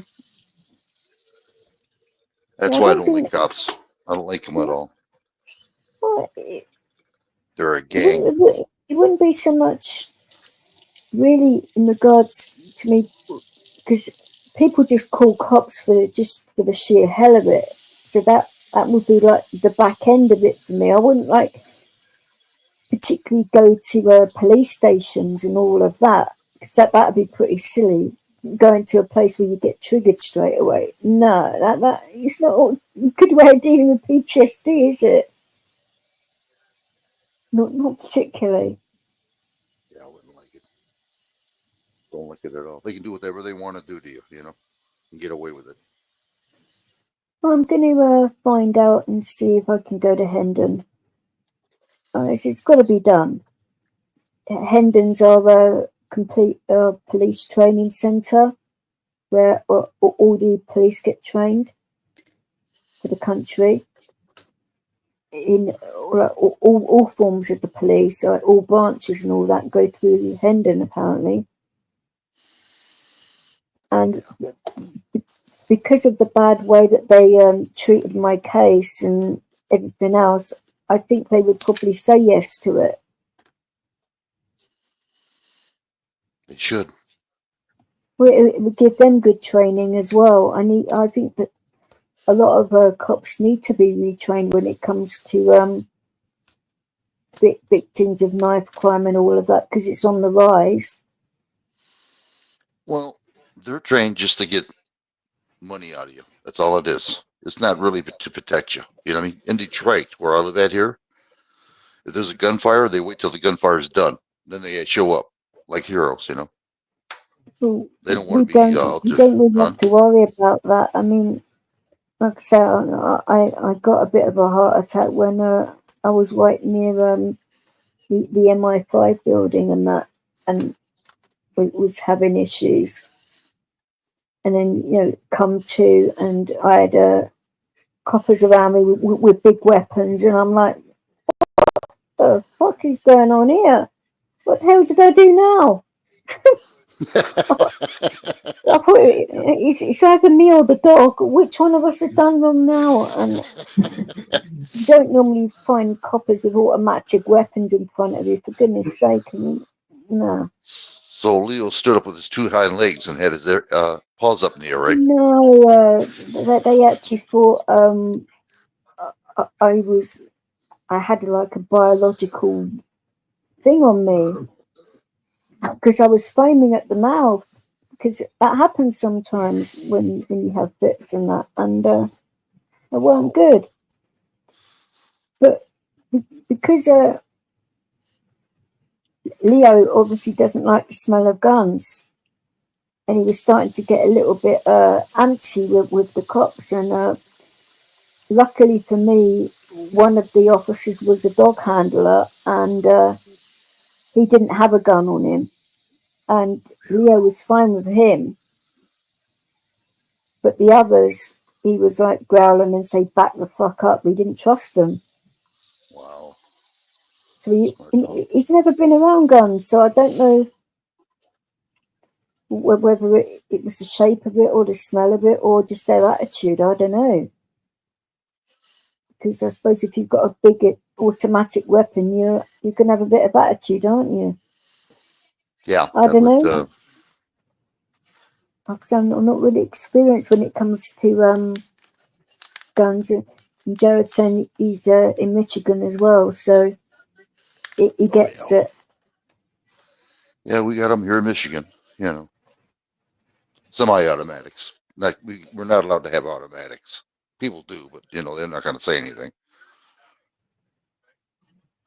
Well, when it comes to specialised cops, that they are allowed to have all of that, obviously, because they deal with terrorism and all of that. And obviously being around MI5 and MI6, which is where they would be armed for obvious reasons, and I just could not believe that they actually thought that. I mean, what a bunch of dopes. Especially, having the dog with me who has got a big vest on to say that he's an assistance dog, bunch of fools. Yeah. I don't know. I just I'd say it's mad because you can't speak straight away, and whenever you come round from any of these things, it takes you quite a while to be able to understand, and get the words out. And because I was like mumbling and that, they actually thought I was drunk as well, even though drunk. My God. You'd think they'd be able to smell that first, wouldn't you? I mean, booze does sort of like, especially if you're lit, as in drunk, you're going to be able to smell that from quite a few meters away if you're that steamed. But no. Bloody idiots. Well, at least the unarmed one, apologised and everything. The other two didn't, cheeky bastards. Yeah. I should have just let Leo go and let him have it. That's why I have no love for him. You know what I mean? I mean, if a cop dies, you know, I feel sorry that a cop does die. Don't get me wrong, but they had the same opportunity as a military man. You sign up, you know you're going to go into mayhem. You know, you might die. You're taking your chances. You know what I mean? A military guy dies, nobody says nothing. A cop dies, and it's all over the place. You know, Well, it's unreal. Two double this is standards. what I was saying earlier on in regards to vets over here. But what my personal opinion is that they should have private healthcare, because the actual police, if anything happens to them, they've got specialised units that actually will take them and deal with them and help them out, lay out the red carpet, so to speak. But vets don't have that. Now No. that pisses me off, because I think any vets, cops, smoke eaters, as in firefighters, or even paramedics, but they save lives too. It should all come under the same umbrella, but it don't. Well, I went in there in August. You know, I go once a year now, and I went to see my primary, and she, you know, well, my wife wasn't with me this time, so I said, all right, now it's my turn to talk to her. So we started talking, and before I left, I looked at her and I says, you know what? I says, the day you die, I says, you can say one thing: you fucked over the veterans. She had a fit. Well, if you want another doctor, I says, why? You're all the same. You know.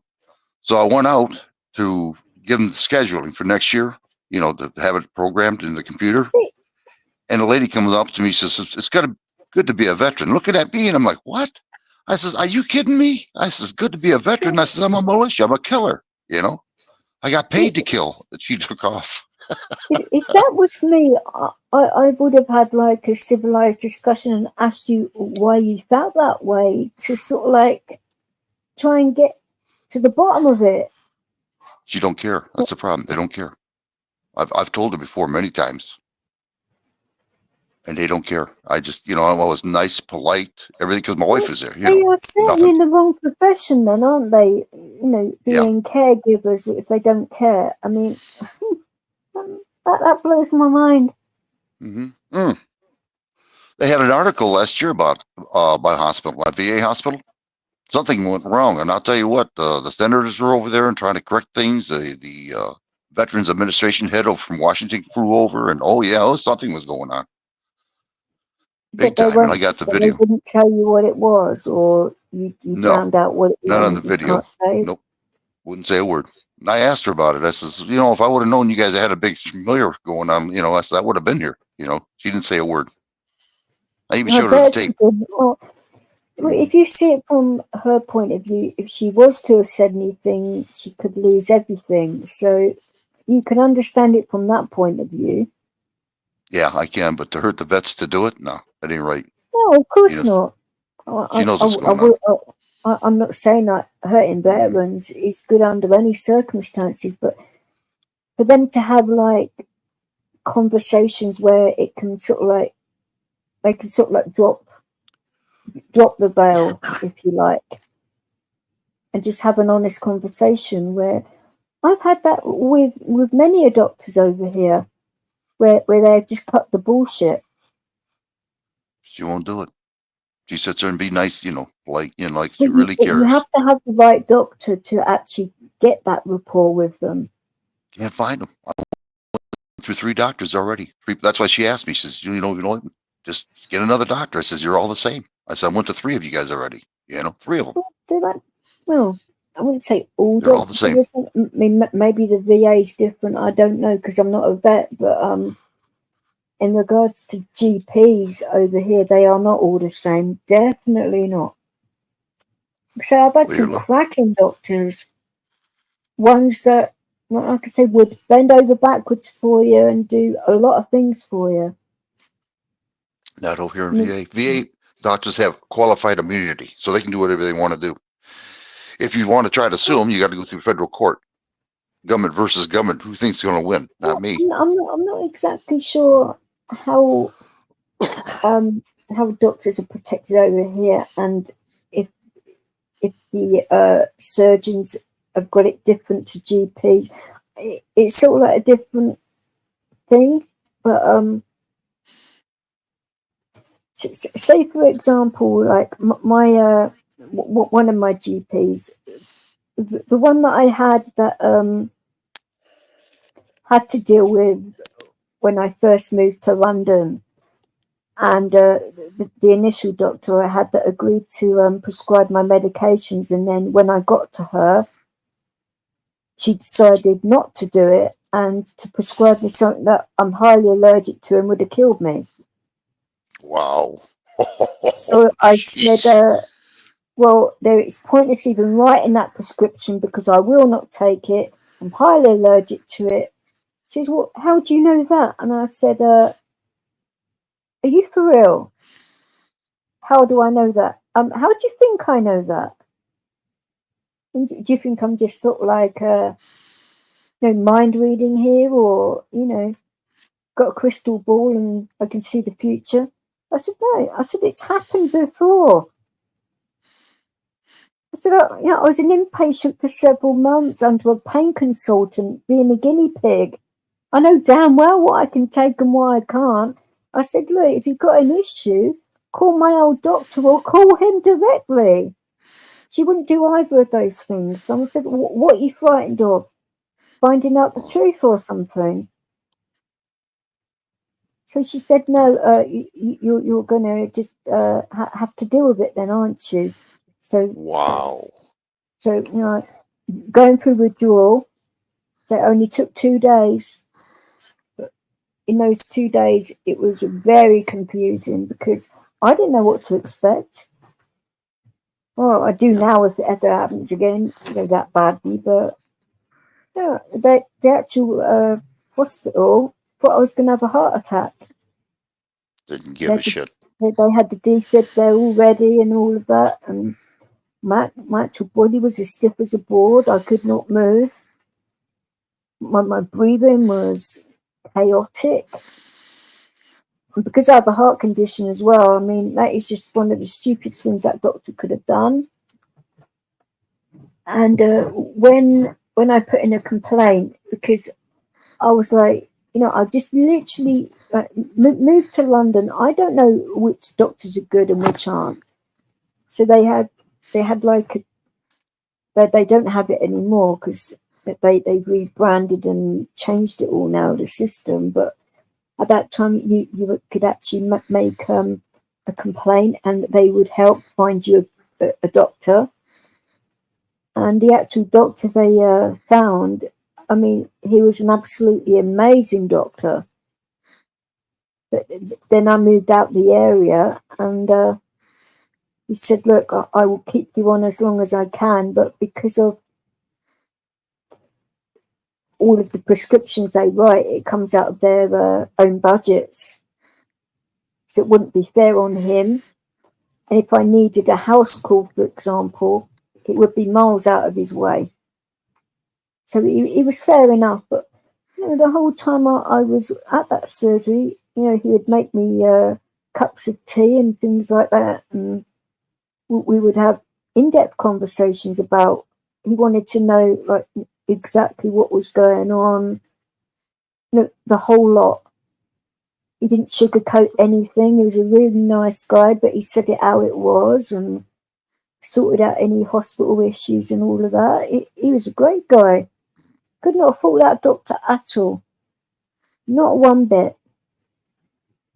And Wow. then I wish I'd have a doctor like that. Well, he had another practice, which I actually found out when my other doctor died of cancer in this area, and one of the members of staff there made up a load of lies, and I had to change doctors because he had to take the member of staff's side on it. Well, he knew that I wouldn't do a thing like that because he knows me so well.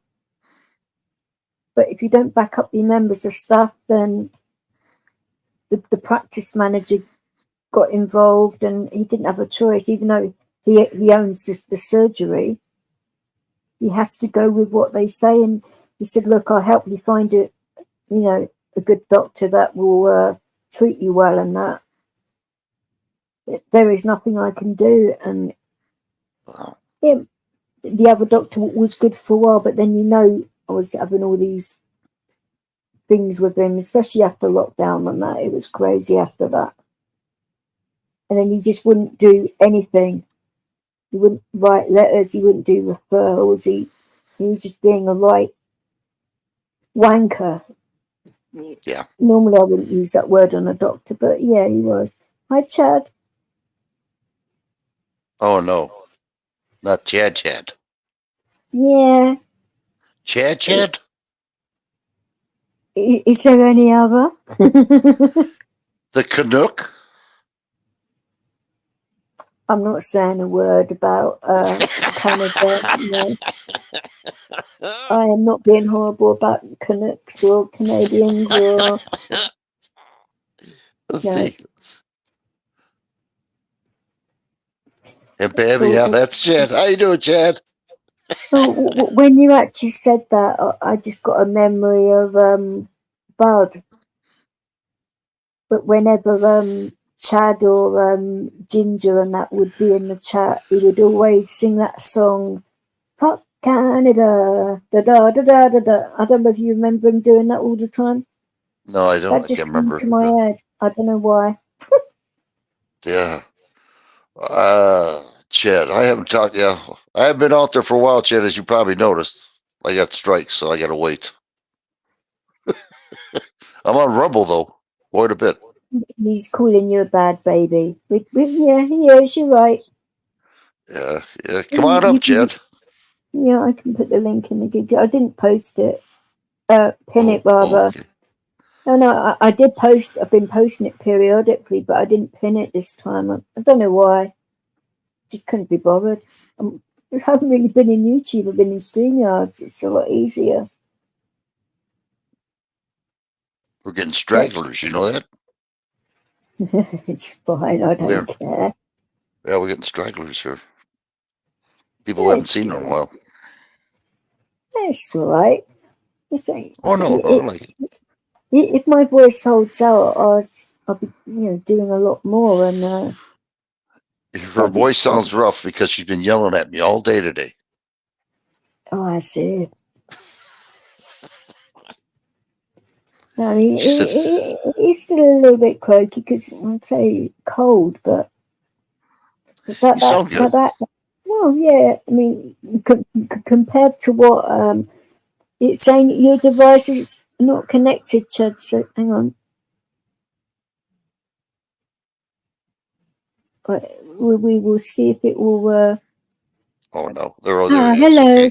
Okay. There, my man. You? The Chad. How are you doing? Good. And you? Yeah, I'm a lot better than. I haven't seen my favorite. I haven't seen my favorite Brit in a while.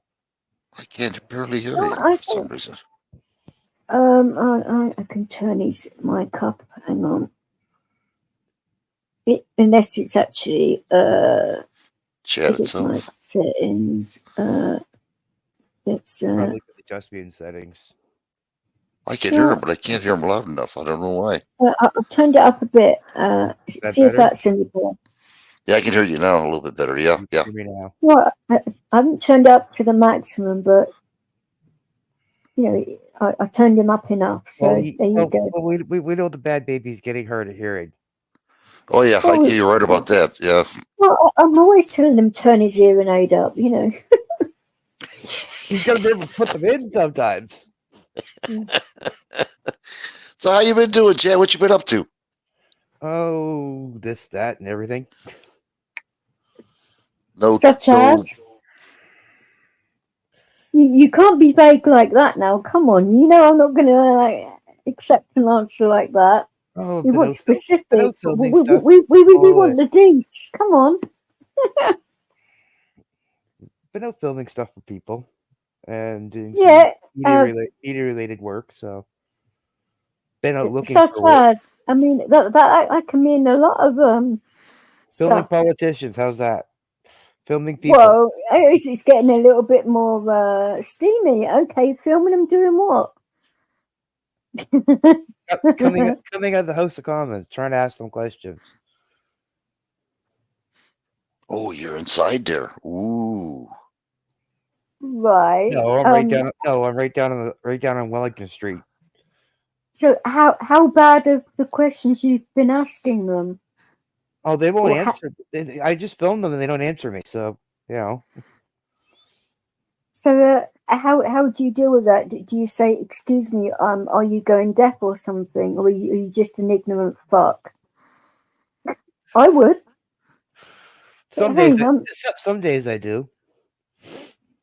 Obviously, I'd word it a little bit differently, depending on how they are. Obviously, if they're right a-holes, then they will get it in that way. But if they're just scared, then obviously you actually do it with a camera they can't see. Yeah. I've also been doing some filming of the police too. They're always fun. So how many pairs of handcuffs have you had on you recently? Recently? How recently how far back do you want me to go? How far back do you want to go? That depends. On what? Are you asking by police or by others? I'm not specifying. I'm not letting you off that easy. Well, since the last time we spoke.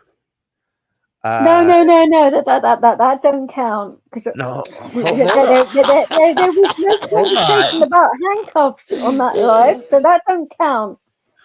Well, that live don't count because there wasn't any conversation. Wait a minute, I don't remember, but I doubt there was. Oh, I do. I normally remember conversations about handcuffs, and I'll come off it. I was actually handcuffed by the police and detained for supposedly claiming I wanted to shoot the Prime Minister with my camera. So shoot him with your camera? I mean, what? Yeah, that's what I said, and the police didn't like it. Somebody overheard it and neglected to say camera, and the cops came and arrested me. Well, detained me, but they had no arrest warrant, so it was an invalid detainment. Did they actually think you was a Canadian version of fucking James Bond or what? I mean, what morons are these? Shooting a person with a camera. I mean, yeah, you're supposed to shoot pictures, but not people. Yeah, I seen that day when he got arrested. He showed us the video of it. Wow, what a mess that was. Yeah. I mean, where on earth would you put the magazine? I mean, I don't mean like a magazine you read, by the way, because that'd be really silly, wouldn't it? But like, you know, the clip where you're supposed to like insert it so you can shoot people. I mean, well, that's ridiculous. they call it a magazine. They call that a well, magazine. yeah, I know. So I was like, you know, telling people what I had in my head, because I'd say you have to explain yourself on here, because not everybody that listens to my channel is English, because ever since I've been putting my music out there, I've been getting foreign people like listening to stuff, and they sometimes don't understand the lingo, and the words are different. Even under translation, it comes out wrong. So if I sort of like say what I actually mean, it comes out better that way, so they understand it more. It's a better experience for them. And it helps them with their English. Yeah, it's good.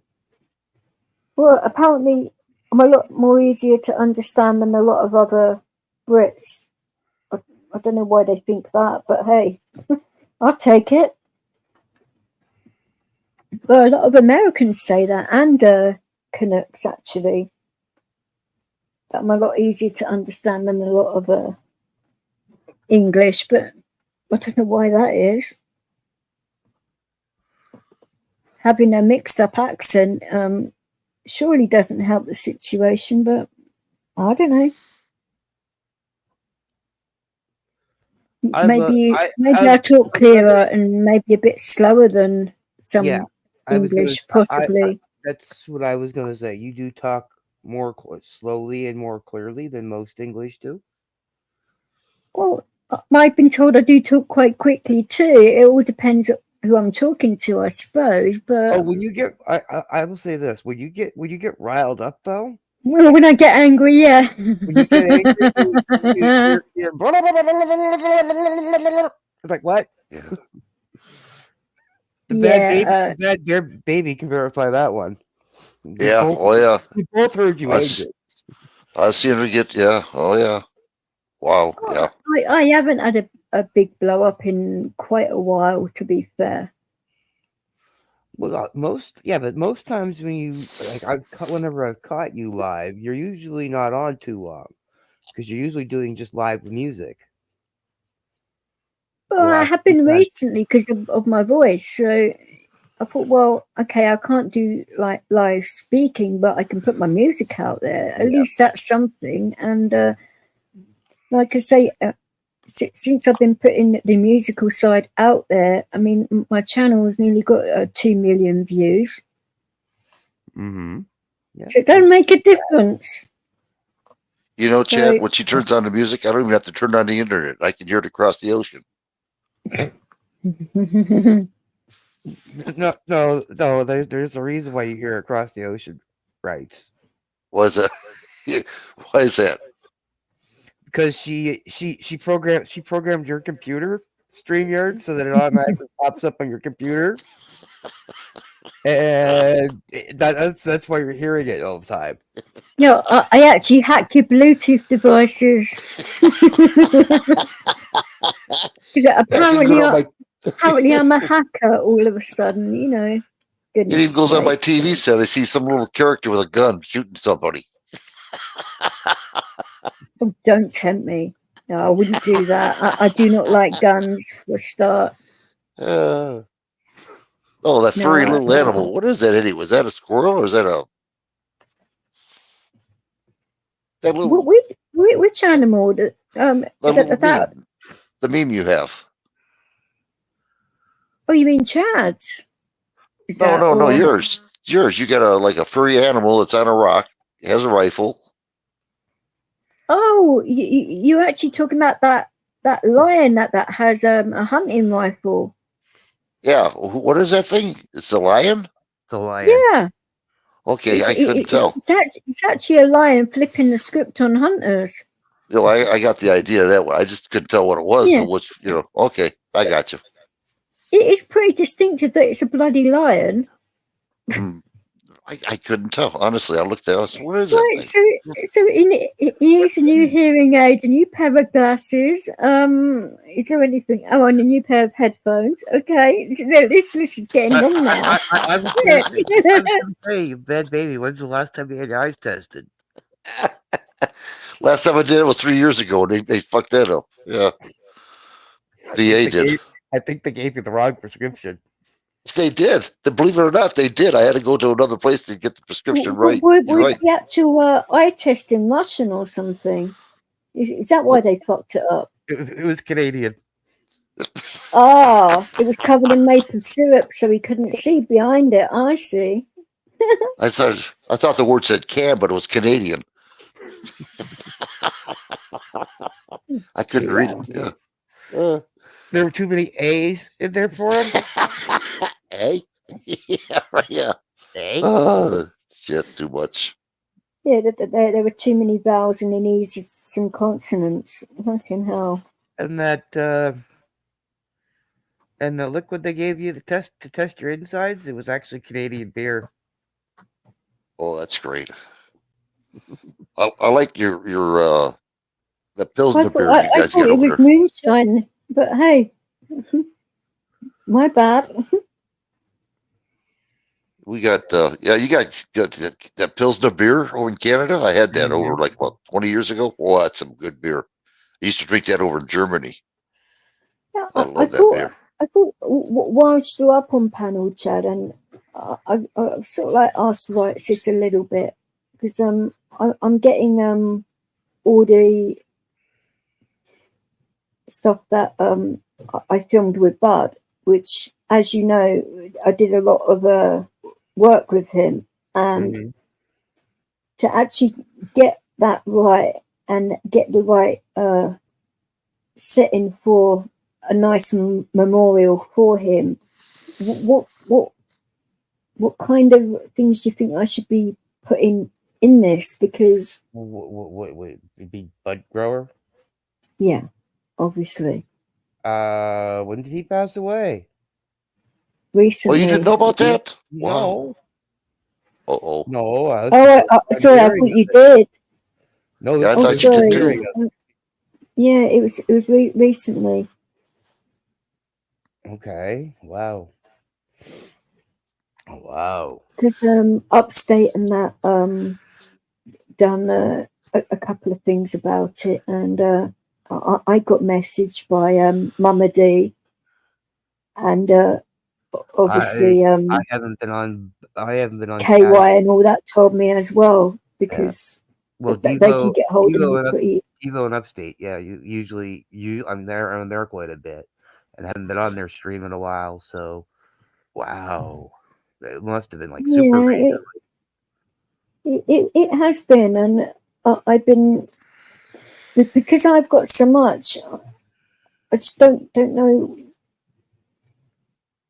exactly like how much to put out there, or Oh, I mean, the thing is, I actually tried getting hold of KY and that, and I think it's a bit too soon for him. So I want to be respectful, but I want to make it fun too, because he was a funny guy, but he had some rants as well. But I want to show like all sides of him, but I don't want it to be dark. Well, yeah, but I mean, still, I mean, the thing is, too, I mean, like as you were saying here, as I was coming up, because I was muting the YouTube, so that when I came into the studio, when I came in, it would be echoing, right? Yeah. I mean, like my fondest memory of Bud, always, even if it was his own stream, even if it was one of his own streams, is when anytime any of us Canadians, and I say any, I'm just broad specting it, or because there were a lot of us that love Bud. And when any of us showed up, oh God, the Canadians are here. Blame Canada, blame Canada. Instead of saying blame Canada, he would say fuck Canada, like that, wouldn't he? And yeah. And talking about that mood that he was going to build. But it was to that tune, blame Canada from South Park. Yeah, but he changed the lyrics. Yeah. And then, and then him talking about him talking about what was it? Chocolate, some chocolate bar. He was going to shoot the Canadians. Yeah. See, I'm going to shoot it. I'm going to shoot it, or I'm going to shoot a chocolate. I've got quite a lot of good stuff, but like I don't want it to be that one where I had to give Stevie Mel a new asshole, because that was bad. That was bad in so many ways, but there's only so much I can bloody well take, especially when someone's ripping into veterans. I mean, especially rights of all people. I was like, hell no, I'm not listening to this anymore. Fuck no. And then he blamed it on me, the cheeky fucker. Oh. Yeah. And then he had the cheek to speak to Eddie and deny all knowledge of ever doing anything. So I actually played it to Eddie, and he was like, whoa, okay. So when he saw Mal next, he pulled him up on it. He said, I've actually seen the actual evidence, thank you. Yeah. He goes, well, I did sort it out of her and apologise. And he goes, did you fuck? Because I've spoken to her. Don't lie to me. So he got chewed out again. Well, I mean, for one, well, even with your music, I wouldn't normally have kept stuff like that, but when it's not, it wasn't my show, obviously, and I didn't know whether they would want any of that stuff for their Viva Vets or anything like that. So that's why I kept it. Well, I mean, geez, I mean, It's a hard one, isn't it? It's from their stuff, is it? Well, no, it's on my channel. It's all the shows they did on mine. So I can Oh, use okay. anything I want. Then I Yeah. don't have to ask permission, do I? And then I don't have to get anyone else involved and upset anybody else when I'm sorting through all of this, because there's hours and hours upon hours of it, Yeah. as you can imagine. Oh yeah, believe me. Listen, you're talking to a guy who has like terabyte upon terabyte of like footage that I back from 2022 Well, I mean, I still have to go through. well, how many times was I doing 2 shows a week for them? It was quite a long time, wasn't it? In the Oh end, yeah. I mean, so I mean, it was well, months worth of, and they weren't short streams either. I mean, I'm trying to think back. Like, geez, like you're looking at like 20. I mean, I don't know how long before I found you, but I mean, I found you mid 2020. So I mean, that's. Oh, I actually started my channel. I think it was the end of 2020, December 2020. But I was going into other people's to say hi and all of that. But to actually do lives, that would be. Well, yeah, it was late 2020. Like, I discovered you quite early when you started doing your channel because you're doing Bud and KY, and that's when I first met you. But that would have been in 2021 when I was doing stuff with Bud and KY. Okay, so it would have been early 2021 then. But yeah, I mean, well, if I'm not using my channel and somebody needs a platform and I think they're all right and one of them's a vet, of course, yeah, you know, I help veterans. So what, you know, I'd be a bit of a hypocrite if I said sod off. But yeah, I wasn't expecting to have to do all the shows with them. But I thought, well, I said it. You know, I'm up now. I might as well, you know. But it actually helped them. It took a little bit of pressure off them, you know. Yeah. And that they could have a lot more of a laugh. Now, having someone with a sense of humour does help. And Bud didn't mind me ripping the piss out of him because, like I said, he lived in England for a while. So he's actually quite used to it. Yeah. And KY was always easygoing and all of that. So yeah, well, I mean, the thing is, regardless, I'll say it this way. I mean, every person is their own unique individual, and exactly. you definitely don't hold any punches, whether you like a person, whether you hate a person. You don't pull any punches. Okay, and that's and you know, and a lot of times, even when you are coming at somebody that you love, right, you're usually coming at them in a joking, aggressive manner when you're upset.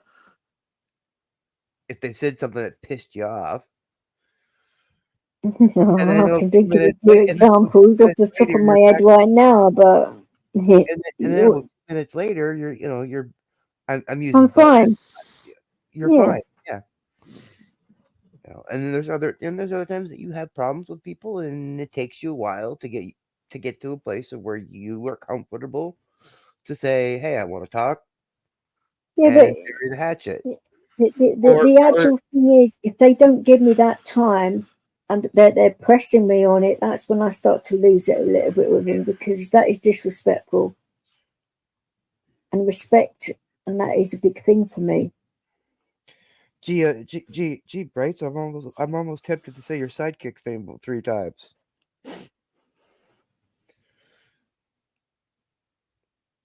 Right? Huh? Well, I was tempted to say I want to kick him 3 times, but hey. Who, right? Yeah, why not? Wake him up. I said I'm half tempted to say your sidekick's name 3 times. Psychic. You know, you're certainly not bloody psychic. I mean, that would help if you were. Well, yeah. Well, yeah. Well, you know what?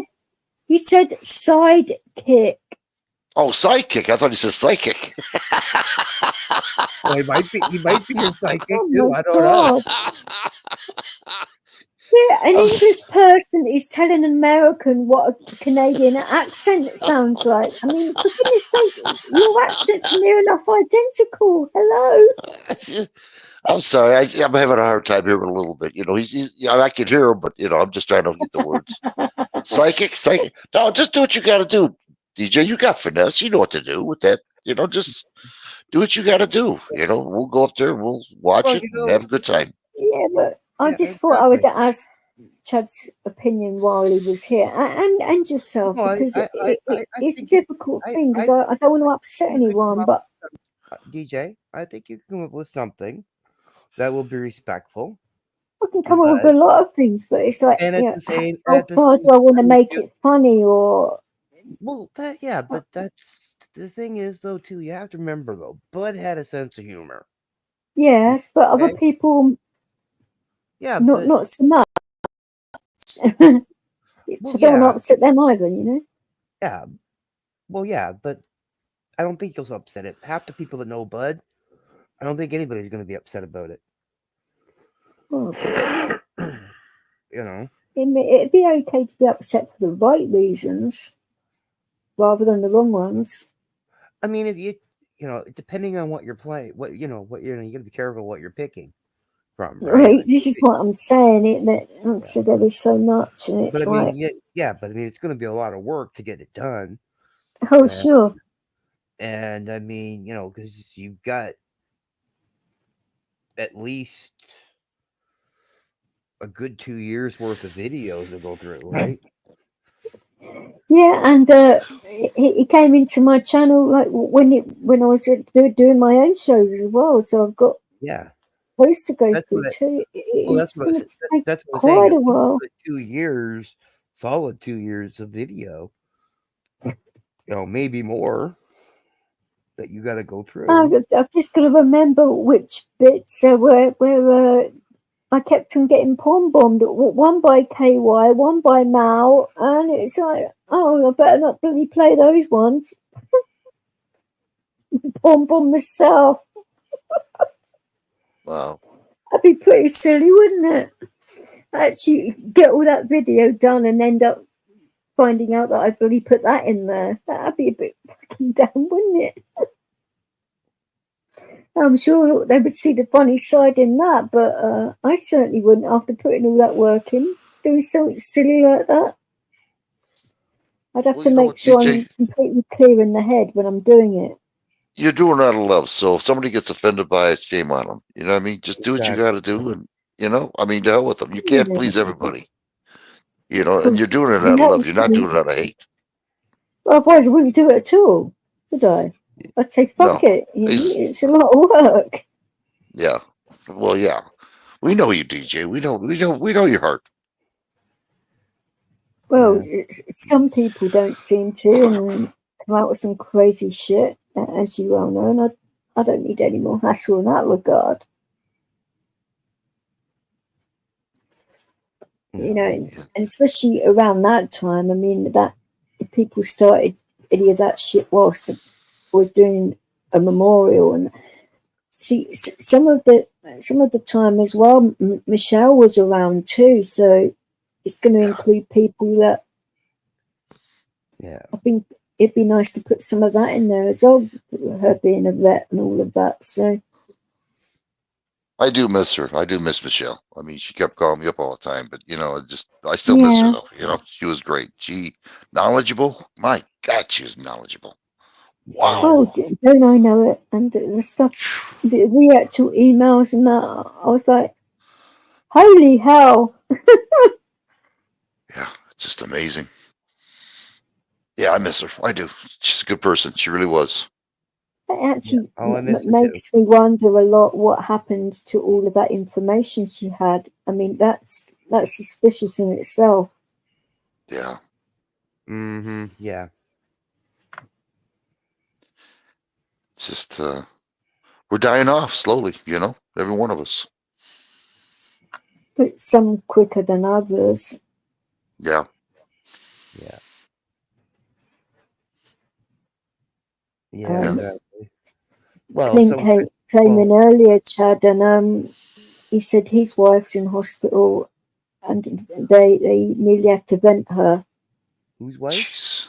Clint, Oh, yeah, Clint comes in a lot, and he actually come up on panel tonight for a while, which was nice to hear from him and that. But that is a scary thought right there, that a person can be right 1 minute and then like that the next. It's makes you wonder, doesn't it? it does. Yeah.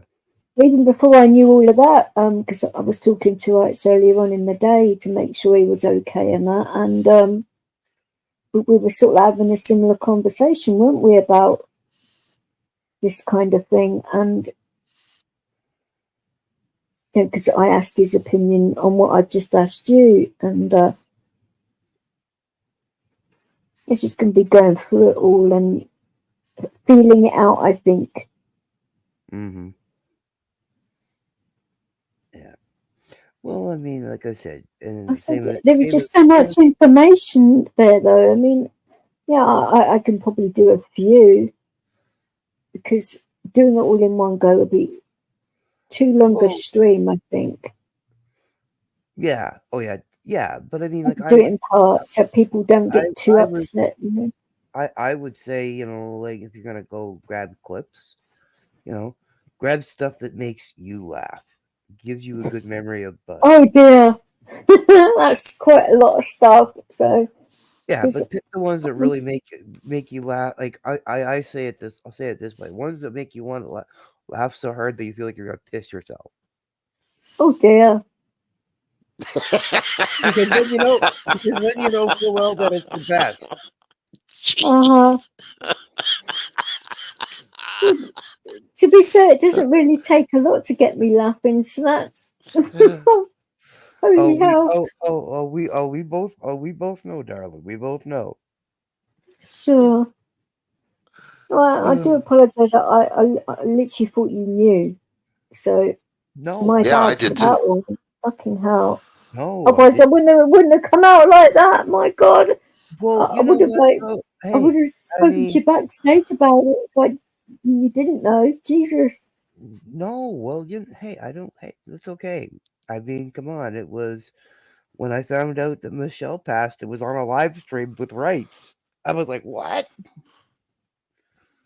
Yeah, that was very sudden, and yeah, I was talking to Tonkin at the time, and I actually, before any of us found out, I said I've got a really deep feeling here that something's wrong. Mm-hmm. And when I get that feeling, I always, trust it. Yeah. Well, the day it And happened, the day it was around the time it happened too.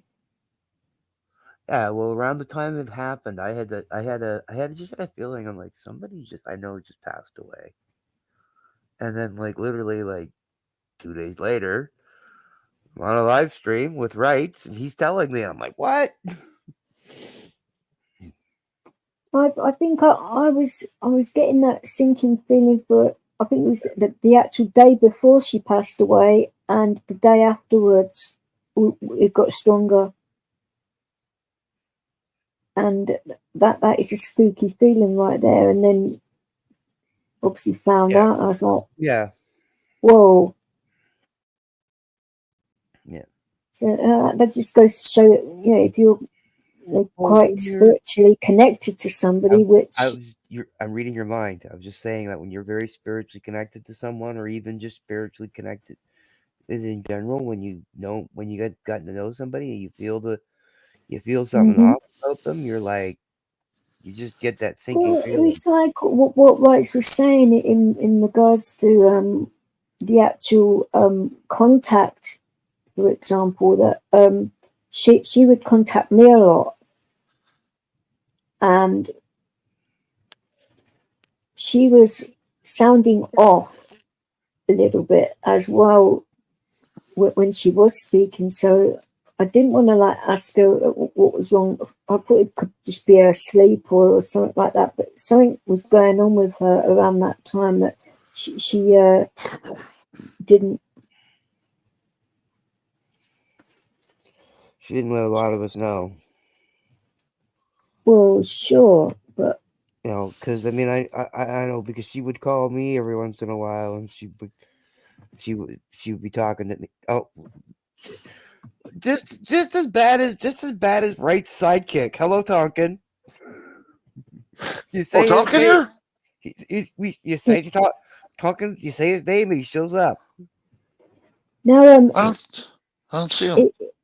He's been working tonight, and he just said good night. Take care, everyone. Oh, I don't have I'm on my phone. I didn't see him. Yeah, he's sleeping in the other room. So because he actually he's coming to help me for tomorrow or today now, but so it saves him coming over here sit down early. So if he's driving anyway, say because his cars are safe here and that I live in a quieter area and all that, so it's all right, you know. That is why Leo was barking. Otherwise, he wouldn't have been barking at all. See? Oh, that's why. Okay, I see why. Buddy Tonkin was at the door. No, I mean, this dog is weird. He will keep quiet for, say, like delivery drivers, Amazon, the police, anybody, but if it's him, he starts barking. And I'm like, oh, for goodness sake. And I don't know why. Mm-hmm. He likes Tonkin. Well, yeah, but he likes me too, but he don't bark at me. Not at all. He knows not to. He's a weird one, that dog.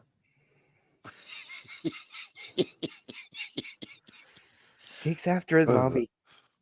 I don't start barking at people. My God, I mean, mind you, sometimes it doesn't take me long to get riled up. Depending on the person, obviously, but yeah. So I haven't had a good rant in a while. Right? Oh my God. Well, I think any of you guys can attest that I haven't had a good rant in a while.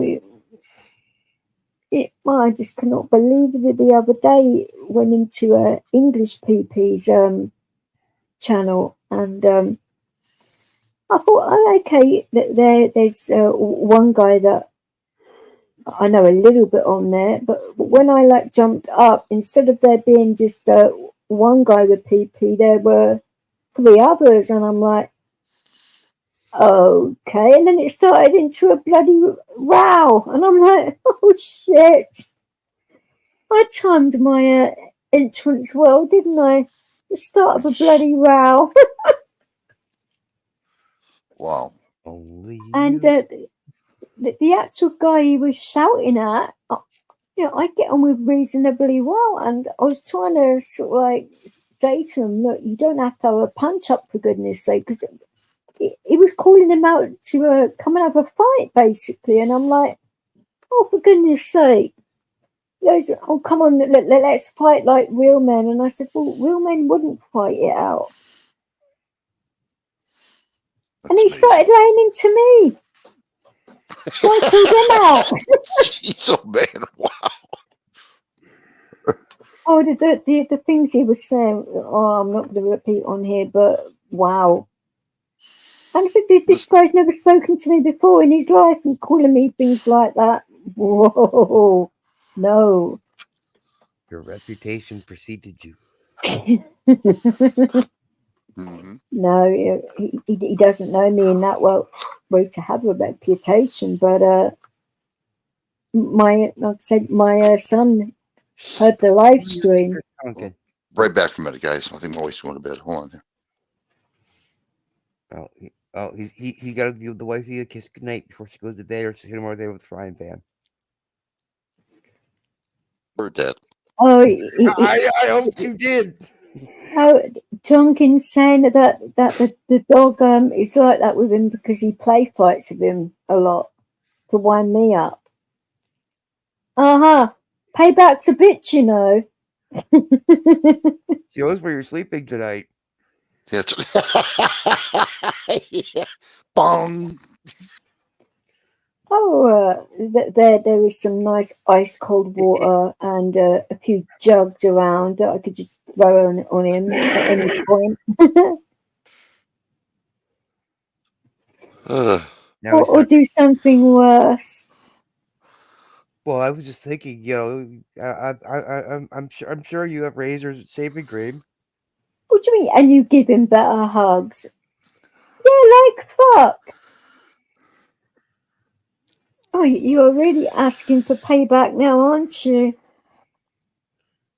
Trying to say that you might be going to work with half bald tomorrow. Just throw a steak on his chest and have Leo take care of it. I don't know actually who would be worse, him or the dog when it's a steak. I don't know. Raw cooked, who knows? Oh, poor Duncan. Oh, he's all right. He's got big shoulders. He can take it. Oh, the CBD or that he bought me is a lot better. I'd say even though it does taste like shit, but it is sorting out a lot quicker. What's the percentages? It's just CBD. It's not got any. It's not an RSO, but it's 3,000. It's okay. Yeah, but the thing is, though, you're talking to a licensed bud tender. I have my bud tender's license here in Ontario. You have to have THC in order for the chemical reaction to work. The CBD can't work on its own, so it's got to have. Let's get my torch out and read you what it says on the box. Right. Because that is the only, because I'm light sensitive, so I can't just turn my bedroom light on. Right, it says the Botanical Factory Premium Grade Oral Drops Food Supplement, 3,000 mg CBD, which is triple the strength of the one I was using because I was using Leo's one. The maximum it says you're supposed to. Does it say THC? No. It does. There's no THC in it at all because in this country you're not allowed THC. It's illegal still. Okay, so it's in it, but they're not telling you it's in it. So you're looking at a 0.5% THC. It has to be a minimal of 0.5 THC for the CBD to actually work. It doesn't bother me anyway with it being an RSO or not. So DJ, it's not enough THC in it to consider it having THC, but it still has THC because there has to be THC to make the chemical reaction for the CBD to work. In regards to the two bottles, like I say, the one I just said is 3,000. The other one was 1,000, so it's triple the strength. Yeah, but you can't in order. So with marijuana that makes you high, okay, which is the THC, right? There's three actual compounds in marijuana. There's CBD,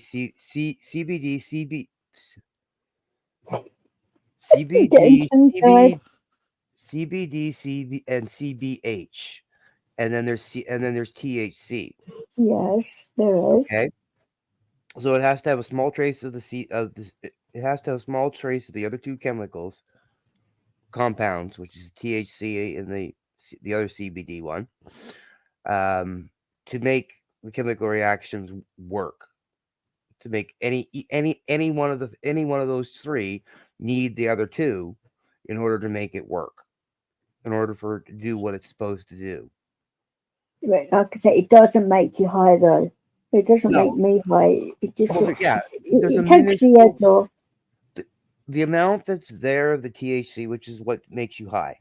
That THC is the drug that makes you hot. The part of it makes Yeah, you like I hot. said, I've had an RSO before, and I mixed them up by accident. The lower it is, the less high it's going to give you. So so it's easiest way to look at it. So that is more of a medical CBD because it has a higher CBD count. We were actually there's a AJ came up here for a bit, and we were talking about oils and that earlier on in the stream, and we were saying about getting a card, and I'm seriously thinking about it.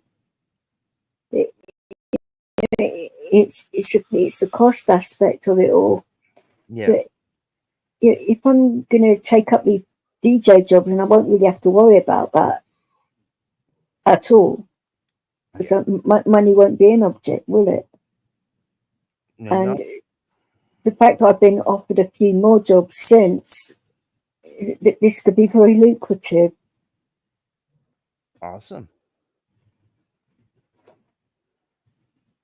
But I did say to him, I want to make sure that my head is better in regards to the dosage of my seizures, because for one, when they up the dosage, it's going to make me more tired for a start, and I've got to get used to that. Yeah, definitely. Because this actual medication that they put me on, a lot of people apparently can abuse it, because it's a form of pregabalin. Okay. Which, I didn't really want to be put on anything, but my seizures were getting so bad. I mean, that was the only thing that actually worked, or started to work in the past, and then the consultant switched it to something else, and I was able to get reaction after reaction after the consultant was put me on all these different ones. And so that gabapentin, I'd say, is in the same family, but was doing nothing for me, but just giving me a headache, especially when he kept on upping the dosage. I mean, what was he trying to do? Oh, I don't know. Things that make you go, Well, it's mad, because I spoke to a pain doctor about it, to actually see if it was possible to transfer them over, because it's better for me in the long run, because obviously if they can change it and that, and I can come off the diazepam then completely, and then not have seizures anymore, which is better off for everyone concerned, especially my bloody body. I mean, the feeling that just after one gives your body a battering, yet alone multiple times in a day.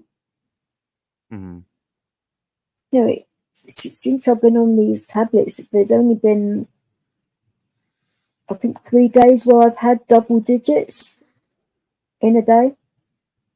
And I was getting double digits on a regular basis, as you well know, so it is working. Yeah, that's good. But the side effects are, because I have to take it with my anti-sickness, which is a sedative. So I want to get to a place where I can take it, where I don't have to take the anti-sickness with it. But until my chest and that gets all better, where I'm not coughing up loads of crap all the time, it's a pain in the, well, you would know yourself, if you're like coughing up stuff a lot, you're going to bring up your meds as well, aren't you? Yes, if you're taking any meds, definitely. Yeah, and I don't want to be bringing up those kinds of meds, because if you keep on going to a doctor saying that you need more and more and more, they're thinking that you're doing something silly with them. Which Hey, you two. obviously not. I think I'm going to go to sleep. I'm getting tired myself right now. But DJ, thank you very much. Chad, it was nice talking to you, guy. Always Really. a pleasure. Always a That's pleasure all to right. do that, baby. Thank you so much, you guys. I do appreciate it. Me, I want to get some Anytime. sleep. Well, huh? Well, you have been putting in working hours. He's been doing a lot of DIY around the house. Boy, have I ever. His missus and that, and I had to try to get hold of him yesterday, and he had his ringer off, and he was passed out asleep. Bless him. So he thought I'd be angry at that, and I'm like, hell no. You know, Yeah, I'm sorry I didn't answer. I actually like it when I know he's had some kip, you know. Yeah, well, my apologies. I didn't answer. I usually answer real fast. Oh, it's like, fine. You know, yeah, I'd say somebody doesn't answer the phone, it's no skin off my nose, because I know normally you do. I was working on the bathtub, Chad, tore Yeah. everything apart piece by piece, and had to reassemble it. That is why I messaged you saying, "Oh, you must be busy or doing something." Which sleep is doing something, obviously, that otherwise you'd answer your phone. So that's why I messaged you. If I was upset about it, the message would have been different. So you can always tell if I'm upset or not, but Excuse me. not Sorry. answering a phone, no, would never get upset for that. Goodness me. Well, I just want to make sure that I'm not trying to avoid it, because I'm not. I'm just trying to. Oh no, I would never think that from you. Yeah.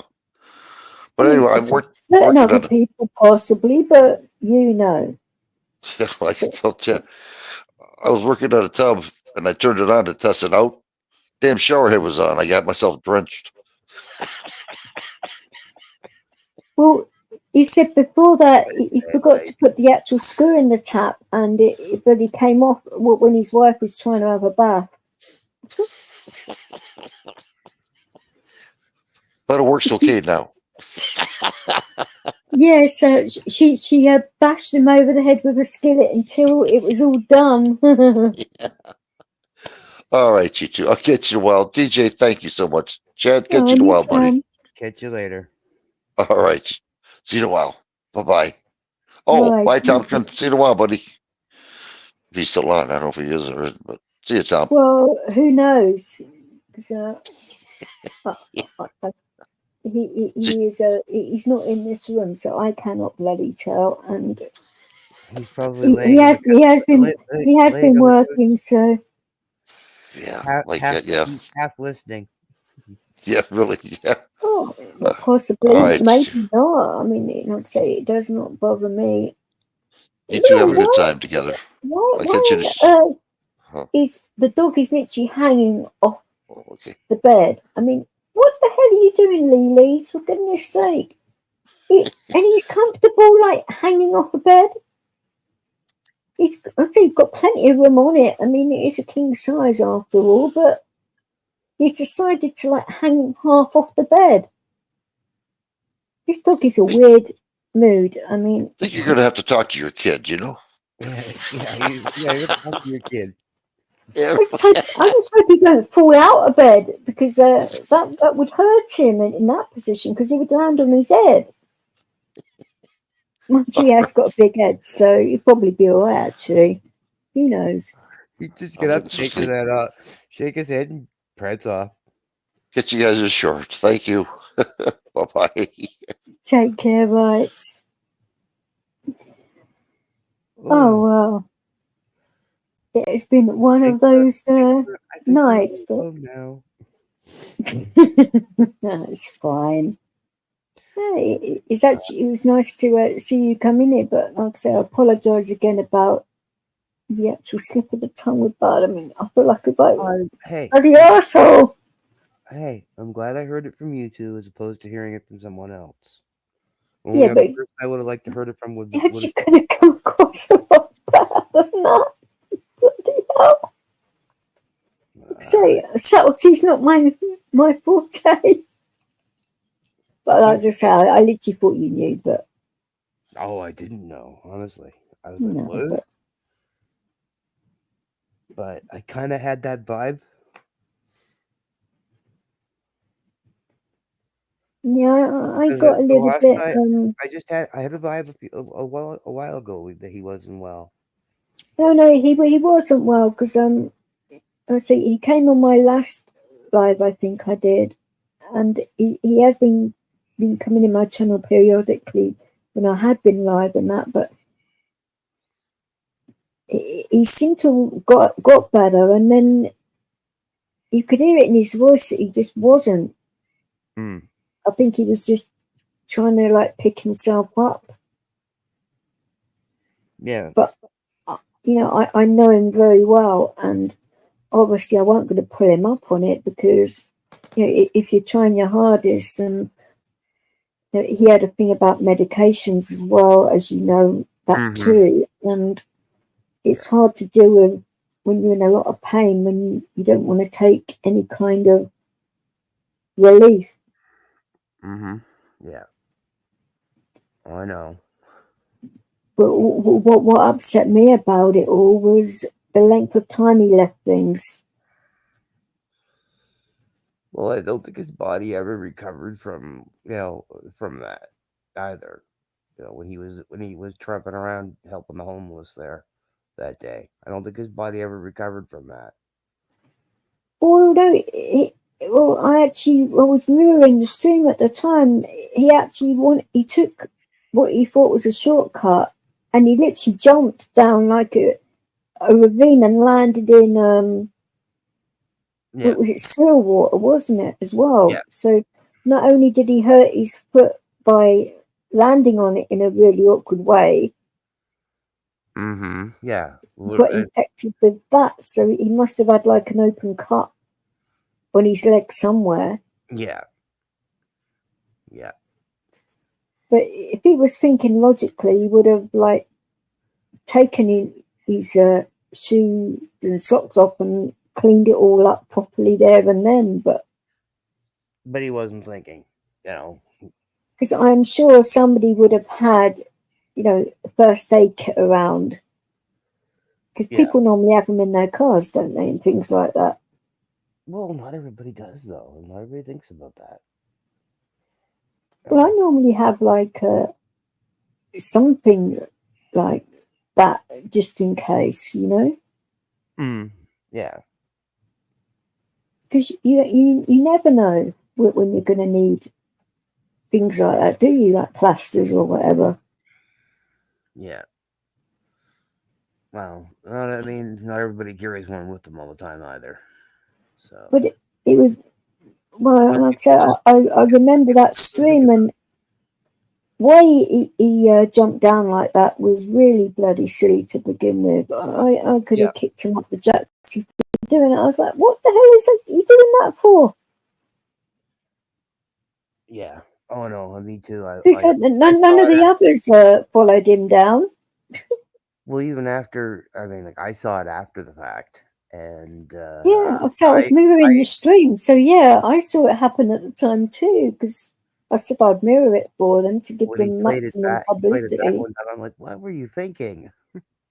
He wasn't, obviously. He just wanted to hurry things along, and when it comes to things like that, you take your time. Yeah, exactly. You never know, especially if you're like from a height and you're like going. If you're like trying to jump down, you never know what the actual floor is going to be like, and the landing. You don't do things like that. So I used to play ice hockey and being a gymnast, and I wouldn't bloody do that. No. Yeah. Heck no. That is one thing you've got to be careful of. Like ankles can be quite delicate if you land on them in a certain way. Oh yeah. So I'm still having issues when I dislocated mine when Tonkin was here that time. It still hasn't healed fully. I've had so many ankle injuries over the years, I can vouch for that one. But it's amazing, like, all the times that I bloody had like my ice hockey boots or roller boots on, and never had any issues with my ankles or anything like it. Didn't really have like, yeah, okay, I got somebody's ice skate caught in my leg and had a few stitches, but and I got a puck from somebody's slap shop because he was practicing and we weren't wearing kit. And I didn't think he would actually slap shot right in my bloody head. I've got a dent in my head from that, but those are the only like injuries I sort of like got. And then, but Well, I ever mean, I since played. catching COVID, Yeah. I'm like dislocating joints like there's no tomorrow. It's a weird one. Yeah. You see, I've done both my fingers again. I mean, how many times is it now that I've dislocated my fingers? I've lost count. Same here. And the one on my right hand is actually bent. It will not straighten out anymore. And I cannot get it in any more than that, and the hospital can't either. So it's like, what do I do with that? I can't leave. They're going to have to, I think, maybe do surgery on it. Probably. Because it is very bent, and the fact that my hands are potentially going to earn me money. Because I know when I'm DJ, I do use my little fingers a lot. Well, I don't so much at the moment because of the situation, but yeah. Normally people don't use that part of the hand to DJ, but I do because it's a lighter touch. People wouldn't think of using that, but I do, and being ambidextrous, it comes in bloody handy. But the fact that I've got two dislocated little fingers, it's fucking hell, not again. At least it's only the two little ones this time, and not the whole like six. I think the last time it was 6 in one go. Oh, that was ridiculous. Painful too. Yeah. Especially when I went down to the doctors and said, look, do I need to go to the hospital for this? And he looked at, he said, what the heck have you done here? And I started putting him back in, and he was cringing. But I'm like, well, they're only going to do that in A&E, aren't they? You go, true, but I'd rather it was done by the hospital. And I said, well, why? So I'm doing it right, aren't I? And he goes, actually, you've done a pretty good job. And the hospital agreed, but so my orthopod taught me well. But you've also probably had it done so many times now that you just I'd say right? As a baby, like every time I'd move, my hip would dislocate. So my orthopod taught me how to put dislocated joints in for that reason. So I've known from a young age how to put dislocated joints back in. Yeah. I mean, say if it's my shoulder, I just smack it against the wall to get it back in. You're not really supposed to do that, but that's the only way of doing it on your own, really, and making sure it gets in properly. Yeah. And knees is a bit of a hard one, but every other joint is a fair game. Well, I mean, like I've never dislocated any joints. Knock on wood, thank you. But I mean, I've helped people that have had dislocated joints because I was taught how. I think it would have made you sick if you'd have seen my ankle that time when Tonkin was here, because like I say, it was pointing the wrong way round, and he went to put it in, and before he could actually do any of that, I just got hold of it and smacked it, and it just went like that. and then I passed out again because of the pain. Yeah, I believe But it. it's better doing it that when you're coming around from a seizure and you're not fully with it yet, to somebody else doing it, and then you end up punching them. Well, yeah, Because I would have done. I'm terrible for that. I mean, I don't know whether you're the same. If somebody doesn't know your body and they hurt you in a certain way, I have to sit on my hands because, say, if it's a nurse or a doctor, I don't want to hit them because it's happened before by accident. Well, I have permanent nerve damage in my hands from, filming during the convoy, and every once in a while my hands will lock up, and That's painful. oh in yeah, itself. and especially if they get too cold. Well, my whole body does that. Yeah. So I And can, I've had from a people hand say, point of view, that's bad enough. No. So you want people to get the fuck back, and Yeah. well, if you've got a muscle relaxant on you, okay, because that will help you out a lot quicker. And No, I have to literally force my hands open. Like if they lock, I literally have to force them open. Hands are okay for doing that, but when it's other parts of the body, like ankles, for example, and you can't, when they're locked that much, and you really cannot. When all of your toes and your whole foot's locked and your ankle as well, and then the bottom of your leg, and then your knee, and then your whole leg, and both sides. I've had a lot of when physical it's too bad, then I need help, regardless. But if it's not too bad, I'll do it myself because it's a lot better because I know how hard to push it and not, Yeah. And having carpal tunnel as well. Which the thing is, though, too, like you said, it's your body. You know your body better than anybody else knows your body. Well, yeah, the carpal tunnel is not nice, but no. But I mean, that is one strange one, isn't it? That? There's times because of injuries that I've had from over the years that my legs have locked up, and like people are like, "Oh, let me help, let me rub." No, don't touch me. Let me do it myself. It doesn't help for you living in Canada because the cold and the damp is probably the worst for that kind of thing. Oh yeah.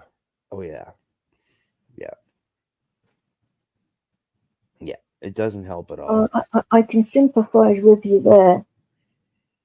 But why do you think it happened so badly during when you had all the issues with the truckers? Because I was filming so much without gloves on, with my camera. I was barehanding my camera. So I was barehanding my camera. Hands-free stuff comes in handy. Yeah. Pardon the pun, but I didn't. Well, I mean, even using my Sidekick, which is my camera rig that I built myself, which is designed to be hands-free. Even with it though, too, still, just having to keep my hands free to touch, touch the screen if I had to do something on the screen, right? So. Yeah, I've got one of those devices which it's not. What do they call them things? They're actually, you can actually put your phone on them and actually links up with your phone, so it moves around on it, so you don't have to do any of that or touch it or anything, and you can extend it if you need to and all of that. But yeah, but still, I haven't actually taken that out and used that yet. I haven't really needed to. And then, of course, having to change the camera card in the other, my still cam, my regular camera. Yeah. Well, change cards, change batteries. You have to take the gloves off because you can't work it right when you're putting it in. You can't put it in. Having battery packs comes in handy. See, you don't have to do any of that. Oh no, but I'm talking like a regular DSLR camera. You know, that's like I film with one of those too. So You can actually get a cable for that into a battery pack, yeah, but you have to change the battery. especially the ones I You have have. to change the battery pack when the battery dies.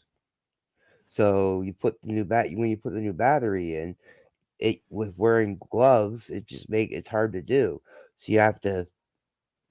I thought in those kinds of cameras though that they had like rechargeable batteries, like Yeah, as yeah. in mobile phones. So if you had a battery pack, like yeah, but you have to. The thing is though, you have to take the battery out to put it on the charger, and then you put another battery in and go. Then you continue filming. why wouldn't you? This is what I don't understand. Why wouldn't it charge being in the camera still though, with a battery pack? That's what it's supposed to do, isn't it? A lot more modern ones would probably be like that. There know. are some, so it depends on the brand. Okay, some brands have that option, other brands don't. Okay. Canon is one you have to change the battery. Right. That's what I use is Canon.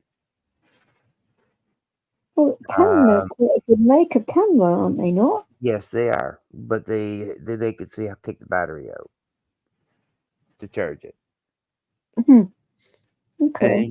And of course, then you got the memory. You know, your card, your memory card, where you store your videos or your photos. Sure. You got to pull that out of the camera. But that isn't easy when you have issues with your fingers and all that either. No, it's not. But and of course, it's when you can't do it with gloves on because you can't grab it the right way. So you got to do. Well, you could if you had a pair of tweezers. Do it like that. But then I'm more logical thinking, and I think ahead for things like that. So yeah, well, I had bad hand-eye coordination, so using a pair of tweezers in the middle of winter with pulling a card out would not be a good thing for me. So I still have to do it bare hand. Well, and that's why DJing with my eyes closed. I just know where things are, being sensitive with light and all of that. That is why I can I know where things are and can do things in the dark. Yeah, because my body's adapted to it now. Yeah, having to, I suppose. It's funny what your body can do when it's like that, isn't it? Oh yeah, it changes you up, and you can all of that. Oh, it's like sometimes I'm really good at filming backwards, like walking backwards, and people are just like, "How do you do it and not fall over?" I don't know. It's the same as skating backwards, isn't it? There is a couple times I have, not misjudged or not had my bearings right and not known where I was, and stumbled and fallen. But well, if you've got an uneven pavement as well, that wouldn't help. Or you have potholes or something like that. That wouldn't be good. A divider in the middle of a road and not realize how close you are to it, and then you literally use your foot. That's a bit silly. Oh, I don't know. What are we gonna do with you? You're also talking to the guy who used to wrestle back on the east coast of Canada. He used to wrestle with an amateur wrestling company, so like professional wrestling. Wrestling though, it's got nothing to do with walking backwards. That's how I learned how to walk backwards. Well, I suppose you need to have different coordination when you're doing stuff like that. And I suppose that's when we're doing all kinds of sports comes in handy with hand-eye coordination. That's where my DJ skills will come into things. I don't really know. Yeah. American football helped learn to run backwards too. Okay. So I have played rugby before, but never American football. Similar to rugby. It's similar. Oh, I know it's similar, but well, I played rugby too, so. Hey, I actually gave my doctor a heart attack when he found that one out. He was like, "Hell no!" I said, look, give me a break. You know, that's what I I mean. am not a China doll. Stop asking after a while, you know. I can't help it. If my English dad got me into doing a lot of sports, and it was a way of getting my, say, aggression out, but in a good way. Mm-hmm.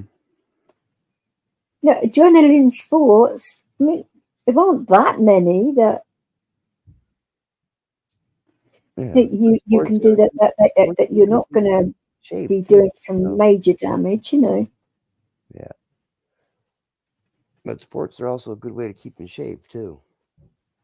Oh, don't I know it?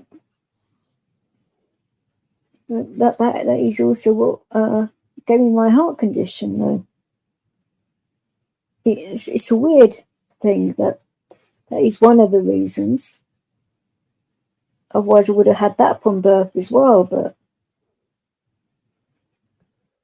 that's why I've said to my kids to be careful, because with your bodies, just in case you do overdo it, and then because you'd have the genetic marker in you because of me. So they've obviously been careful because of that, even. So it's like, yeah. So I don't think they minded so much, to be fair. Lazy gits. You're calling your children lazy, eh? Well, I'm not in a bad way, obviously. No, They were doing other things rather than wanting to do sports, which they were using their minds in other ways. But then they didn't have to have that outlet. But then they haven't dealt with their tempers either. See, that actually helped with my temper in a way. Yeah. And meanwhile, music does too. Of course. Well, yeah, but that isn't the same as, say, playing a game of ice hockey, is it? Well, no. I'm not Exactly. I'm not a big fan of playing hockey, so. Yeah, but I know I'm a Canadian international sport. I know. Well, sure, but like the adrenaline part of it, though, there isn't like many sports that come up to that sort of mark. Not that I've found. And yet, if I was jumping out of planes and stuff like that might be a similar thing, but I think that would be a little bit more danger than my doctors would like. From playing football or rugby and wrestling than I did hockey.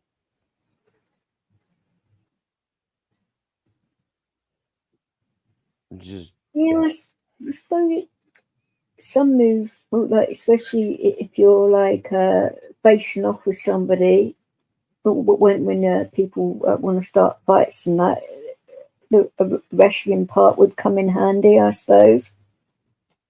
It does come in handy, especially if you're, but not, not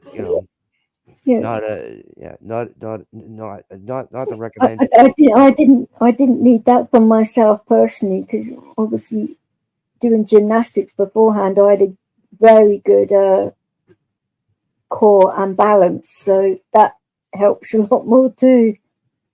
Yeah. Well, I mean, the thing is, though, too, I mean, from gymnastics, there's a proper way to fall. If you fall, oh yeah, the proper way you have to get your body in place to land properly so you don't get hurt. It's the same thing as wrestling. So I mean, wrestling, it happens when you're ice skating as well. When you're falling over, you actually teach and train yourself how to fall. Yeah. Otherwise, it would be very effing painful. Oh, but yeah. No,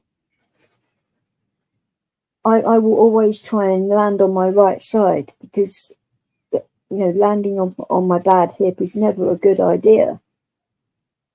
If you've got padding on or not, because you never know. Well, in professional wrestling, you're trained how to fall, how to take a hit, how to take a fall. fall and everything like that, right? So I've there's a had proper plenty way. of that. There's a proper way to fall in wrestling. So Yeah, playing street hockey, for example, on roller boots and doing jumps and flips and stuff like that is really not a good idea, but did it anyway, you know. Which, you know, it made me a better skater, granted, but it didn't improve my doctor's mood. Well, I think that was the last straw.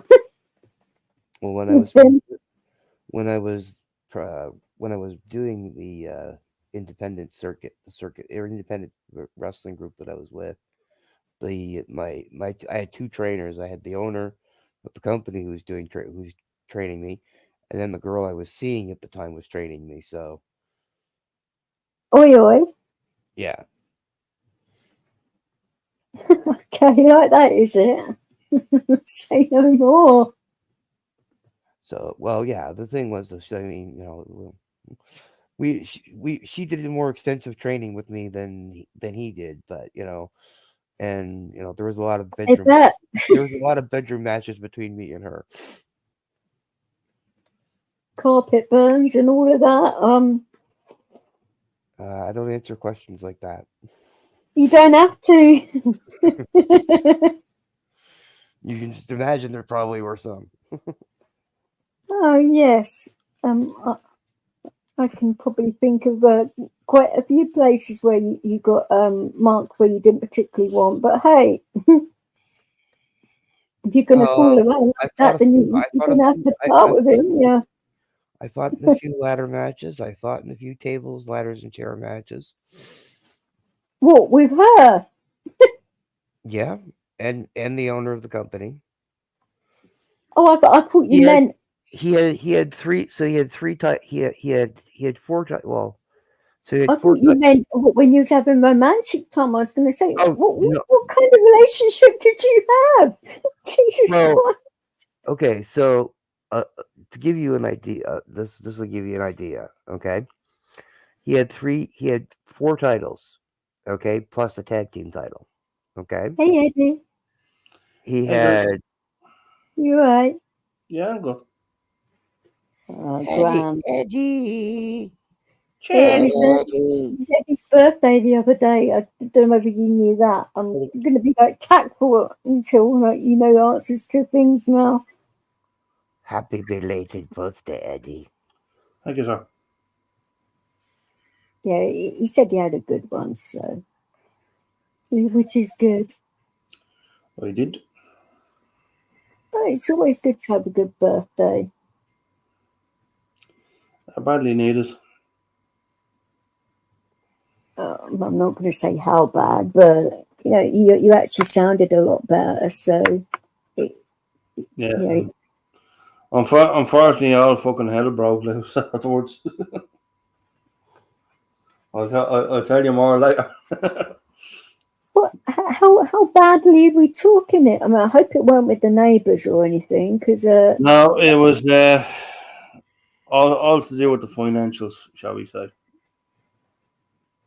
Oh, why is it? I mean, it always seems to happen, doesn't it? When you're having a good time or something, money or something along those lines always comes up, no matter who you're with or whoever you're around. That always happens. Why is that? I don't know. It's like the curse of having a good time.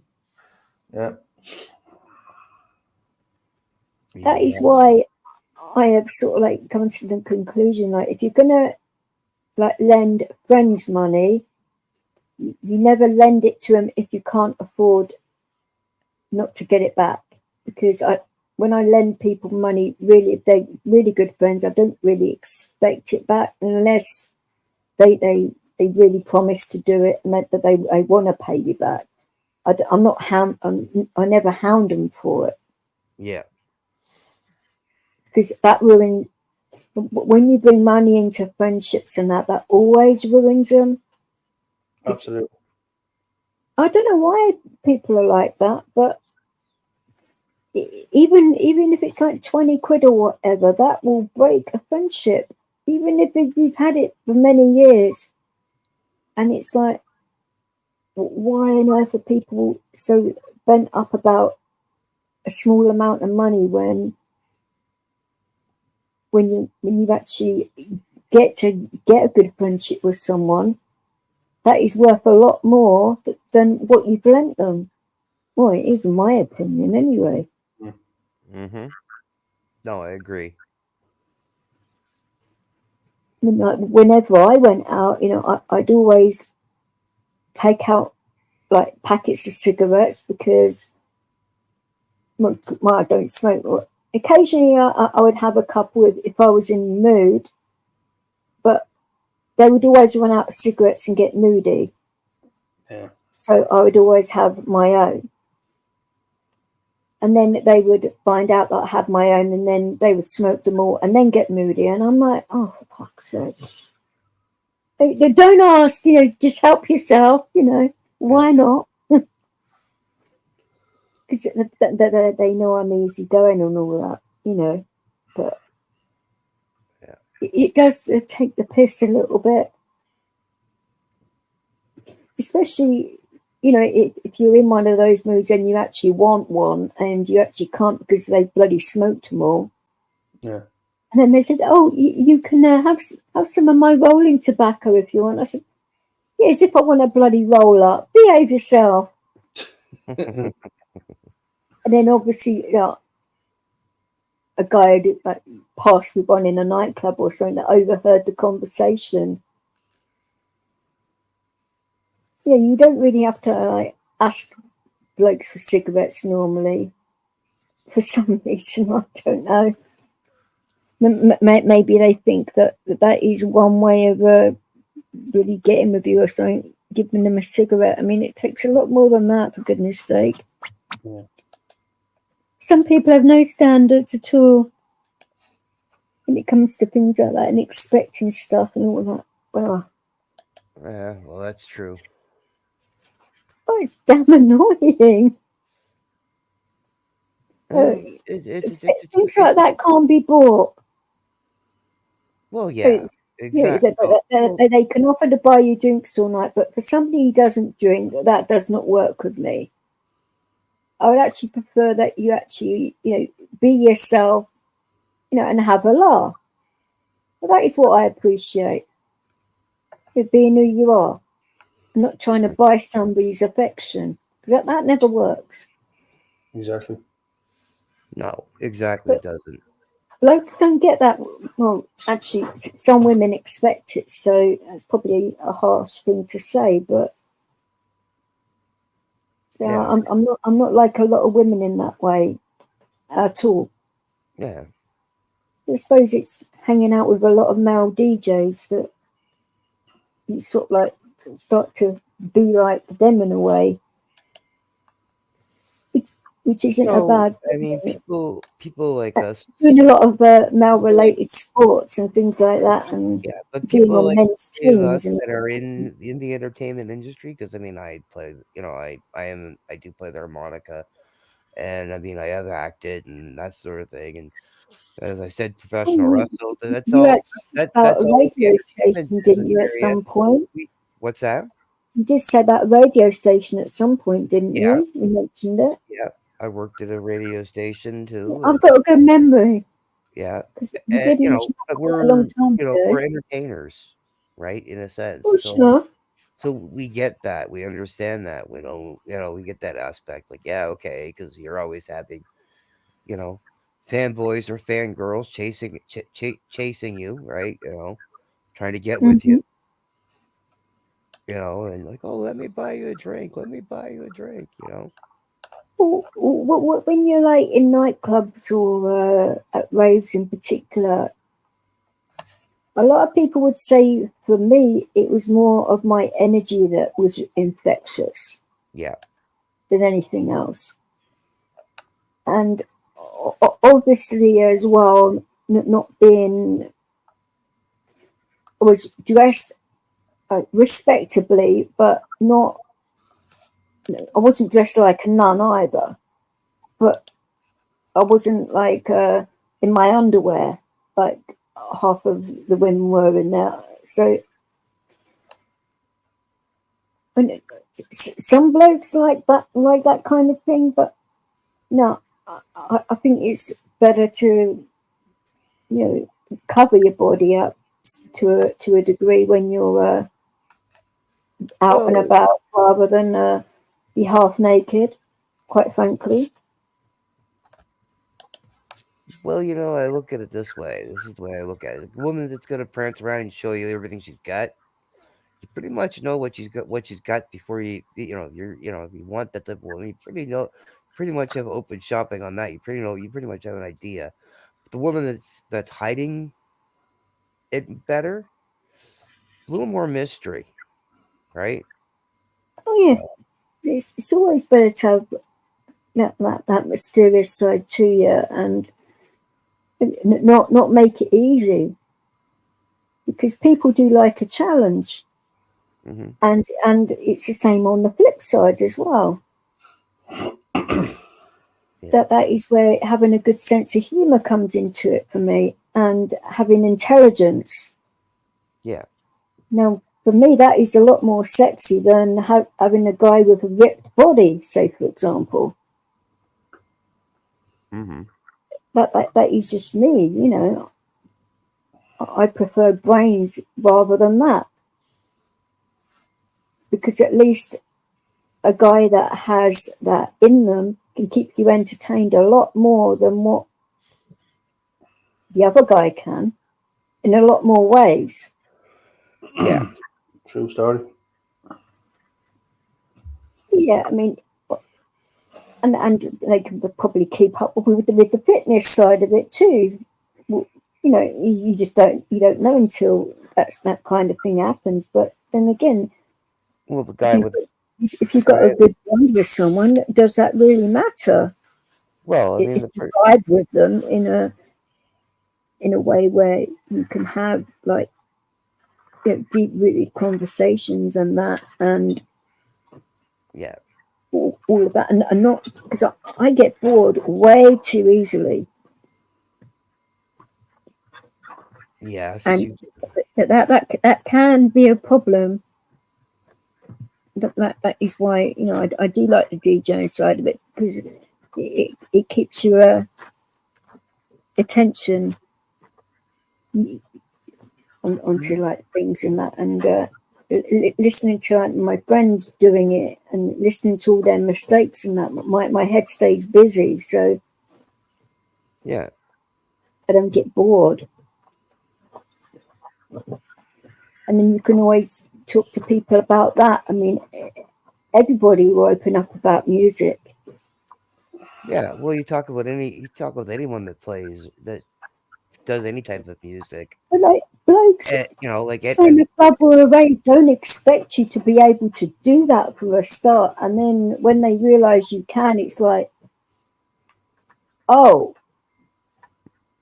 And that they've been trying to like blag you to say that they can bloody do it, and I've been like testing them, and obviously realising that they were like fucking bullshitting me and all of that, and I'm just like laughing under my breath, thinking, oh my god, let's see how many trick questions this guy can fall for. For fuck's sake, it's funny.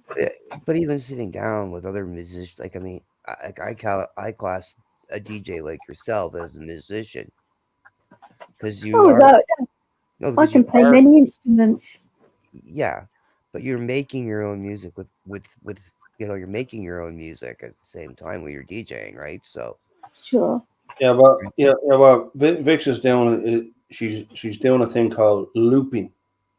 Well, I'm a turntablist. Yeah. Like it's but it's still it is a form of music, and it would be class. Like I mean, it's a lot better. I mean, put it this way, it's a lot better gift than I would fucking have anyway. Put it that way. Well, but Eddie, not only do I do that, but I do live PAs as well, because I can play a keyboard and I can sing as well and play other instruments. So for some tracks, I can do like live PAs with them. Yeah. So there's a lot more to it than that. Because I'd done music for my GCSE, so I did learn a few instruments. Eddie, Yeah, like I say, The like, clarinet was the weirdest one out of all of them. I mean, reed instruments are very strange because the actual reed splits very easily, and that is a pain to having to change those on a regular basis. Bloody hell! I would kind of need the knowledge to like to be able to do a thing called looping, but it's Oh, a lot of people do. It's the thing that they need good ears, and a lot of people don't but I mean, pick it up quick enough. I would say to Eddie, don't underestimate yourself. You are a phenomenal guitar player, my friend. well, I do what I That can. is a lot slower though than. Or so, I mean, the thing about me is I can play fucking anything. So. Like when I put my mind to it, I can play anything. What my tutor wasn't expecting, like when I got into it though, is like, you know, everybody like in my class was like playing really slow house, and I mean really slow, like between 100 and 110 beats per minute slow, and I was just getting bored to tears, and that is why I turned around and said to the guy, "Look, can I play something else? Because you know, this is making me want to like do something bad to myself." Yeah, He didn't think I'd be able to, but I proved him wrong. Yeah, but the first instrument that I played with was a keyboard. So once you play that, like you have For pretty, me, it would record a tenor and treble, and then went on to keyboards and guitar a little bit, a clarinet, For me, it was and a trumpet. But a well, trumpet I will say about clarinet player, like at least you know how to hold it. Oh yes, but when I tried the trumpet though, that was just too much for my heart condition. I was getting out of breath with that one. I mean, trumpet is completely. I thought it'd be a similar thing to playing the clarinet, but the way you need your mouth in it is completely different. So no.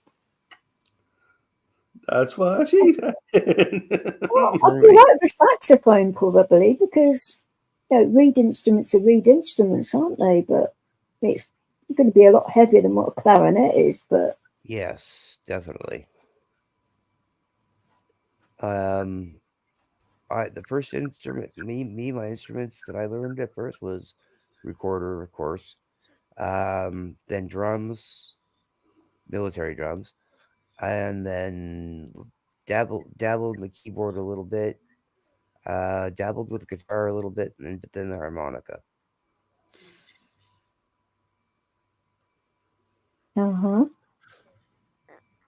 harmonica. Now that's an interesting one. Yeah. It's not people look at it and that they sort of like think it's an easy instrument to play, but it actually is not. It's more difficult than it's deceiving. Yeah, I would say the word to use. I'll say it this way: it's an easy instrument to learn on. Okay, like I would recommend anybody. Actually hold the tune properly though, and to actually get it in time, and that it's not as easy as it looks. No. Yeah, there's a friend of mine. Like he lives like about a half an hour away, and he has a kind of a harmonica set type of stuff. Like he plays it well as well. I mean, it's not like some of the guys like on this platform, but like I have to say, like he catty here. I thought that was my job. But, okay, go for it. Huh? I said, is someone being catty here? I thought that was my job, but you go for it. You know what I'm like. No, of course. I'm actually kidding, but hey. Well, You can say what you like. I mean, you're only being honest. The thing is, from somebody who plays, I'll say it this way. I mean, you got to be It's paying attention. constructive criticism. It's not being an a-hole. Oh, that's true. Yeah. Yeah. Because if you're talking to another musician, that they can handle the criticism. They will take it on board and learn. But if you're talking to a person that isn't one, then they'd have a cob on about it. Oh yeah, definitely.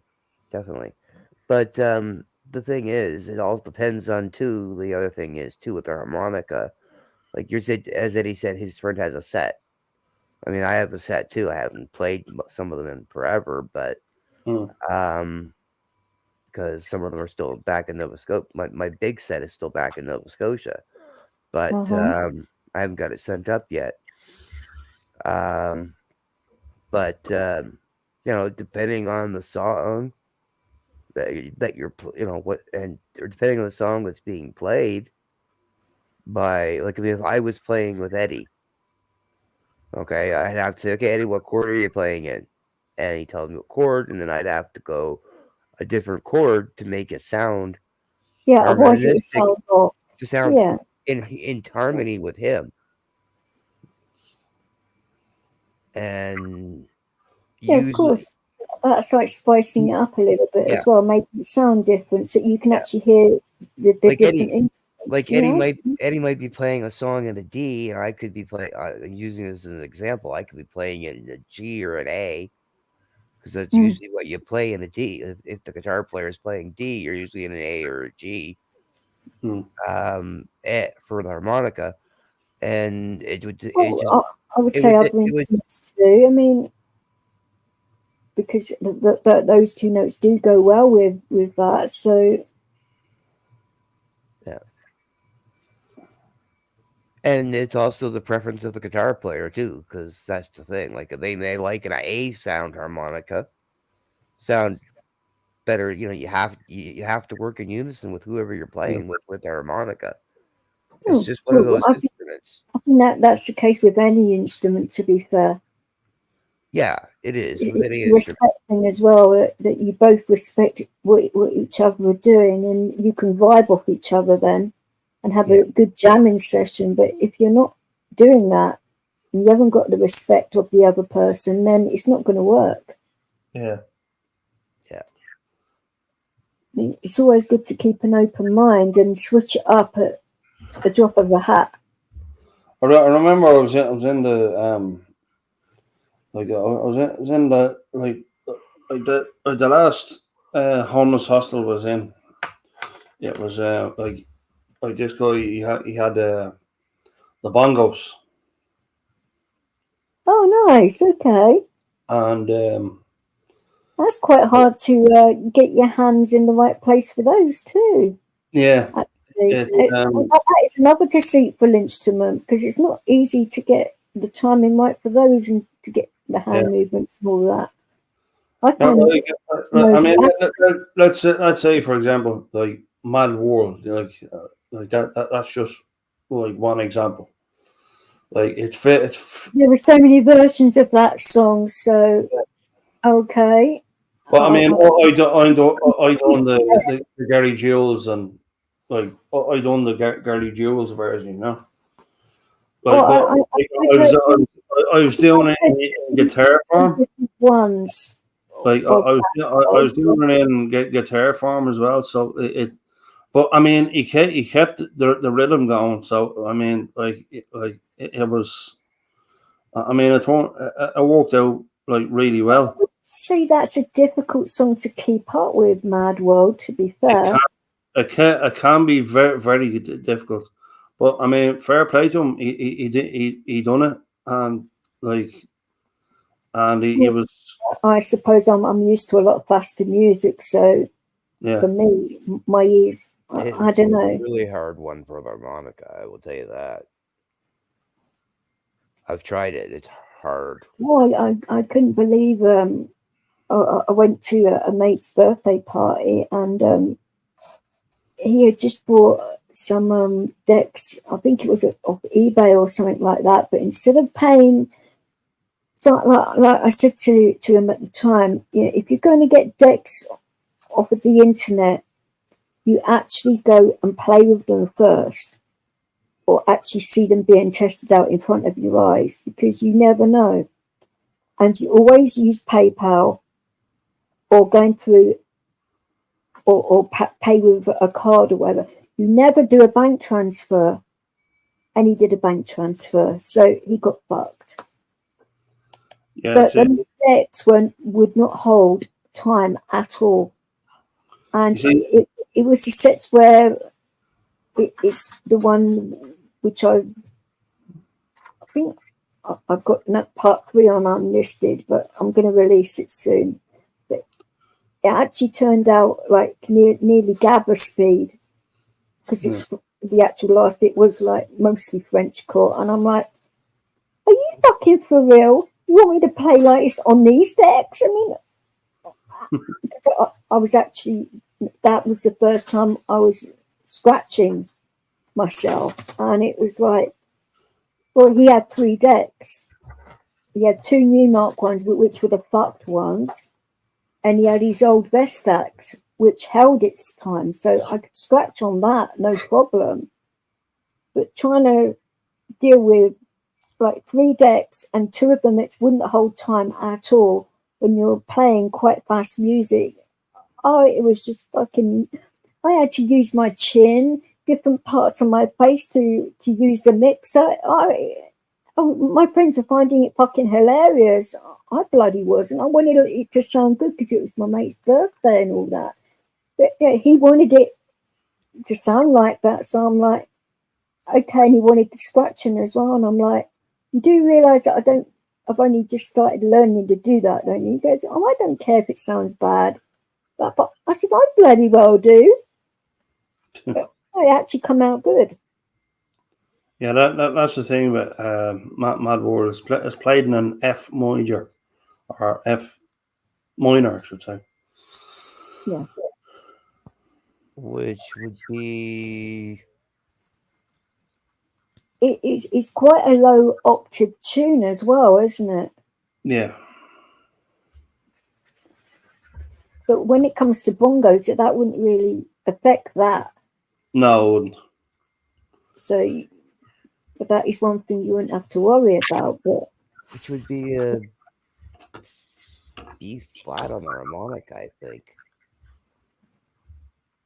I mean, it all depends what version of Mad World you, because people have so many versions of it's a lovely song, and the lyrics and all of that. Wow. But well, that's the thing with so many songs they've been cut. Even if it's a cover, right? Somebody else does it. They do it at a different speed. They do it at a different tempo. You know, a different instrument in.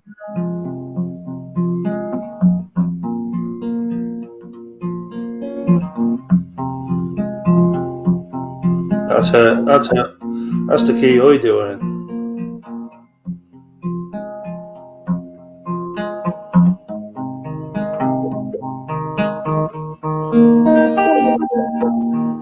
I would say a slightly lower octave than that, the actual original, isn't it? Yeah. I would almost go with D or a G or a B flat, one of the 3.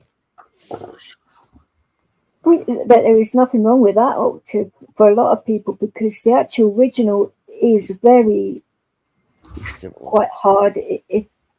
Especially if you're female, that is why they've probably done so many different covers of it. I don't know, but the men, mind you, a male did originally sing it, so. Well, yeah, it's that's the thing, right? Like you've got to every time can relate to that song so much in a lot of ways. I've found. Mm-hmm.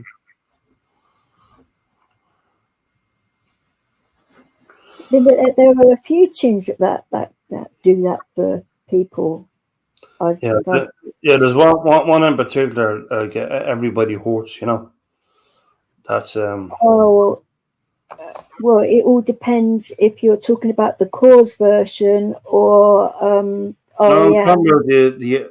I mean, there's only one in my opinion. Like that's the for the REM one.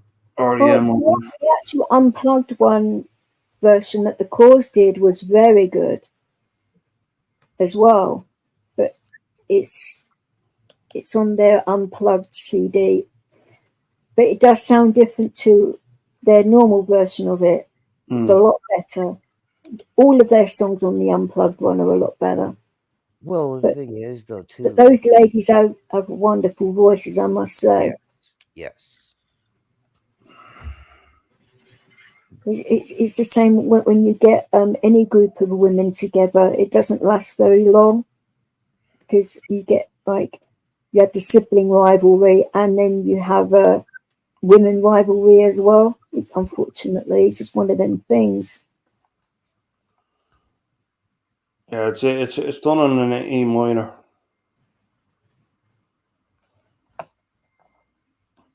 What the other one? Everybody hurts you. I mean, yeah, I like both versions, to be fair. Well, that's But the thing, though, too. Not everyone can pull that song off in a good way. Yeah. I mean, I have heard some terrible versions of that song, and it's like, please do not crucify that song. Well, I mean, if some fucking grunge band fucking comes out with it, I've actually heard grunge versions of that, and it's just like there were just some songs you do not do that to, and that is one of them. Otherwise, you're going to get a slap. Mm-hmm. Oh, I don't mean like really badly, but enough. You know, my ears cannot take that abuse anymore. You know, play to your strengths, not rip decent songs apart. And there's No. there's some songs that when they even hearing them like on a like say they were done originally on an electric guitar, and then you hear it on an acoustic guitar, it sounds so they sound so much better on an acoustic because the person Even on a semi-acoustic, yeah, you would get difference. yeah, exactly. So that is what I learned on, which I was talking to Fred about it the other day, because I've got a left-handed one, and my tutor kept on going nuts about me using a left-handed guitar because of the fact of the ambidextrous. But he wanted me to play right-handed, and I didn't want to. So I said, can I just like flip it upside down? And he's like, well, I suppose you can, but I don't want you to do that. I want you to do this, and this. And I said, well, I'm paying you. Behave yourself. Oh, I bought this guitar, I'm using it. If you don't like it, why don't you, turn your strings around? Well, that's the thing. Somebody who's right-handed, it's hard for them to teach a left-hand. Somebody wants to learn how to play left-handed, right? Because if you, like. Yeah, I could have played right-handed, but I just didn't want to. Yeah, you wanted to go left-handed, and it is. It is a slightly different sound. But I would flip the script on him and then play right-handed as well if I felt like it. And he never had an ambidextrous person at all before. That's probably why he didn't get it. Because you were ambidextrous, and he's like, "How do I deal with this? I don't know, because you can switch." Yeah, at a drop of a hat, but I just prefer using my left hand. I say I write right-handed, but I do everything else pretty much with my left. Yeah, and that's the same with any instrument.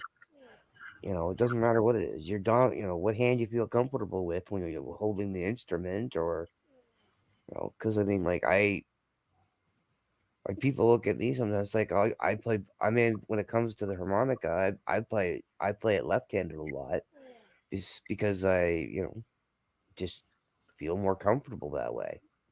How would you play darts? Like, what would you play with your left hand or right hand? Which is dominant? I'm right hand dominant. Left. Right hand. Yeah. And Vix is left. Well, I can actually throw darts with both, but I prefer the left. I'm the same.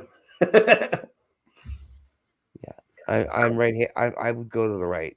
I'm right hand dominant, but Yeah. I mean, the thing is, part of the reason why I play the harmonica with the left hand is because I actually have a harmonica microphone, and if I have it with me and I'm playing, I use my right hand to hold the microphone. So, Or you could have the mic where it's like put, well, you could have it on a stand, or you could have it hanging from the ceiling where you wouldn't have to hold it at all. no, my mic's is a handheld mic. You have to hold it. It's a true harmonica mic. But there are ways of getting around that, though. There really are. Oh yeah. I could rig up some. You wanted to get creative with it. I don't know. Yeah. Like I could definitely hang it from the ceiling if I wanted to. Yeah, that would Hang put it down. and then you could use both. Then Yeah. you could switch up. Yeah. That might be a thing to think of later on when you take it up again, possibly. I don't know. I still play. I just don't use them. I just don't use the microphone all the time. No, you wouldn't need it all the time, I'm sure. It all depends the actual situation that you're playing it under and how loud the actual places you're playing in. Well, if you're playing in a venue, you kind of need it to get Well, across because you get very. Well, it depends on the size of the venue and how many people are in it, and if they're shutting up or not. Yeah, well, if you're in a band setting, which I have been a couple times, it helps. It helps to have a microphone because you're gonna get drowned out by the other instruments.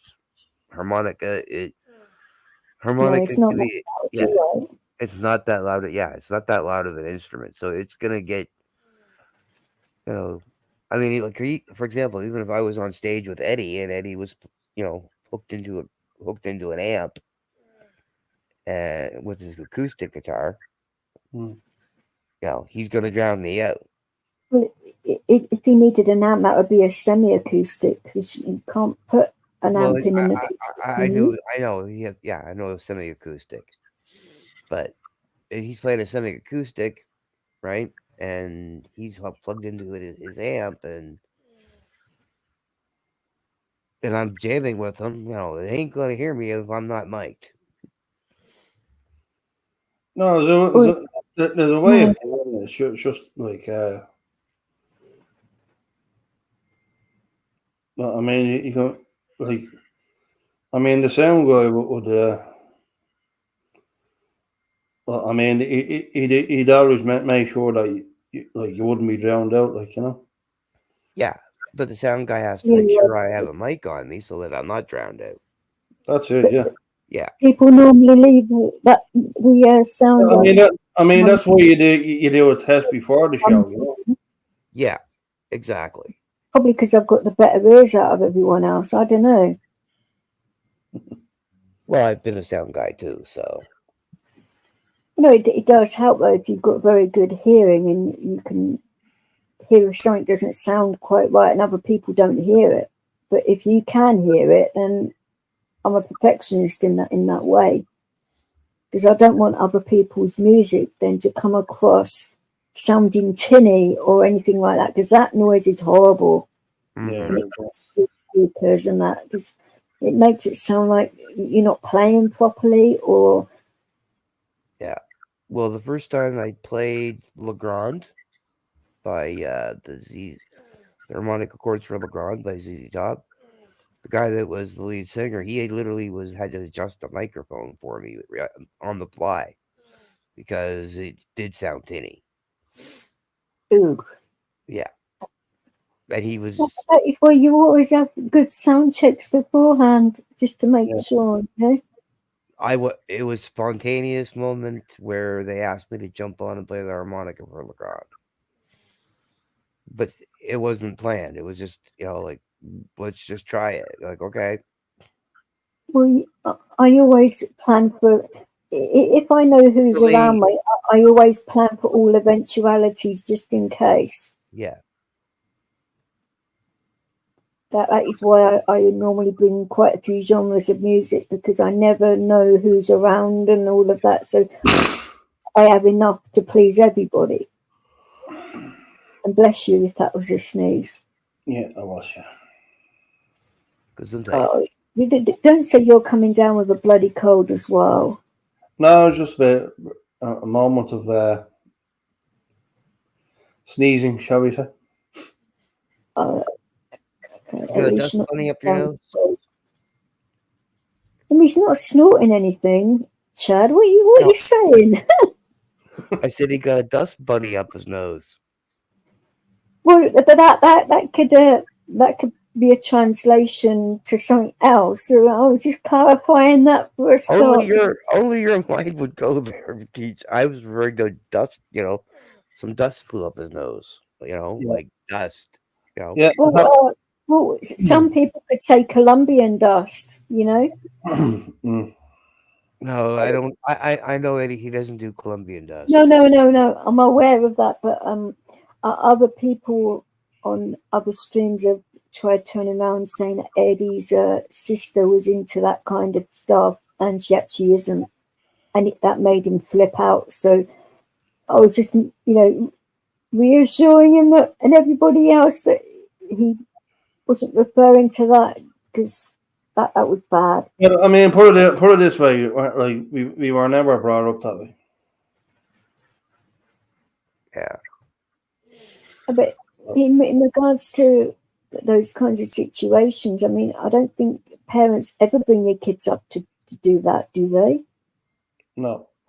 Sometimes it just happens, but if you say smoke pot or whatever occasionally, or you go out to a rave and you try something, it doesn't mean to say that you're going to turn out to be doing illegal drugs on a regular basis, or you're going to turn out with a habit. It depends what kind of personality you have. If you've got that kind of personality where it's an addictive personality, then you're going to become an addict of some description, whether it's alcohol or any type of drug whatsoever, cigarettes, or it's going to come out in several ways, maybe. If you've got the willpower, I think though with cigarettes, though, I mean, this is just from somebody who grew up around it.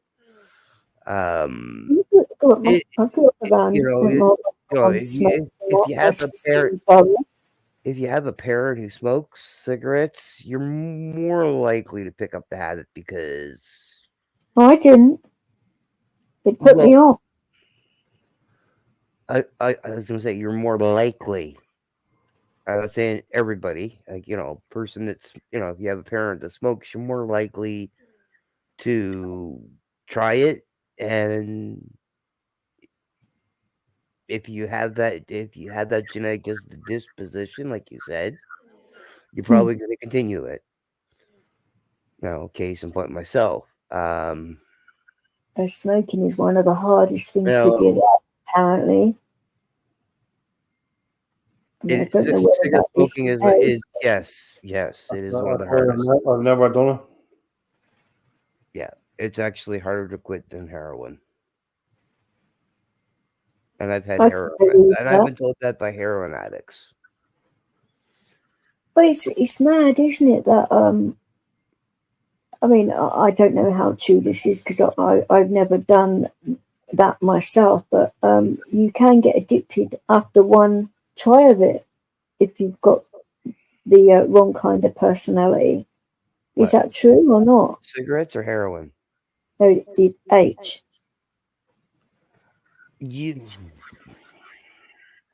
I would say, yeah, if you have the wrong type of personality, yeah, you definitely could. That's a scary thought right there, isn't it? That's why I've stayed away from it. Oh, I got put off, obviously, seeing lots of people at raves do some crazy shit on crazy drugs. So that's what sort of like kept me more on the straight and narrow. And Yeah. from an alcohol point of view, seeing my stepfather turn into a well, he was a wanker anyway, but even worse. And I just thought, no, that doesn't interest me either. So if you don't miss it, then what is the point in doing it? Well, for me with alcohol, I realized really, really quickly that I drink too much and become an idiot, but yet I still remember everything I did. So it's like, okay, and I got to the point where I realized, after six, you really don't need. I personally don't need it anymore.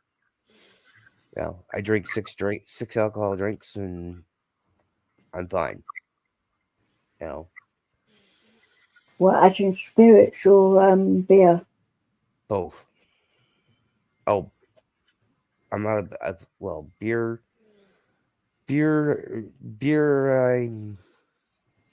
Yeah, doesn't matter either one. If I drink more than six, I'm toast. What do you find gets you drunk quicker, spirits or the beer or lager? Spirits. Depends See, on, I well, spoke to quite a few other people, and they say beer is the worst one for them. Well, I just find it interesting. well, I'm not a big beer fan. I mean, I drink beer, but I'm not a big beer Or fan. lager, or anything like that, isn't it? Or cider, or same sort of feeling, really.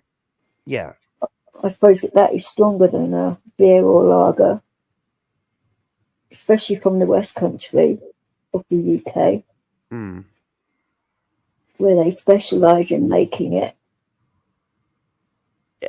Well, I mean, it depends on the spirit too, right? Like you have to look at what the spirit is. Two certain spirits have to, like every Well, if alcohol. you're drinking, say, like snake bite and black, that doesn't have spirits in it, but that is a lethal drink right there.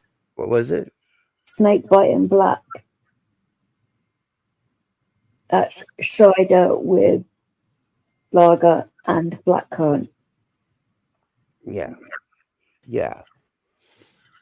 Well, again, you're mixing, right? You're mixing too. Mm-hmm. Like the minute you start mixing, you're getting a different effects. Well, it's a strong cider that you'd have with it. That's what gets you. And it creeps up on you. You're fine 1 minute and then blotto the next. Well, it's like, it's like give you an example. I mean, like I can sit down and I can drink rum until it tastes like water. Now, I mean, so rum's your poison then. Yeah, but the thing is, six drinks is where I cut myself up at with rum. Well, it depends how big a shot that you actually have. If it's sort of like I usually go doubles, double rum, double coke, double rum and coke. So 6 of those, I could understand it, I suppose. Yeah, vodka's the same way for me. 6 vodka. I find body with people is probably one of the ones which does turn people from really nice people into gobshites. I don't know whether Eddie would agree with me on that one. Whiskey does that for me. What's that? Oh, Whiskey turns body. an asshole. people that drink body are normally like Oh, vodka. classic, nice beer, and if they get they drink too much of it, they turn into demons. Well, I mean, put it this way: like, there's, I mean, it doesn't matter what drink you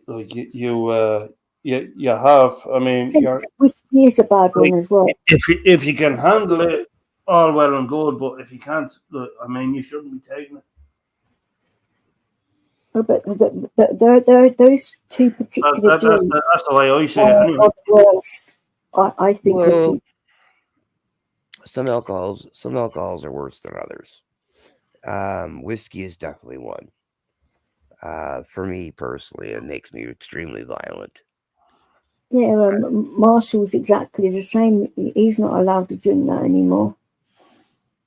No, I don't let myself drink too often. I'll have 1 or 2 shots.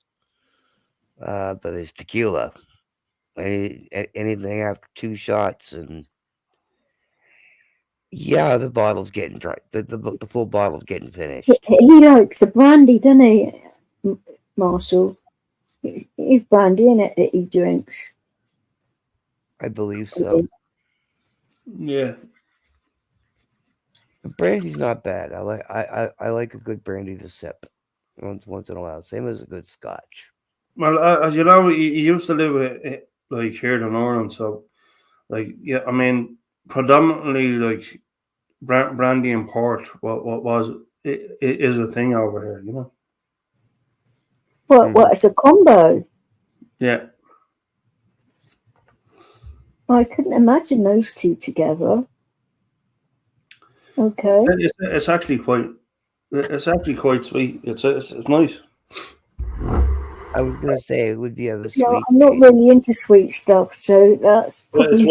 It's actually very tasty over here.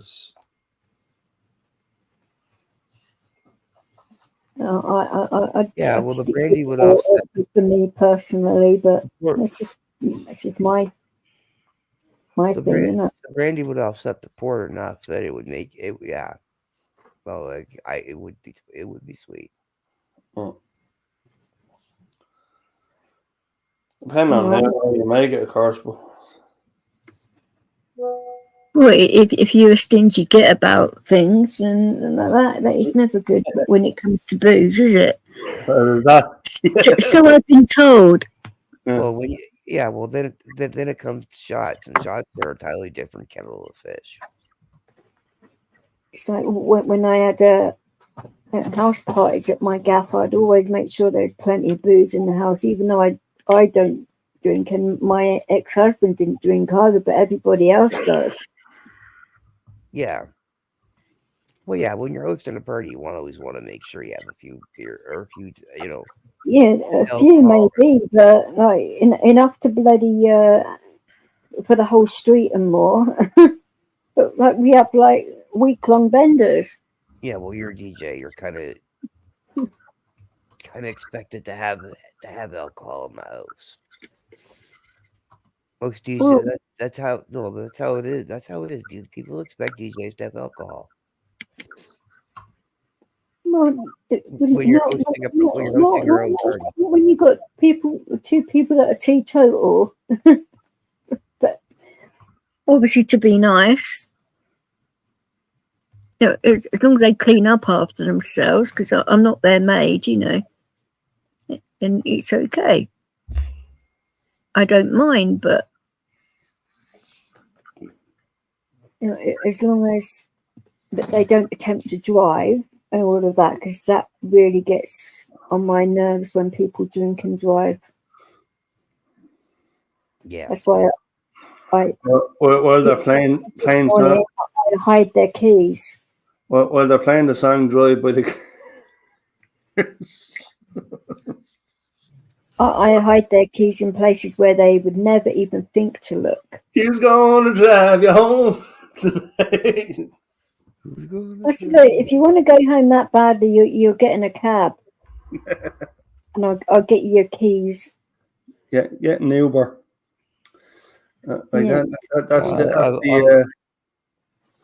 If I remember That's the norm nowadays, isn't it? Getting the Uber. getting you.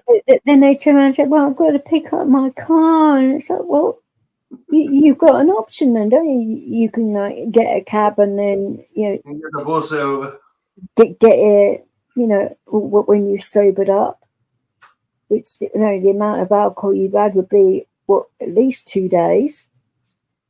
Or you can actually stay here for that time where you would be comfortable and there is food here and everything else and debts and company.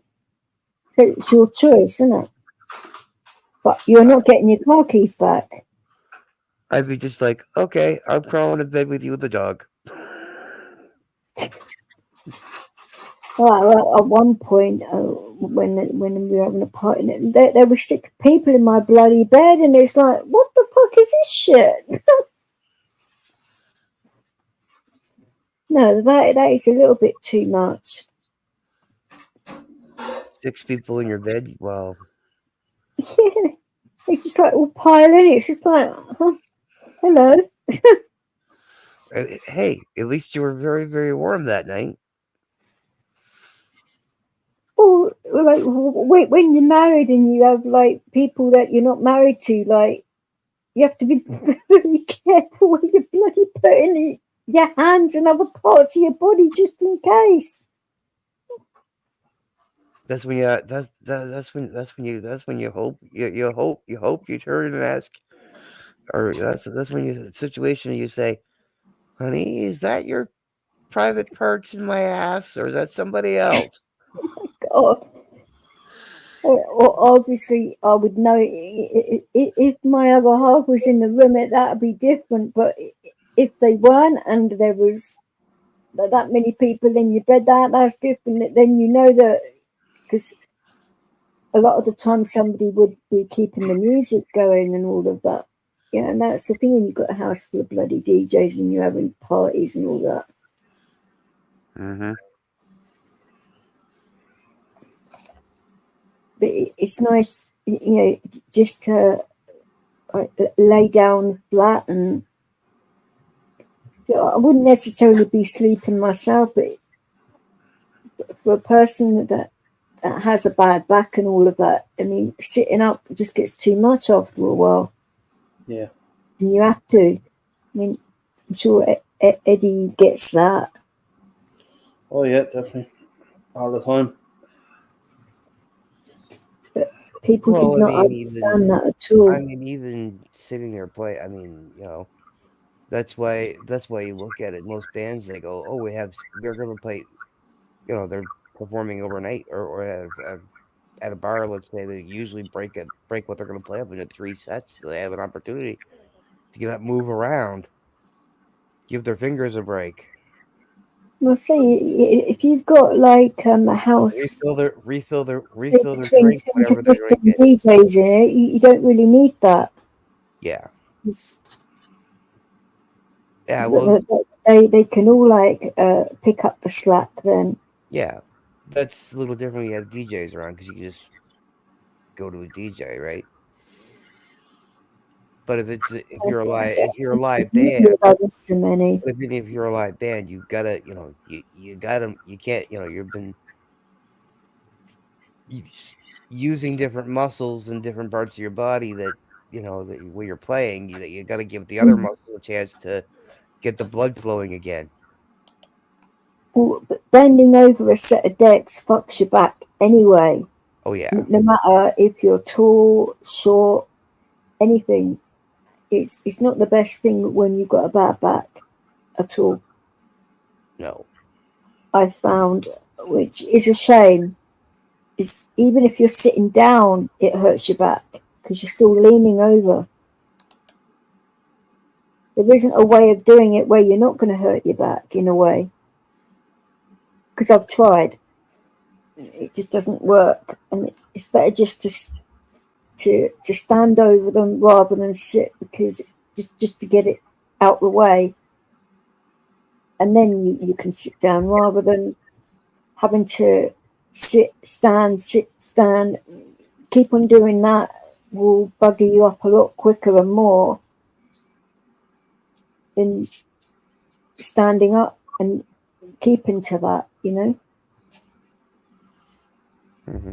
Yeah. It is a weird thing. And then for me, I'd have to have somebody behind me just in case I blacked out, because that happens occasionally, which is not good. Yeah. Because I don't get warnings of that, and the dog can't pick that part up. The epilepsy, yes. The blackouts, no. So nobody can pick that up. So they have to like monitor my body language and all of that. And if I start to like move a lot slower, then they get ready to catch me just in case. You know, it's mad. So that's why I normally have a couple of trusted friends that actually know me well enough, especially Lanky, for example. I mean, he's tall enough to be able to like grab me easily without hurting himself, because Yeah. he is a whole foot and a bit more taller than me. Yeah. I'd say he'd be able to bloody manage Eddie all right, and he's over 6 foot. Yeah. But that is one of the perks of having a really tall friend. Yeah. Oh, and changing light bulbs, he doesn't need a ladder. That comes in bloody handy as well. It does actually. And, I would say that. and getting things off of the top shelf and all of that, you know, Yeah. just give it to him. He doesn't have to even stand on tiptoe, the bastard. That's someone that is not vertically challenged. No. I always said to my mother, who was like 5'5". Oh, actually, she was 5. She was 5'5" when she's 5'4" now. She shrunk, but Aw. but I always said to her, I said, "Mom, if I have to stand on my tiptoes, it's not important enough to get." Mm-hmm. And the thing was, almost everything on the top shelf of the cupboards I could reach easily, unless it was in the very, very back, like, you know. But if my mother really, really wanted it, I was like, "Give me a step stool." I mean, because I'm almost 6 feet. So Well, I have found quite a majority of men are about 5'11" on average. yeah, that's average height for a man. It's about 5'10", 5'11". But then again, a lot of the people that I've dated have been between 6'4" and 6'6". That is just by sheer bloody whatever. I don't know. And Just turned out that way. And Well, you're I'm what, sure. you're 5'6". I'm 5'3". I should have been 5'6". I'm 6'2", so Yeah. Oh, Eddie knows I'm a short ass when he came over for Christmas and that. But yeah, because I have to wear flat shoes really for my hip, because I could wear heels, but it's not worth it for me. It's not worth the aggro and the potential for accidents, especially when you've got a big dog, and it being that time of year where it was snowy as well, wasn't it? When you was in London. no, I think it was all right. It was mostly raining. It was snowy and icy over the Christmas period, because Oh, probably the last Christmas, but I mean, not when I was there. that may have happened the day after you left then, because around that time it actually was, because Tonkin took Leo up to, you know, where we had Christmas dinner. He took him up to the park there, and he was being a right little shit. He wouldn't come back. and because it was all iced over, he didn't want me attempting to go and get the dog. He didn't want me to have any accidents. Yeah. But it got really bad. Probably started snowing right after Eddie left. Well, it was cold enough. I mean, I think it had been snowing before he came as well, so he might have been right in the middle of where the weather was sort of trying to sort itself out, possibly, but it was bitterly cold for the UK at Christmas, to be fair, that year. Because normally it's quite a bit warmer, and you get the snow later in January rather than it being like December time. Yeah. But they like to blame all of that on climate change. No, that is just the way our planet is.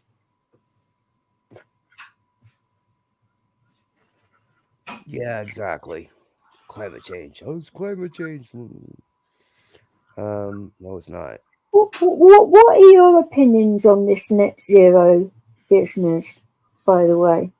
Me? Because I actually think it's impossible to achieve it for a start. Oh, it's virtually impossible to have a net zero climate in areas. But they are very gung-ho on it in the UK. I mean, I'm not sure about Ireland. They're probably the same because it is a stealth tax in a way. So they're very adamant here in Canada. So they're a bit like that where you are too, right? Okay. Well, our I'll be started that here, like there'll be fucking war. They have got ridiculous figures in mind for such a short space of time, and it's just impossible. I mean, yeah, if every country agreed to it and adhered to it, it'd be a lot easier. But if half the world is going to ignore it, then it's like when you're the rest of the other half. When you're countries that are putting out the most emissions, okay, are saying no, we're not doing it. And then you have countries like like here us in Canada, who has like one of the lowest carbon footprints in the entire world, and we want to have a net zero before anybody else. It seems to like countries like to be in the race for it and to have who's gonna get it sort of like blaggers' rights, Yeah. Like, explain more it is, because I mean, I probably will come to it eventually. Well, people would the way that they're explaining it, where they want like everybody to be like driving electric, for example. Now that isn't feasible because they haven't got the right components to make that many electric cars, for one. Well, the infrastructure's not there for charging either. No, true, but that as well. I mean, it's like I was saying earlier on in my stream. I mean, put it this way: didn't they abandon the electric cars? Like, No, they actually haven't over here. No, they haven't. They were deemed like hazardous. Oh, maybe so, but no, they're still pushing for it, especially our lovely mayor, who's the biggest gobshite on the planet. But hey, they're pushing for it here too. They want to have it by 2030 that Canada is completely electric, and I'm like, you do realize that Canada is a country. This is one of the big questions I want to ask our Prime Minister. You do realize our country is one of the countries that does go below minus 40 degrees Celsius, right? In certain parts of the country. Mm-hmm. Oh, of course. For us to be completely electric, the car is not going to work below zero. Especially in the fucking capital. Like. Well, this is why I said that earlier on in my stream that I actually, whenever I'm in a vehicle that, like, especially a cab, for example, I'd ask the actual driver what he prefers and the differences and all of that, because it's interesting. And bus drivers as well, because they have to have both. It's the same with taxis as well. You can't have it fully electric unless you're going to go home and charge it. And then in the time frame that you've done that, you've lost all these hours at work. So you wouldn't be. It's not feasible. Then And then again, for buses, they go through a lot more fuel. That's true, actually, yeah. And they actually spend a lot of time in the bus garages filling up because there isn't enough electric to do so. But the fact that they've spent an absolute fortune on these vehicles because that they were forced into it in a way. I mean, yet our buses are very silent. I mean, Eddie heard that. I mean, our buses are quite nice, actually. Yeah. London transport is quite good for quite a lot of people. Yeah, but in London, in England, though, you guys could get away with a hybrid very, very easily. Yes, but I mean, and here in Canada, that would be the most logical thing for us to have as well, is go hybrid. In regards to London, for example, say the ULEZ scheme, where if you have a car that sets off certain emissions, you have to pay £12 a day to actually be in that area. Which, if you live there, a lot of people, say if they had a small business and that, and they had a fleet of vans or whatever, they would have to like cut right down on the amount of vehicles they had, or they'd be put out of business, for example, because the mayor would give you only so much off of vehicles. And yet he was helping out, but not if you're getting it on HP, for example, the actual repayments are going to be a lot more than what he was offering, and then you're going to have the payments on top for the new motor, aren't you? So people couldn't afford all of that. They still can't. Well, He's expanded it across a lot of London now, and it was bad enough with the congestion charge. So you have that as well as the ULEZ money too. So if you get hit with both, it is a very costly day out in London. I believe it, yeah.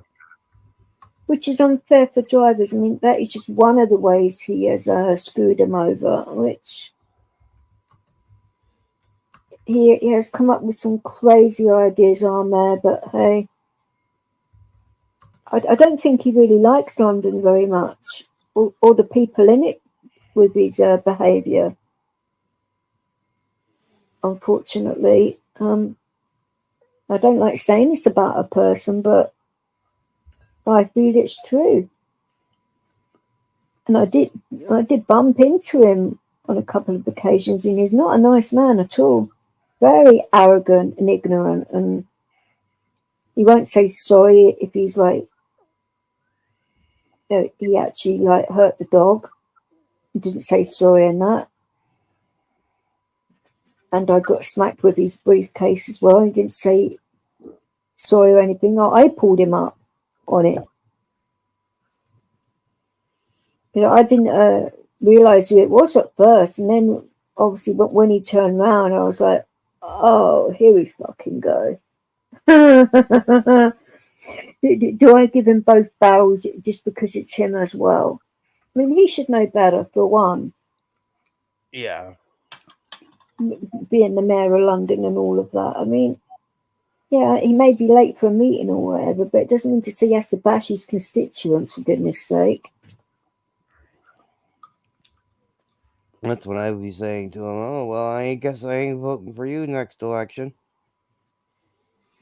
Well, they actually didn't sort out my I was supposed to have a postal vote, but they actually, somebody made a screw up and took it off the actual postal list. And I got in touch with them, with plenty of time, and that they didn't send it out and sort it out quick enough. Bloody idiots.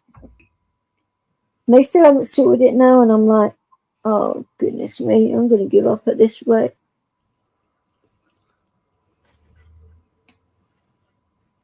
Because if I ever say, if it was like, an election day and I have a bad head, am I heck going to really go to a polling station and deal with all of that? Hell no. Yeah. That would not. No, for one, you'd have to find one and go with the right ID and queue up and all that. And that's the last thing you want to do, is do with all that noise and lights and all of that. No. So, I thought that was what the postal ballots were for. And having to deal with the idiots at the polling stations. Well, some of them are all right, but it's like, if you have conditions, that's what I thought the whole postal ballots were for, that reason. Well, I haven't voted in an election in over 2 years. And basically, I look at it, what's the sense? In going to go vote, because...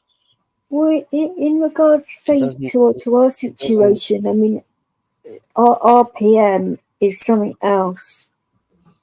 He is not a nice man at all. I mean, Eddie can attest to that one. I mean, he's a work, that's for sure. Oh, he's a weapon and a half. I think I'd sooner have him than Trudeau, though. No, I prefer Trudeau. Seriously.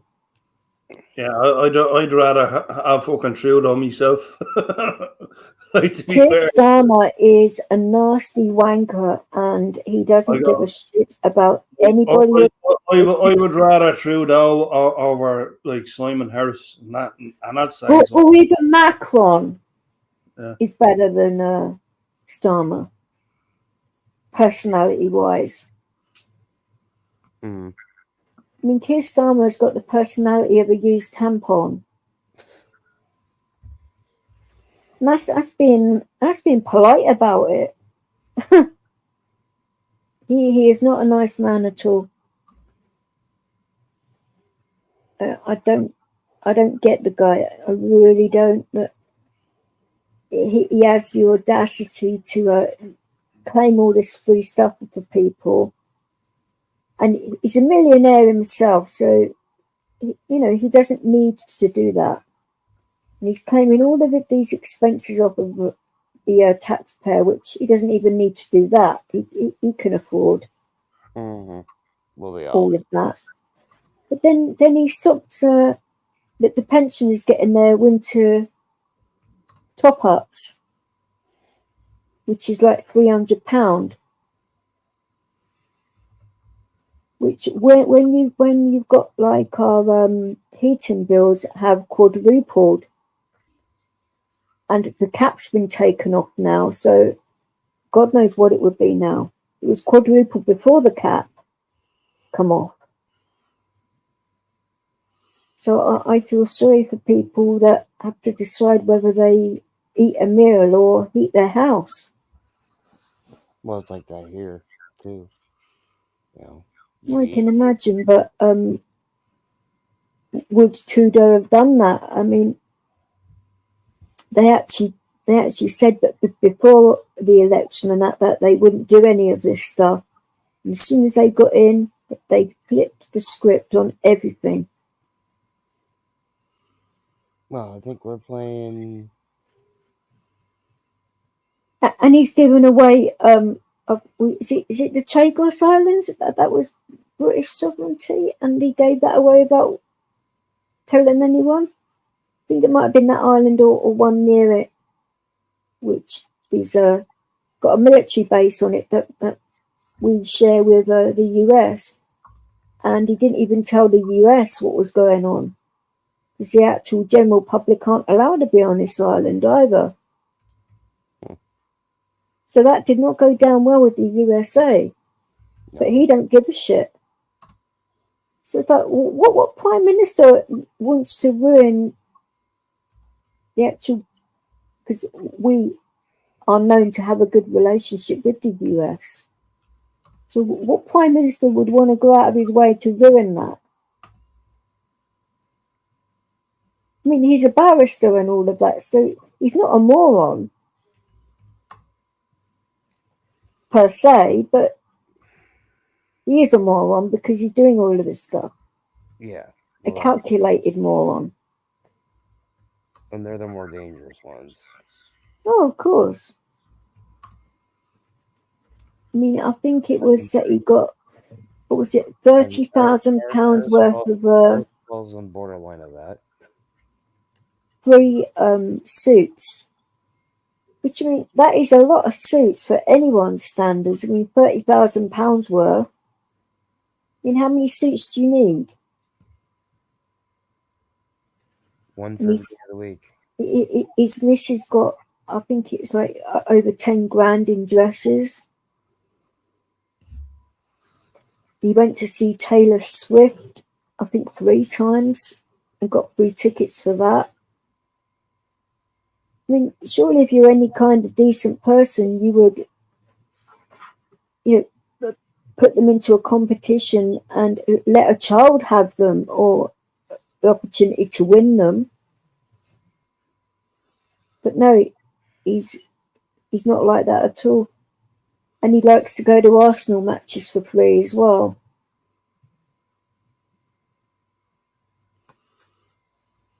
And then he does all this stuff to pensioners. It's just like, what a wanker. Oh. I mean, so he's got one of those types of personalities, you know. The thing is, I'll say it this way, and this is my take on politics. It doesn't matter who you put in, they're all wankers in some form or another. Well, they're all going to... Can be, but I mean, they haven't been in power very long. They've only been in power a few months, and already they have really pissed off the country. Mm-hmm. Like, I would say at least 3/4 of it. Mm-hmm. That is quite some record. Oh, I believe it. And the fact that he used to run CPS as well, so that should tell you a lot right there. With what our legal system's like. He was responsible for a lot of that. A bit like Joe Biden, wasn't it, in his job before he was commander-in-chief. He had a big legal job, didn't he, for a long time? I believe. And he was responsible for the Patriot Act as well, wasn't he, getting that through? I believe so. Oh, yeah, I look quite deeply into that one. I don't follow American politics as heavy as I should, but I'm paying more attention to it this time around than I have in the past. Just because... Well, it's when 9/11 happened and that they wanted to put all this Patriot Act through, and that's when I was looking into it a lot more detail, and it's like, my God, the actual things that they bypass, and I honestly think they were doing it a lot earlier than that, as in tapping people's phones and all of that. They've been doing that for a lot longer. But not people saying anything. It's been going on forever. You know, it's been going on for 20, 30, 40, 50 years. Mm. Oh, like... I mean, our alphabet agency is one of the worst ones for the patent for phones and all of that, you know. the patent for the thing we can't really can't talk about and being saying it's certain things about it. Which bit, the actual needlecraft or the actual disease itself? Needlecraft. Yeah. The patent for that was established in the 1990s. Yeah, true story. Well, I actually had a video up which I done like over 3 years ago, and YouTube have a problem with it all of a sudden now, and I'm like, are you for real? It's taken you over 3 years to have a problem with it? Bloody hell. Okay. There was always a fucking problem with it. Yeah. Well, the actual problem they had with it was near enough right bang smack at the end. I mean, if they'd have bloody said something at the time, I would have just snipped the end off. There, done. Telling you 3 years later is a little bit like extreme, is it not? When so many people have bloody seen it. I mean, sort of defeats the object, doesn't it? Yeah, exactly. What is your opinion on Musk purchasing YouTube as well? Do you think that's a good thing or a bad thing? Purchasing YouTube? Elon Musk. Oh, I think it's a good thing. I agree. He put in a 50 million. Was it billion or million? Well, he put in a billion pound deal to purchase YouTube. And I hope he gets it. Because Well, I think he would do a good thing with it, and especially having it with the X platform as well. I mean, you could do a lot with that, and his new satellite thing that he's got going, Starlink, isn't it? It's called. Yep. Having that as well, I think that would be a smart investment, but I don't know whether they're going to play ball with that, because a lot of people do not like the guy because of his affiliation with Trump. That shouldn't matter. But over there, it really does. I don't know. Yeah, but the problem would be, I mean, it doesn't matter who he's affiliated with. I mean, whether it's Trump or whether it's Kamala or Biden or whoever's running, the opposite side is going to say the same thing. That there's the other.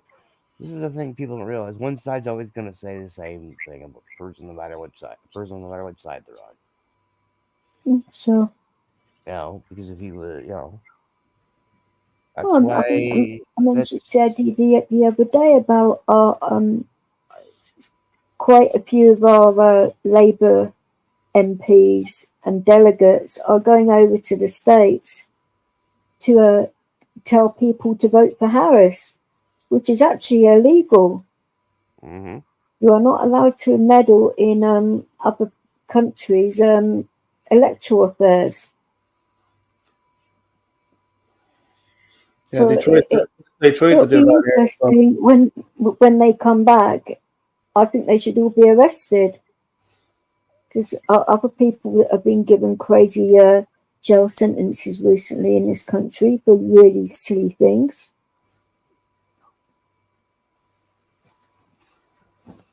And others getting off scot-free for really violent crimes. Yeah. It is not on, and that cop that got sacked for. I'm going to go to the washroom. I'll be back in a minute. Okay. Okay. That is fine with us. It's too much information. You could just say be back in a minute or something, but Or you're putting the cat out or something. Well, unfortunately, Robbie, I'm going to put the cat out. Yeah, there you go. well, unfortunately, but we know he doesn't have a cat anymore, which I think was bang out of order still. I actually still miss Ollie. I mean, he was a beautiful cat and very sweet. I would have been a lot more upset, if I'd have actually met the cat properly, but I used to talk to the cat down the phone and that. It was, well, having cats here myself, they actually get to know people's voices quite well. But, if you've arranged to go away for a short period of time and you've arranged for somebody to look after your animal and you actually come back and find out that they've stolen your animal, I think it's absolutely terrible. Yeah, that's awful. It wouldn't be fair on anyone, especially poor Ollie. I mean,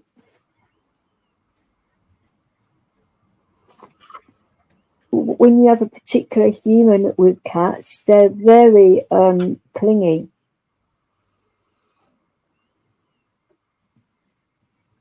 It took me, well, when I had that hotel stay with the repair situation, Callie didn't let me forget it for quite a while.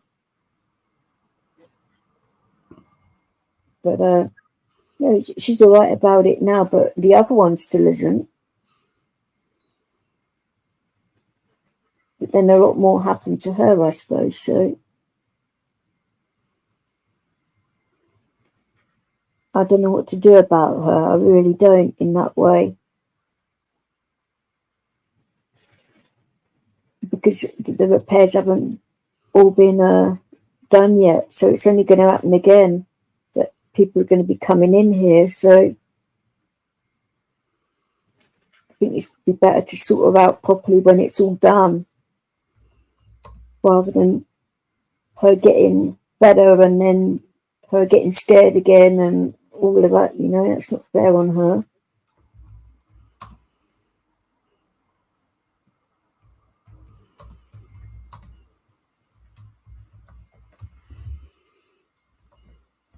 I still do think, Eddie, though, that it will be beneficial for you to get a canine. I mean, as you know, like the last time I asked for it, like I got as far as the application form. That's about it, and there was nothing further since. But if the things that you've got going on do work out, and I don't have to say any more than that, you could maybe purchase one if you can't get one any other way, maybe. Oh, we tried it. Because I would have thought there'd be a lot of breeders and things like that. Yeah, that's it. That's probably who would have to go to. It depends what breeds of dogs you're interested in. Yeah. Because I know that Leo is a big dog, but he doesn't need as much exercise as people would actually think. Which other dogs are a lot more high maintenance.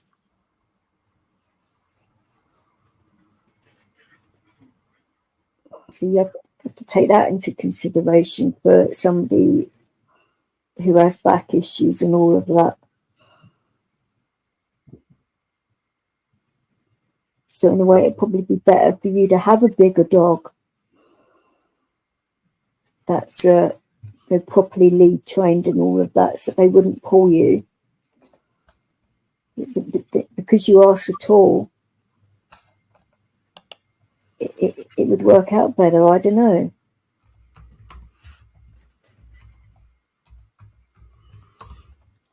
mean, the way you was with Leo and that. I mean, I know beforehand you was thinking that you was going to be really scared, but you weren't scared of him at all, were you? I mean, I did sort of like say he's playful and he's a goof, and he did give you a good English greeting. He did.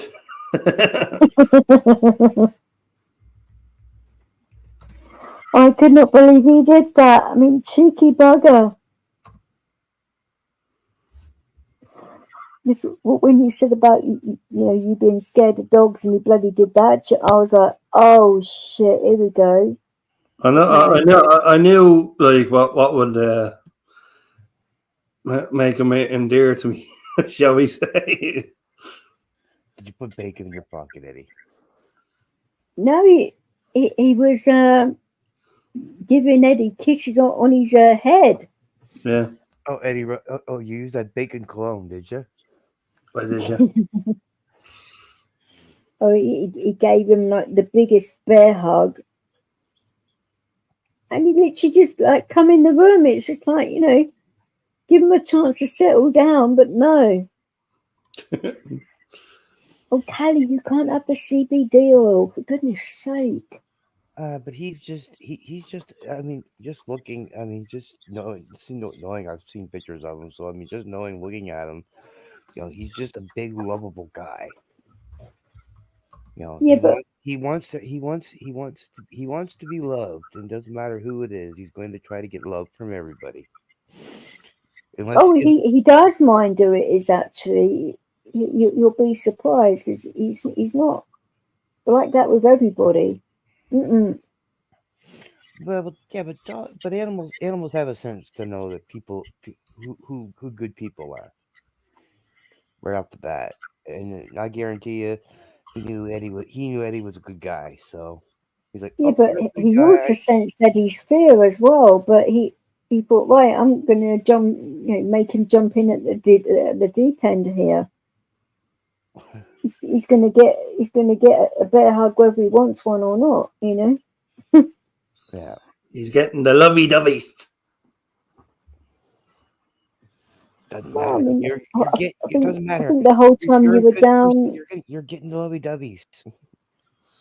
Well, the whole time he was down, I don't think you actually had a bad experience with the dog, did you? I mean, as a postman, like I've had. No, I mean in regards to Leo here.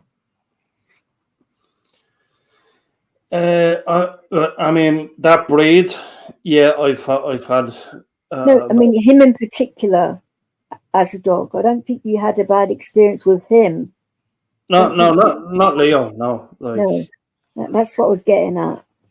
Yeah, but the thing is, though, too, the other thing is like it all depends on the breed of the dog. It depends on the breed of the dog, and it also depends on the owner. Exactly. Like the majority is the owner. Yeah. Yeah. Like my brother, my brother's a postal carrier, and he said some of the best small dogs are the worst. Oh, they are absolutely. Mm-hmm. Yeah, but you know what he told me? He said the dogs that he has had less problems with, and people would not believe it is pit bulls. I'd agree with that. Pit bulls are a lot of bull breeds actually are quite placid dogs, really, but they do have that stubborn streak. Yeah, well, unfortunately, he's had less problems with pit bulls on his route than any other dog. He said the worst one. He says the worst one. He says the damn Chihuahua. Oh, I'd agree with that. Chihuahuas are snappy things. He goes, you hear them coming, and you cannot get out of the way quick enough of them because you don't know, you can't see them, you don't know where they are. They're so tiny. I think the cockapoos are the worst. The what? The cockapoos. A cocker spaniel mix of a poodle. Yeah. Well, they're. It isn't a good mix anyway because you've got two highly strong breeds there. Yeah, I was going to say. You actually need one to counter out the other, not amp the other one up, you know? Yeah. But it's all because of the clipping part of it. But can you blame them on being an arrogant dog? I mean, would you want to be called a cockapoo? Not particularly. But I mean, I have been around standard poodles quite a bit, so I've got quite a lot of experience with that breed of dog. Yeah. My grandfather had them, and my mum had one, which wasn't trained at all, which I had the job of doing that. Oh, that dog was bad. Well, And they're I just could extremely not high. believe nobody even took the job of trying to train that dog. I mean, I didn't find it too difficult. Well, I know a neighbor, or my best friend, a neighbor that I had growing up, they got a standard poodle. And they tried to break her of a certain habit that she'd get herself so excited she'd pee. Ah, And then she'd run and go hide. And then like she'd be at the back door. She'd meet you at the back door. She'd go excited. She'd see people coming to visit, and then she'd run and go hide. She'd literally pee running down the hallway. And that is why you ignore the dog until they calm down a lot, and then give them affection as a reward, rather than doing it straight away. People just they just like dive straight in there and think it you know, if you give the dog love straight away, that they're gonna do what you want. It don't work like that. Yeah, well, this dog was like Leo, wanted to come up and give you a hug right away, and then she'd get excited because she's getting lovin's, and then she'd pee, and then she'd run off because she knew she did something wrong. Yeah, that's why, you know, ignore the. Of course, a dog's going to know if you love it or not by the energy. Mm-hmm. Until you know the dog is fully calm, then you reward it, and then you wouldn't get the pee. Potentially, I mean, after a while, they would get used to it, and everybody that comes to your house, you'd have a sign out or something to let them know to ignore the dog and all of that and then eventually they will stop doing it. Oh, that's one way of stopping it. Eventually she stopped. It just took them a long time. But then there was, time. There were certain people that if she hadn't seen you in a while, she got overexcited. She still with a little pee. You got, if you knew, you get her back quick. Like, you gotta go to the back door. Back to go pee in the backyard. Go. Because I mean, I was one of those people, and I dog sat for them when they went away. So it'd be like the first thing, I mean, like I didn't stay at their house. Like I had a key. I just lived around the corner. I just walk up, take the dog out for her pee and her poop and make sure she had water and food and things like that. But there's plenty of times I had to like, no, you can give me loans after you use the bathroom. You go out and use the bathroom first. Because then it'd get out of her system. She'd have it out, right? And then she'd come in, and that would give you time to change her food, to put new food in and get her water while she's out doing that. And then she'd come in. Then I let her give me her love, the lovin's, and that was how I trained her to stop peeing when I showed up. Yeah, a lot of what people forget as well, dogs do like structured routine. Yeah. And it's important to have a dog on okay, people say, well, I've got a big garden. Well, that isn't the same as going on a lead walk with the dog. They actually like the structure of going for a walk on a lead. Mm-hmm. Because it's an actual bond. Because they actually feel the emotion down the lead of the owner. Yep. And it's time with the owner as well, but people don't understand that they actually need both. Mm-hmm. Yeah. And if you're not going to do that with a dog, then I don't think you should have one. Yeah. Well, I said if I ever get a dog, I'm getting small. I know what type of dog I'm getting. It isn't going to be a big dog. Oh, you're thinking of getting a canine? It's well, no. I say at some point if I ever get a dog, if I ever get a dog, I already know what kind of dog I'm going to get. I'm getting a French bully or American bully. Okay, so a French one would be smaller than an American, wouldn't it? Yes. Or an English bulldog. Or an English bulldog. Yep. One of the three: French, But English, or Brit or American, whichever one I can get. the actual thing in regards to those, though, is that you will find because they have such squished up snouts, a lot of them that have breathing difficulties. Yeah. That is what I found with my female bull mastiff. Because Leo's nose is a lot longer than what a bull, like pure breed, would be. Yeah. And she'd be a lot louder with her breathing, and especially when she was sleeping. I mean, my God, they snore the house down, believe me. And you have to clean in between their creases a lot because they are slobbery dogs. Yeah. You can't get away from that. But apart from those two things, there's nothing wrong with any three of those dogs, breed wise. Yeah. Well, they're good breed dogs. That's the thing, right? I mean, they're good. Or They're good. I mean, they're good around children. if you get them neutered, yeah, definitely. Yeah. Yeah. Well, it depends. It depends. I mean, if I get a male, if I was to get a male, I'd probably have him fixed as quickly as I have to as I can get him fixed. Female, I'd want her to have at least a litter. I actually wouldn't myself because it's quite painful for the female dog. Well, the thing is, I always find though too, and this is from instinct. So natural, most people have told me this with any breed, any dog. It's usually a good thing to have them have a litter because then they calms them down a bit most times, especially if they're a hyper dog normally.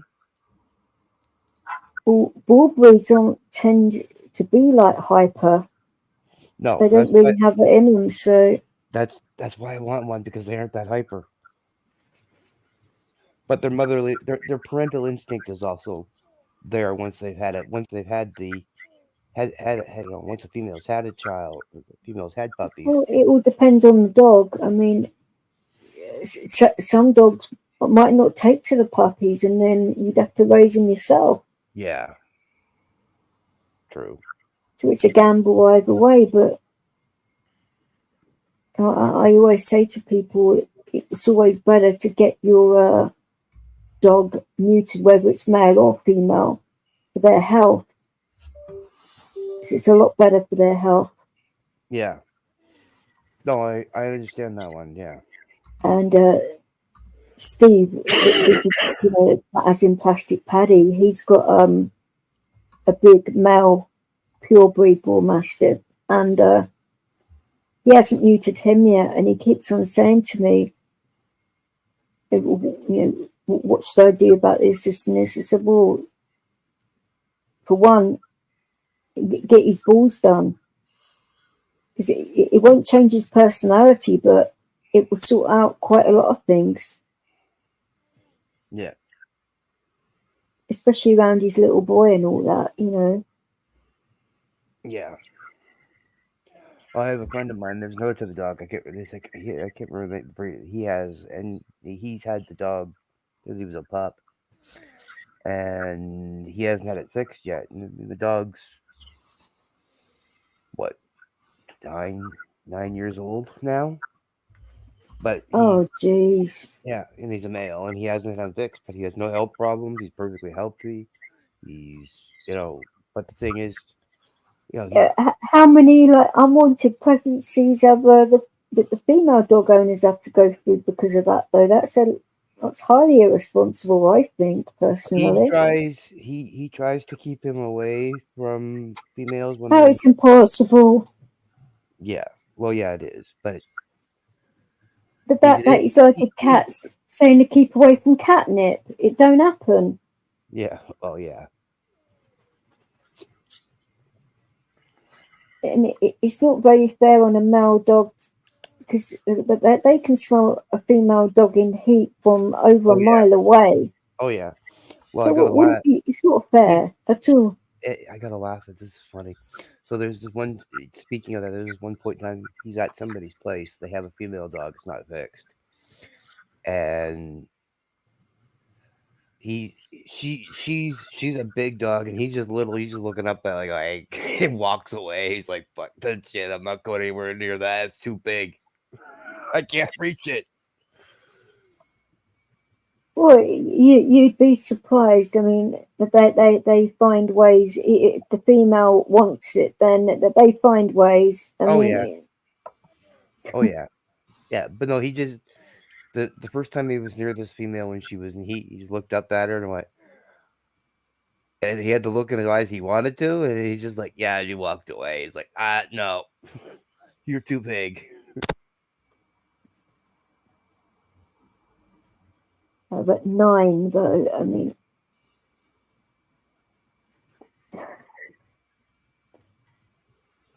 that is a long time to go. But I mean, I don't think it's ever too late because it's an easy operation for a male anyway. Because I've actually seen it happen on cats and dogs. So I've done my work experience at a vet's. Yeah. So I got to see, a few operations and that, and it's easily done, and they actually use wire. It's a very quick operation compared to a female.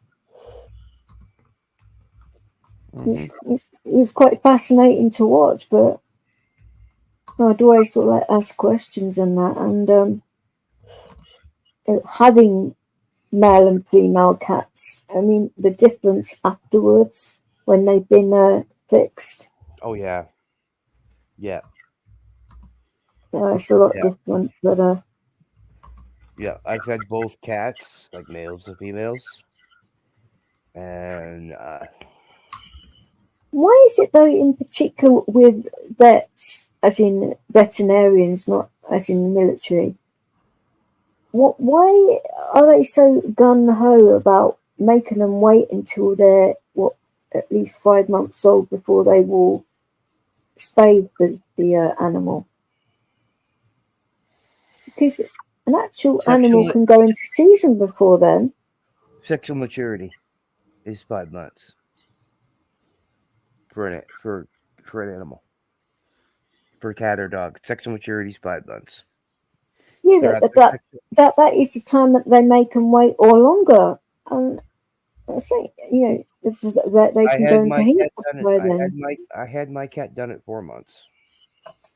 Yeah, I had Ollie done it. So when I had Ollie, I had him done at 4 months. Well, I'd say it's easier for a male, but female because it's major surgery, isn't it? The reason why, because he was starting to spray. That is highly annoying. Oh yeah. Yeah. Well, I kind of got a laugh the first time he sprayed though. We had two where I was staying at. There was 2 cats. There was him and there was the other cat that was there before, which was that's why he was spraying, because of other cats around, right? Okay. Well, the other cat was already fixed, right? It doesn't matter. It's still a dominance thing, isn't it? But the funniest part was though when the older cat, he would come down to where we had separate litter box, one for each cat. Well, the older cat would come down and he'd pee and poop in Ollie's litter box. Ollie get pissed. Ollie get pissed off and do the same. So when Ollie first sprayed, the first time he did it, he went up to the other cat's litter box and sprayed in the other cat's litter box. Well, the other cat didn't want to use litter box after that. So we had, to trade litter boxes. Yeah, but that is a pain in the backside because both of my females now, Callie will use any litter box in the house, but the other one is very picky in which one she will use it. If the other cat has used a particular litter box, she will not touch it at all. I've got loads of litter boxes in the house, but she just will not. And it's like, oh, for goodness sake, this is getting ridiculous now. Well, they have their preference, right? Yeah, but I think with Callie, it's to do with she just likes to mark every one of them. But the fact that they live together and they don't fight, and they're both fixed, so I don't know what it is with the other one. It's weird. I don't know. Cats are weird creatures. They are.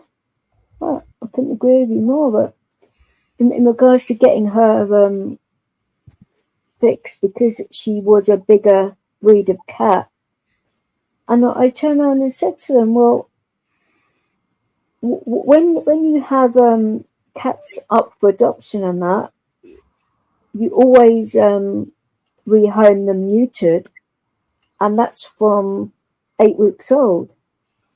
So how come it's right for you to do it to cats you have in your care, but you won't do it to a cat which is like, a lot older?" And that's when they came round to my way of thinking. They said, "Well, we will weigh her and take it from there." And because she was a bigger breed, they said, "Yeah, we will do it." But they gave me the first available date, and it turned out she was 16 weeks old when she was done. And she recovered very quickly. So I think that comes into it as well. The actual younger the cat, the quicker they recover. Yeah. Well, like they were all telling me, "Oh, we keep the cone on them for X amount of time, right? So they can look at himself and damage his or look at his stitches." She right? did not like that whatsoever. So I took it off, and she did not touch her stitches whatsoever. She left it alone. So I thought, well, she's just going to keep on doing that, and I'm keeping a close eye on her. I kept it on. I won't make her wait. Won't make her wear the cone because she couldn't eat. It was really like making her like really irritable and all of that. So I thought, no, let's see if she's okay. I mean, yeah, if she starts with getting around the I kept it on stitches, I would have put it back on. 3 days, I took it. Yeah. Right. I did this. I kept it on my cat for Ollie when he got his done. I kept it on for the first 3 days. Then after that, it was off. She only had it on her for 2 hours. She just was not happy whatsoever.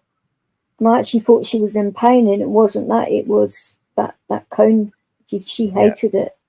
Oh, Ollie hated it too. But the thing was, the reason why I kept it on him for 3 days. Like I took it off of him, right? And immediately he was one of these cats. He was trying to lick himself in that area.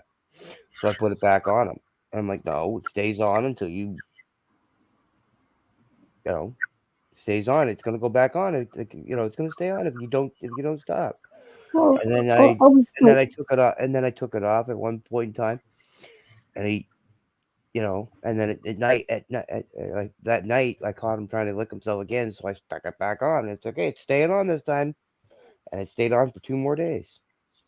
I think with a female, because it's probably a lot more painful for them, that they probably want to avoid touching that area. For that reason, I don't know.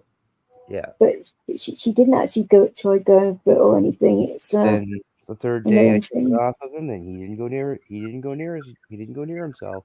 He didn't lick himself down there. He tried once. I went, no. And he just looked at me with his sad eyes, like, I need to clean myself. I need to clean myself. Yeah, I still think it's a real shame what happened to your little friend there. Oh well, it happened. There's nothing I can do about it. I mean, I thought you would have gotten another cat rather than getting a dog, because I thought you were more of a cat person than a dog one. But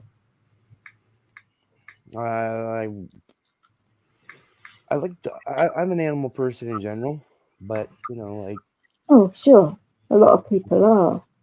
I would prefer a dog over. I would prefer a Oh, dog. you can do a lot more things with a dog. Exactly.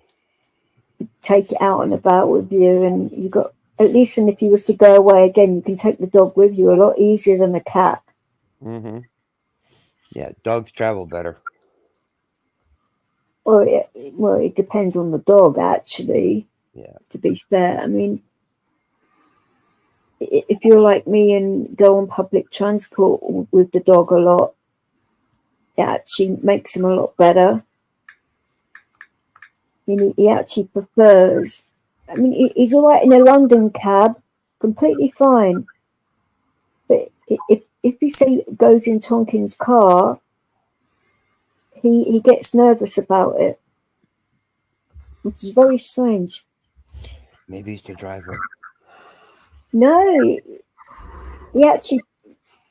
I think it's because I'm obviously not in my chair in the car. When I'm in a cab, because I'm still in my chair, he's all right about it. But because I'm not, he's probably worried about it because of that. Maybe, I don't know. It's one of them things that is weird. Yeah. And any other transport is fine with. It could be multiple different factors, right? But that could be the case still too. a pain in the ass. He's used to seeing the chair, and if he doesn't see the chair, he gets panicky. Possibly. I mean, I really don't know. Yeah, well. Are you writing an essay there, Eddie? No. He's just taking notes. Well, looking at his picture, he looks like an evil doctor here. I was gonna say he's taking notes to pass off to the government on us. Oh, sure. I look like Jack. Yeah, is it Jack the Ripper?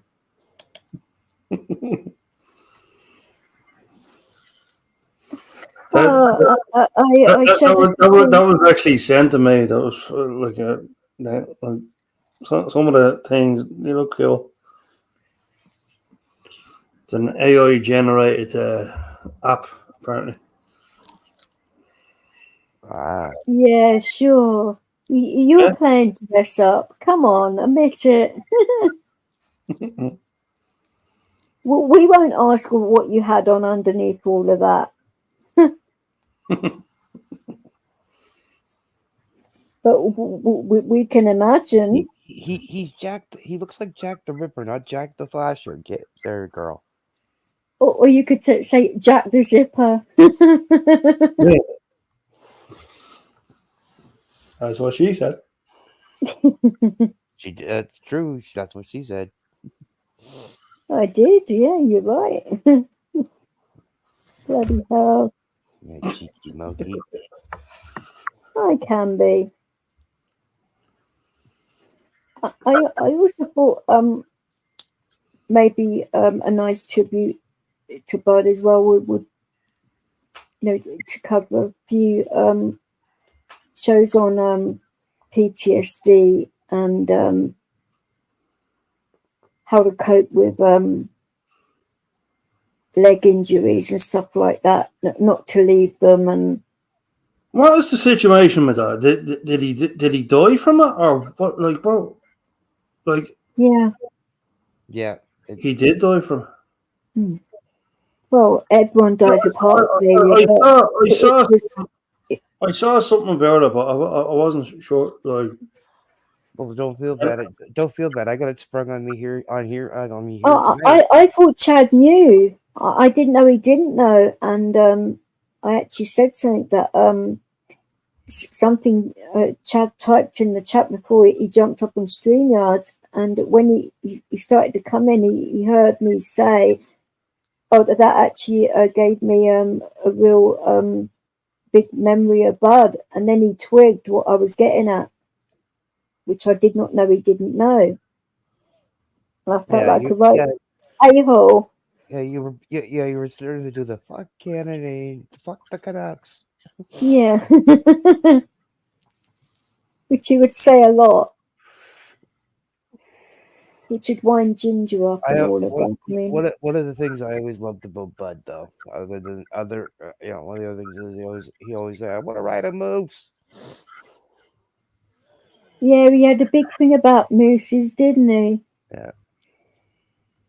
And he was scared shitless of crocs, so I think I'm going to integrate that and mooses, and I could maybe do some AI stuff with some crazy things like that. You probably have enough. You probably can get enough of everybody doing enough of us doing bud.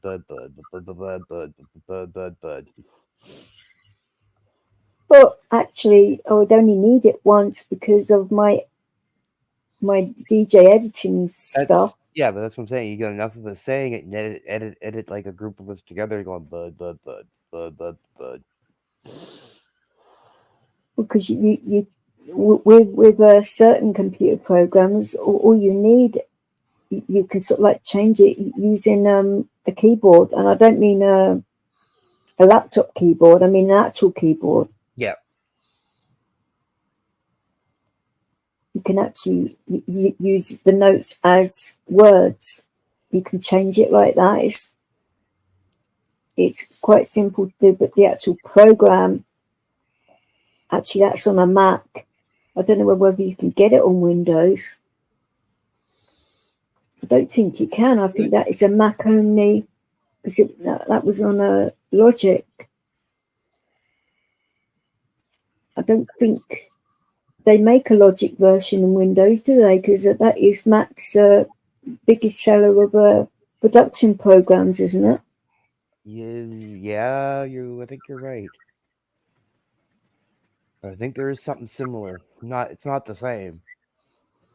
Because I've used Logic 7, 8, and 9, but nothing past that.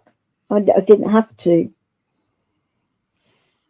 Yeah, well, like, what you're running a Mac, aren't you? No, I've actually got an HP, but if I really start to get into that like properly, I would get all Mac gear for the production side of things, definitely. And I'd probably get a desktop rather than a laptop. Yeah. Yeah, it would cost probably a little bit more, but then if you're going to invest in something like that, you might as well do it properly, innit? Yeah, I always found Mac was better. Mac production computers are always better as a laptop as opposed to, or not a laptop, I mean a tower, like actual PC as opposed to. Right, that's what I learned on. So, and I actually asked the guys in the studio and a few other studios as well, and they all agree that Macs are better for that. Yeah. Then cost wise, if you're on like a budget, then yeah, you can use like Ableton and stuff like that, but that is a different program completely. Mm-hmm. It's definitely not like a Logic. But some people like using Fruity Loops, and that to me sounds awful. Mm. Well, yeah, it depends on the program, right? Like some programs are better than others. I mean, Oh, I mean, you got Tractor as well, haven't you? I mean, but I don't like that one either. yeah, I'm very particular when it comes to things like that, because I've used all of these things, and it's yeah, I'm sure like Eddie's the same when it comes to music equipment. You get used to certain things and you want to stick with it rather than yeah. Well, using I'm inferior that way with stuff. cameras. I'm that way with cameras. I prefer But Canon especially if you're over. gonna like do it as a job, and Yeah. you're gonna invest in all of that, and then Well, like for the I've used production Sony. side, I could teach people how to make tunes and then make money and get it back that way. Yeah. Yeah. Well, it's that way with anything any pieces of electronic equipment. Anybody that uses something, whether it's a speaker, or an amp, or mic, or whatever. Like I prefer a as a mic. I mean, I prefer um certain brands, to over other brands, right? It's just everybody has their own preference. What they think is their own, they hear it, the sound, they want the way they want it to sound, right? And it's same as a piece of equipment, any piece of equipment, No, I may actually buy this property. I mean, I could easily like soundproof the spare room and use that as a studio. Where Tug can sleep when he comes. He can sleep on the sofa. Okay.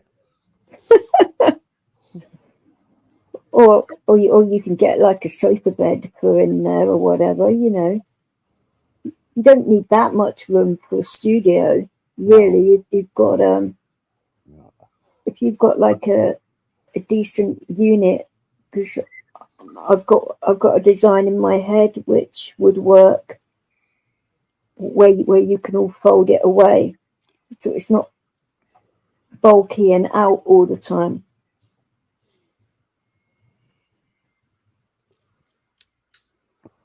And a few people have offered to make it as well, so which would save a fortune if I was to get that professionally made. That would cost the bomb. It would cost you a pretty penny. Oh yeah, I mean, I don't know why they actually charge so much for DJ tables and things like that, because they can, I suppose. I don't know. Anything to make money. Well, I suppose it depends what wood it is as well. And you're not going to go for really cheap wood, are you? You're going to want it to last a long time and look good and not damage your vinyl, say, or any of your equipment or anything. So it has to be resistant. Well, yeah, exactly. You don't want it to be weak. Well, you don't want it to get scratched up either. So no, exactly. It's finding the right materials to actually get it to look a certain way and get it to do what you want. Yeah. So I actually want it to have like bits that you can pull out, like to have like side to, so you can put a laptop or computer on it or keyboard or whatever, or maybe have a couple that do that, so you have room to use other equipment and instruments, and then once you've finished, you can just slide it back.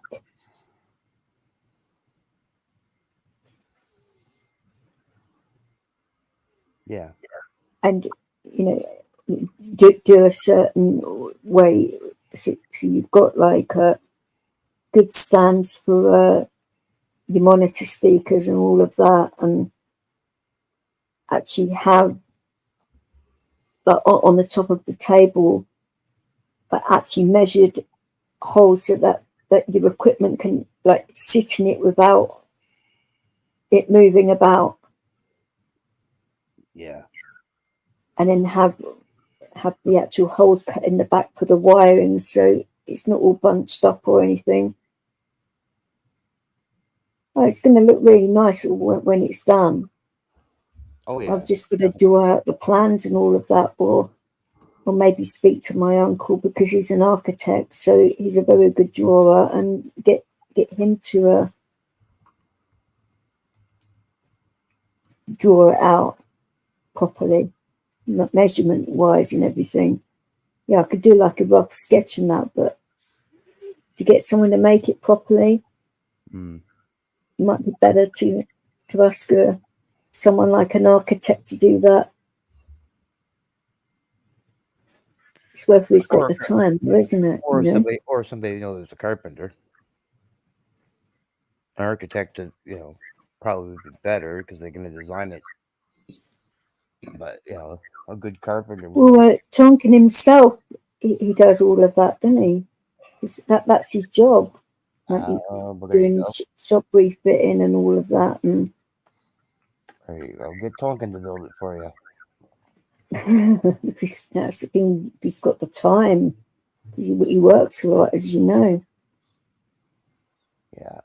There's nothing wrong with that.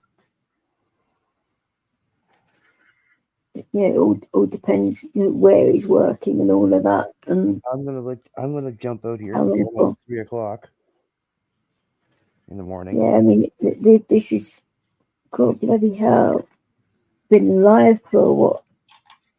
Almost 9 hours. You and Mike are almost 9 hours. Yeah, and I am going to obviously try and not go too mad with it, because I don't want to like burn myself out. And yeah, you see, I do want to like get back into like concentrating on like mental health and stuff like that, because it was helping people.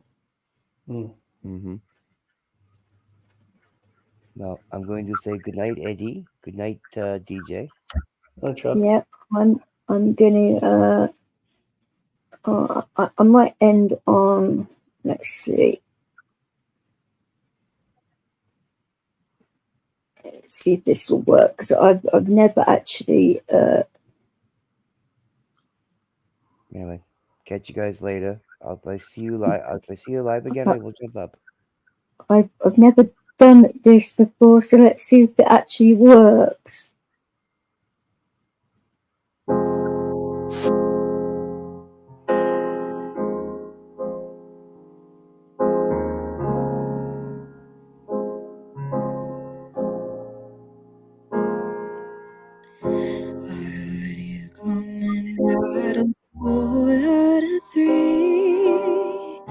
You close the door and lay down next to me.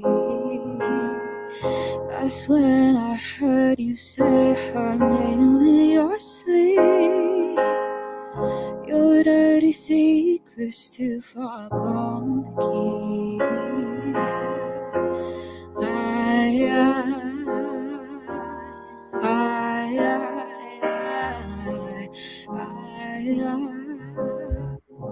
I'm about to lose my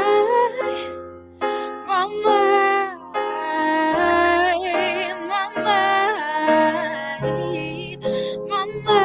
I think about you all the time.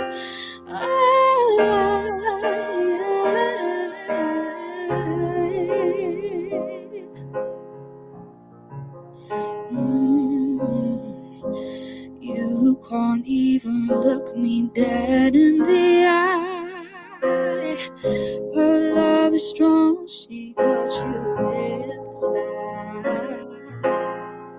You say you love me, but I know it's a lie.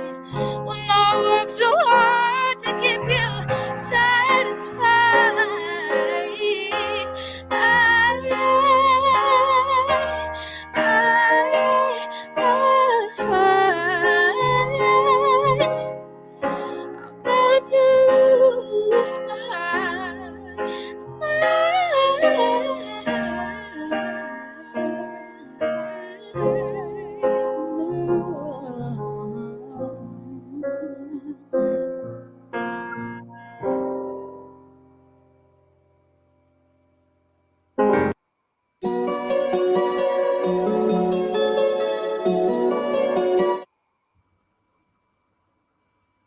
So I haven't actually played that one before of her, so I thought that would be a bit different to like end the stream on. Well, she's done a few others, so I'm gonna like use those for like other streams and that. But she's actually done a couple of songs that could be turned into quite good drum and bass tracks as well. So she's asked for my assistance with that, which the proceeds for that are going to be donated to the charity Mind, Nice. which I'm all about that. I mean, I've never actually gone to Mind myself, but I've been told that could be a possibility if my PTSD does get too bad, but I'm coping all right with it at the minute.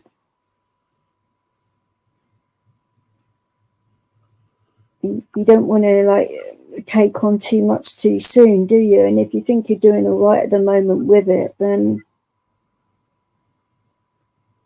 I'd want to do that when it's not all right, you know? Yeah.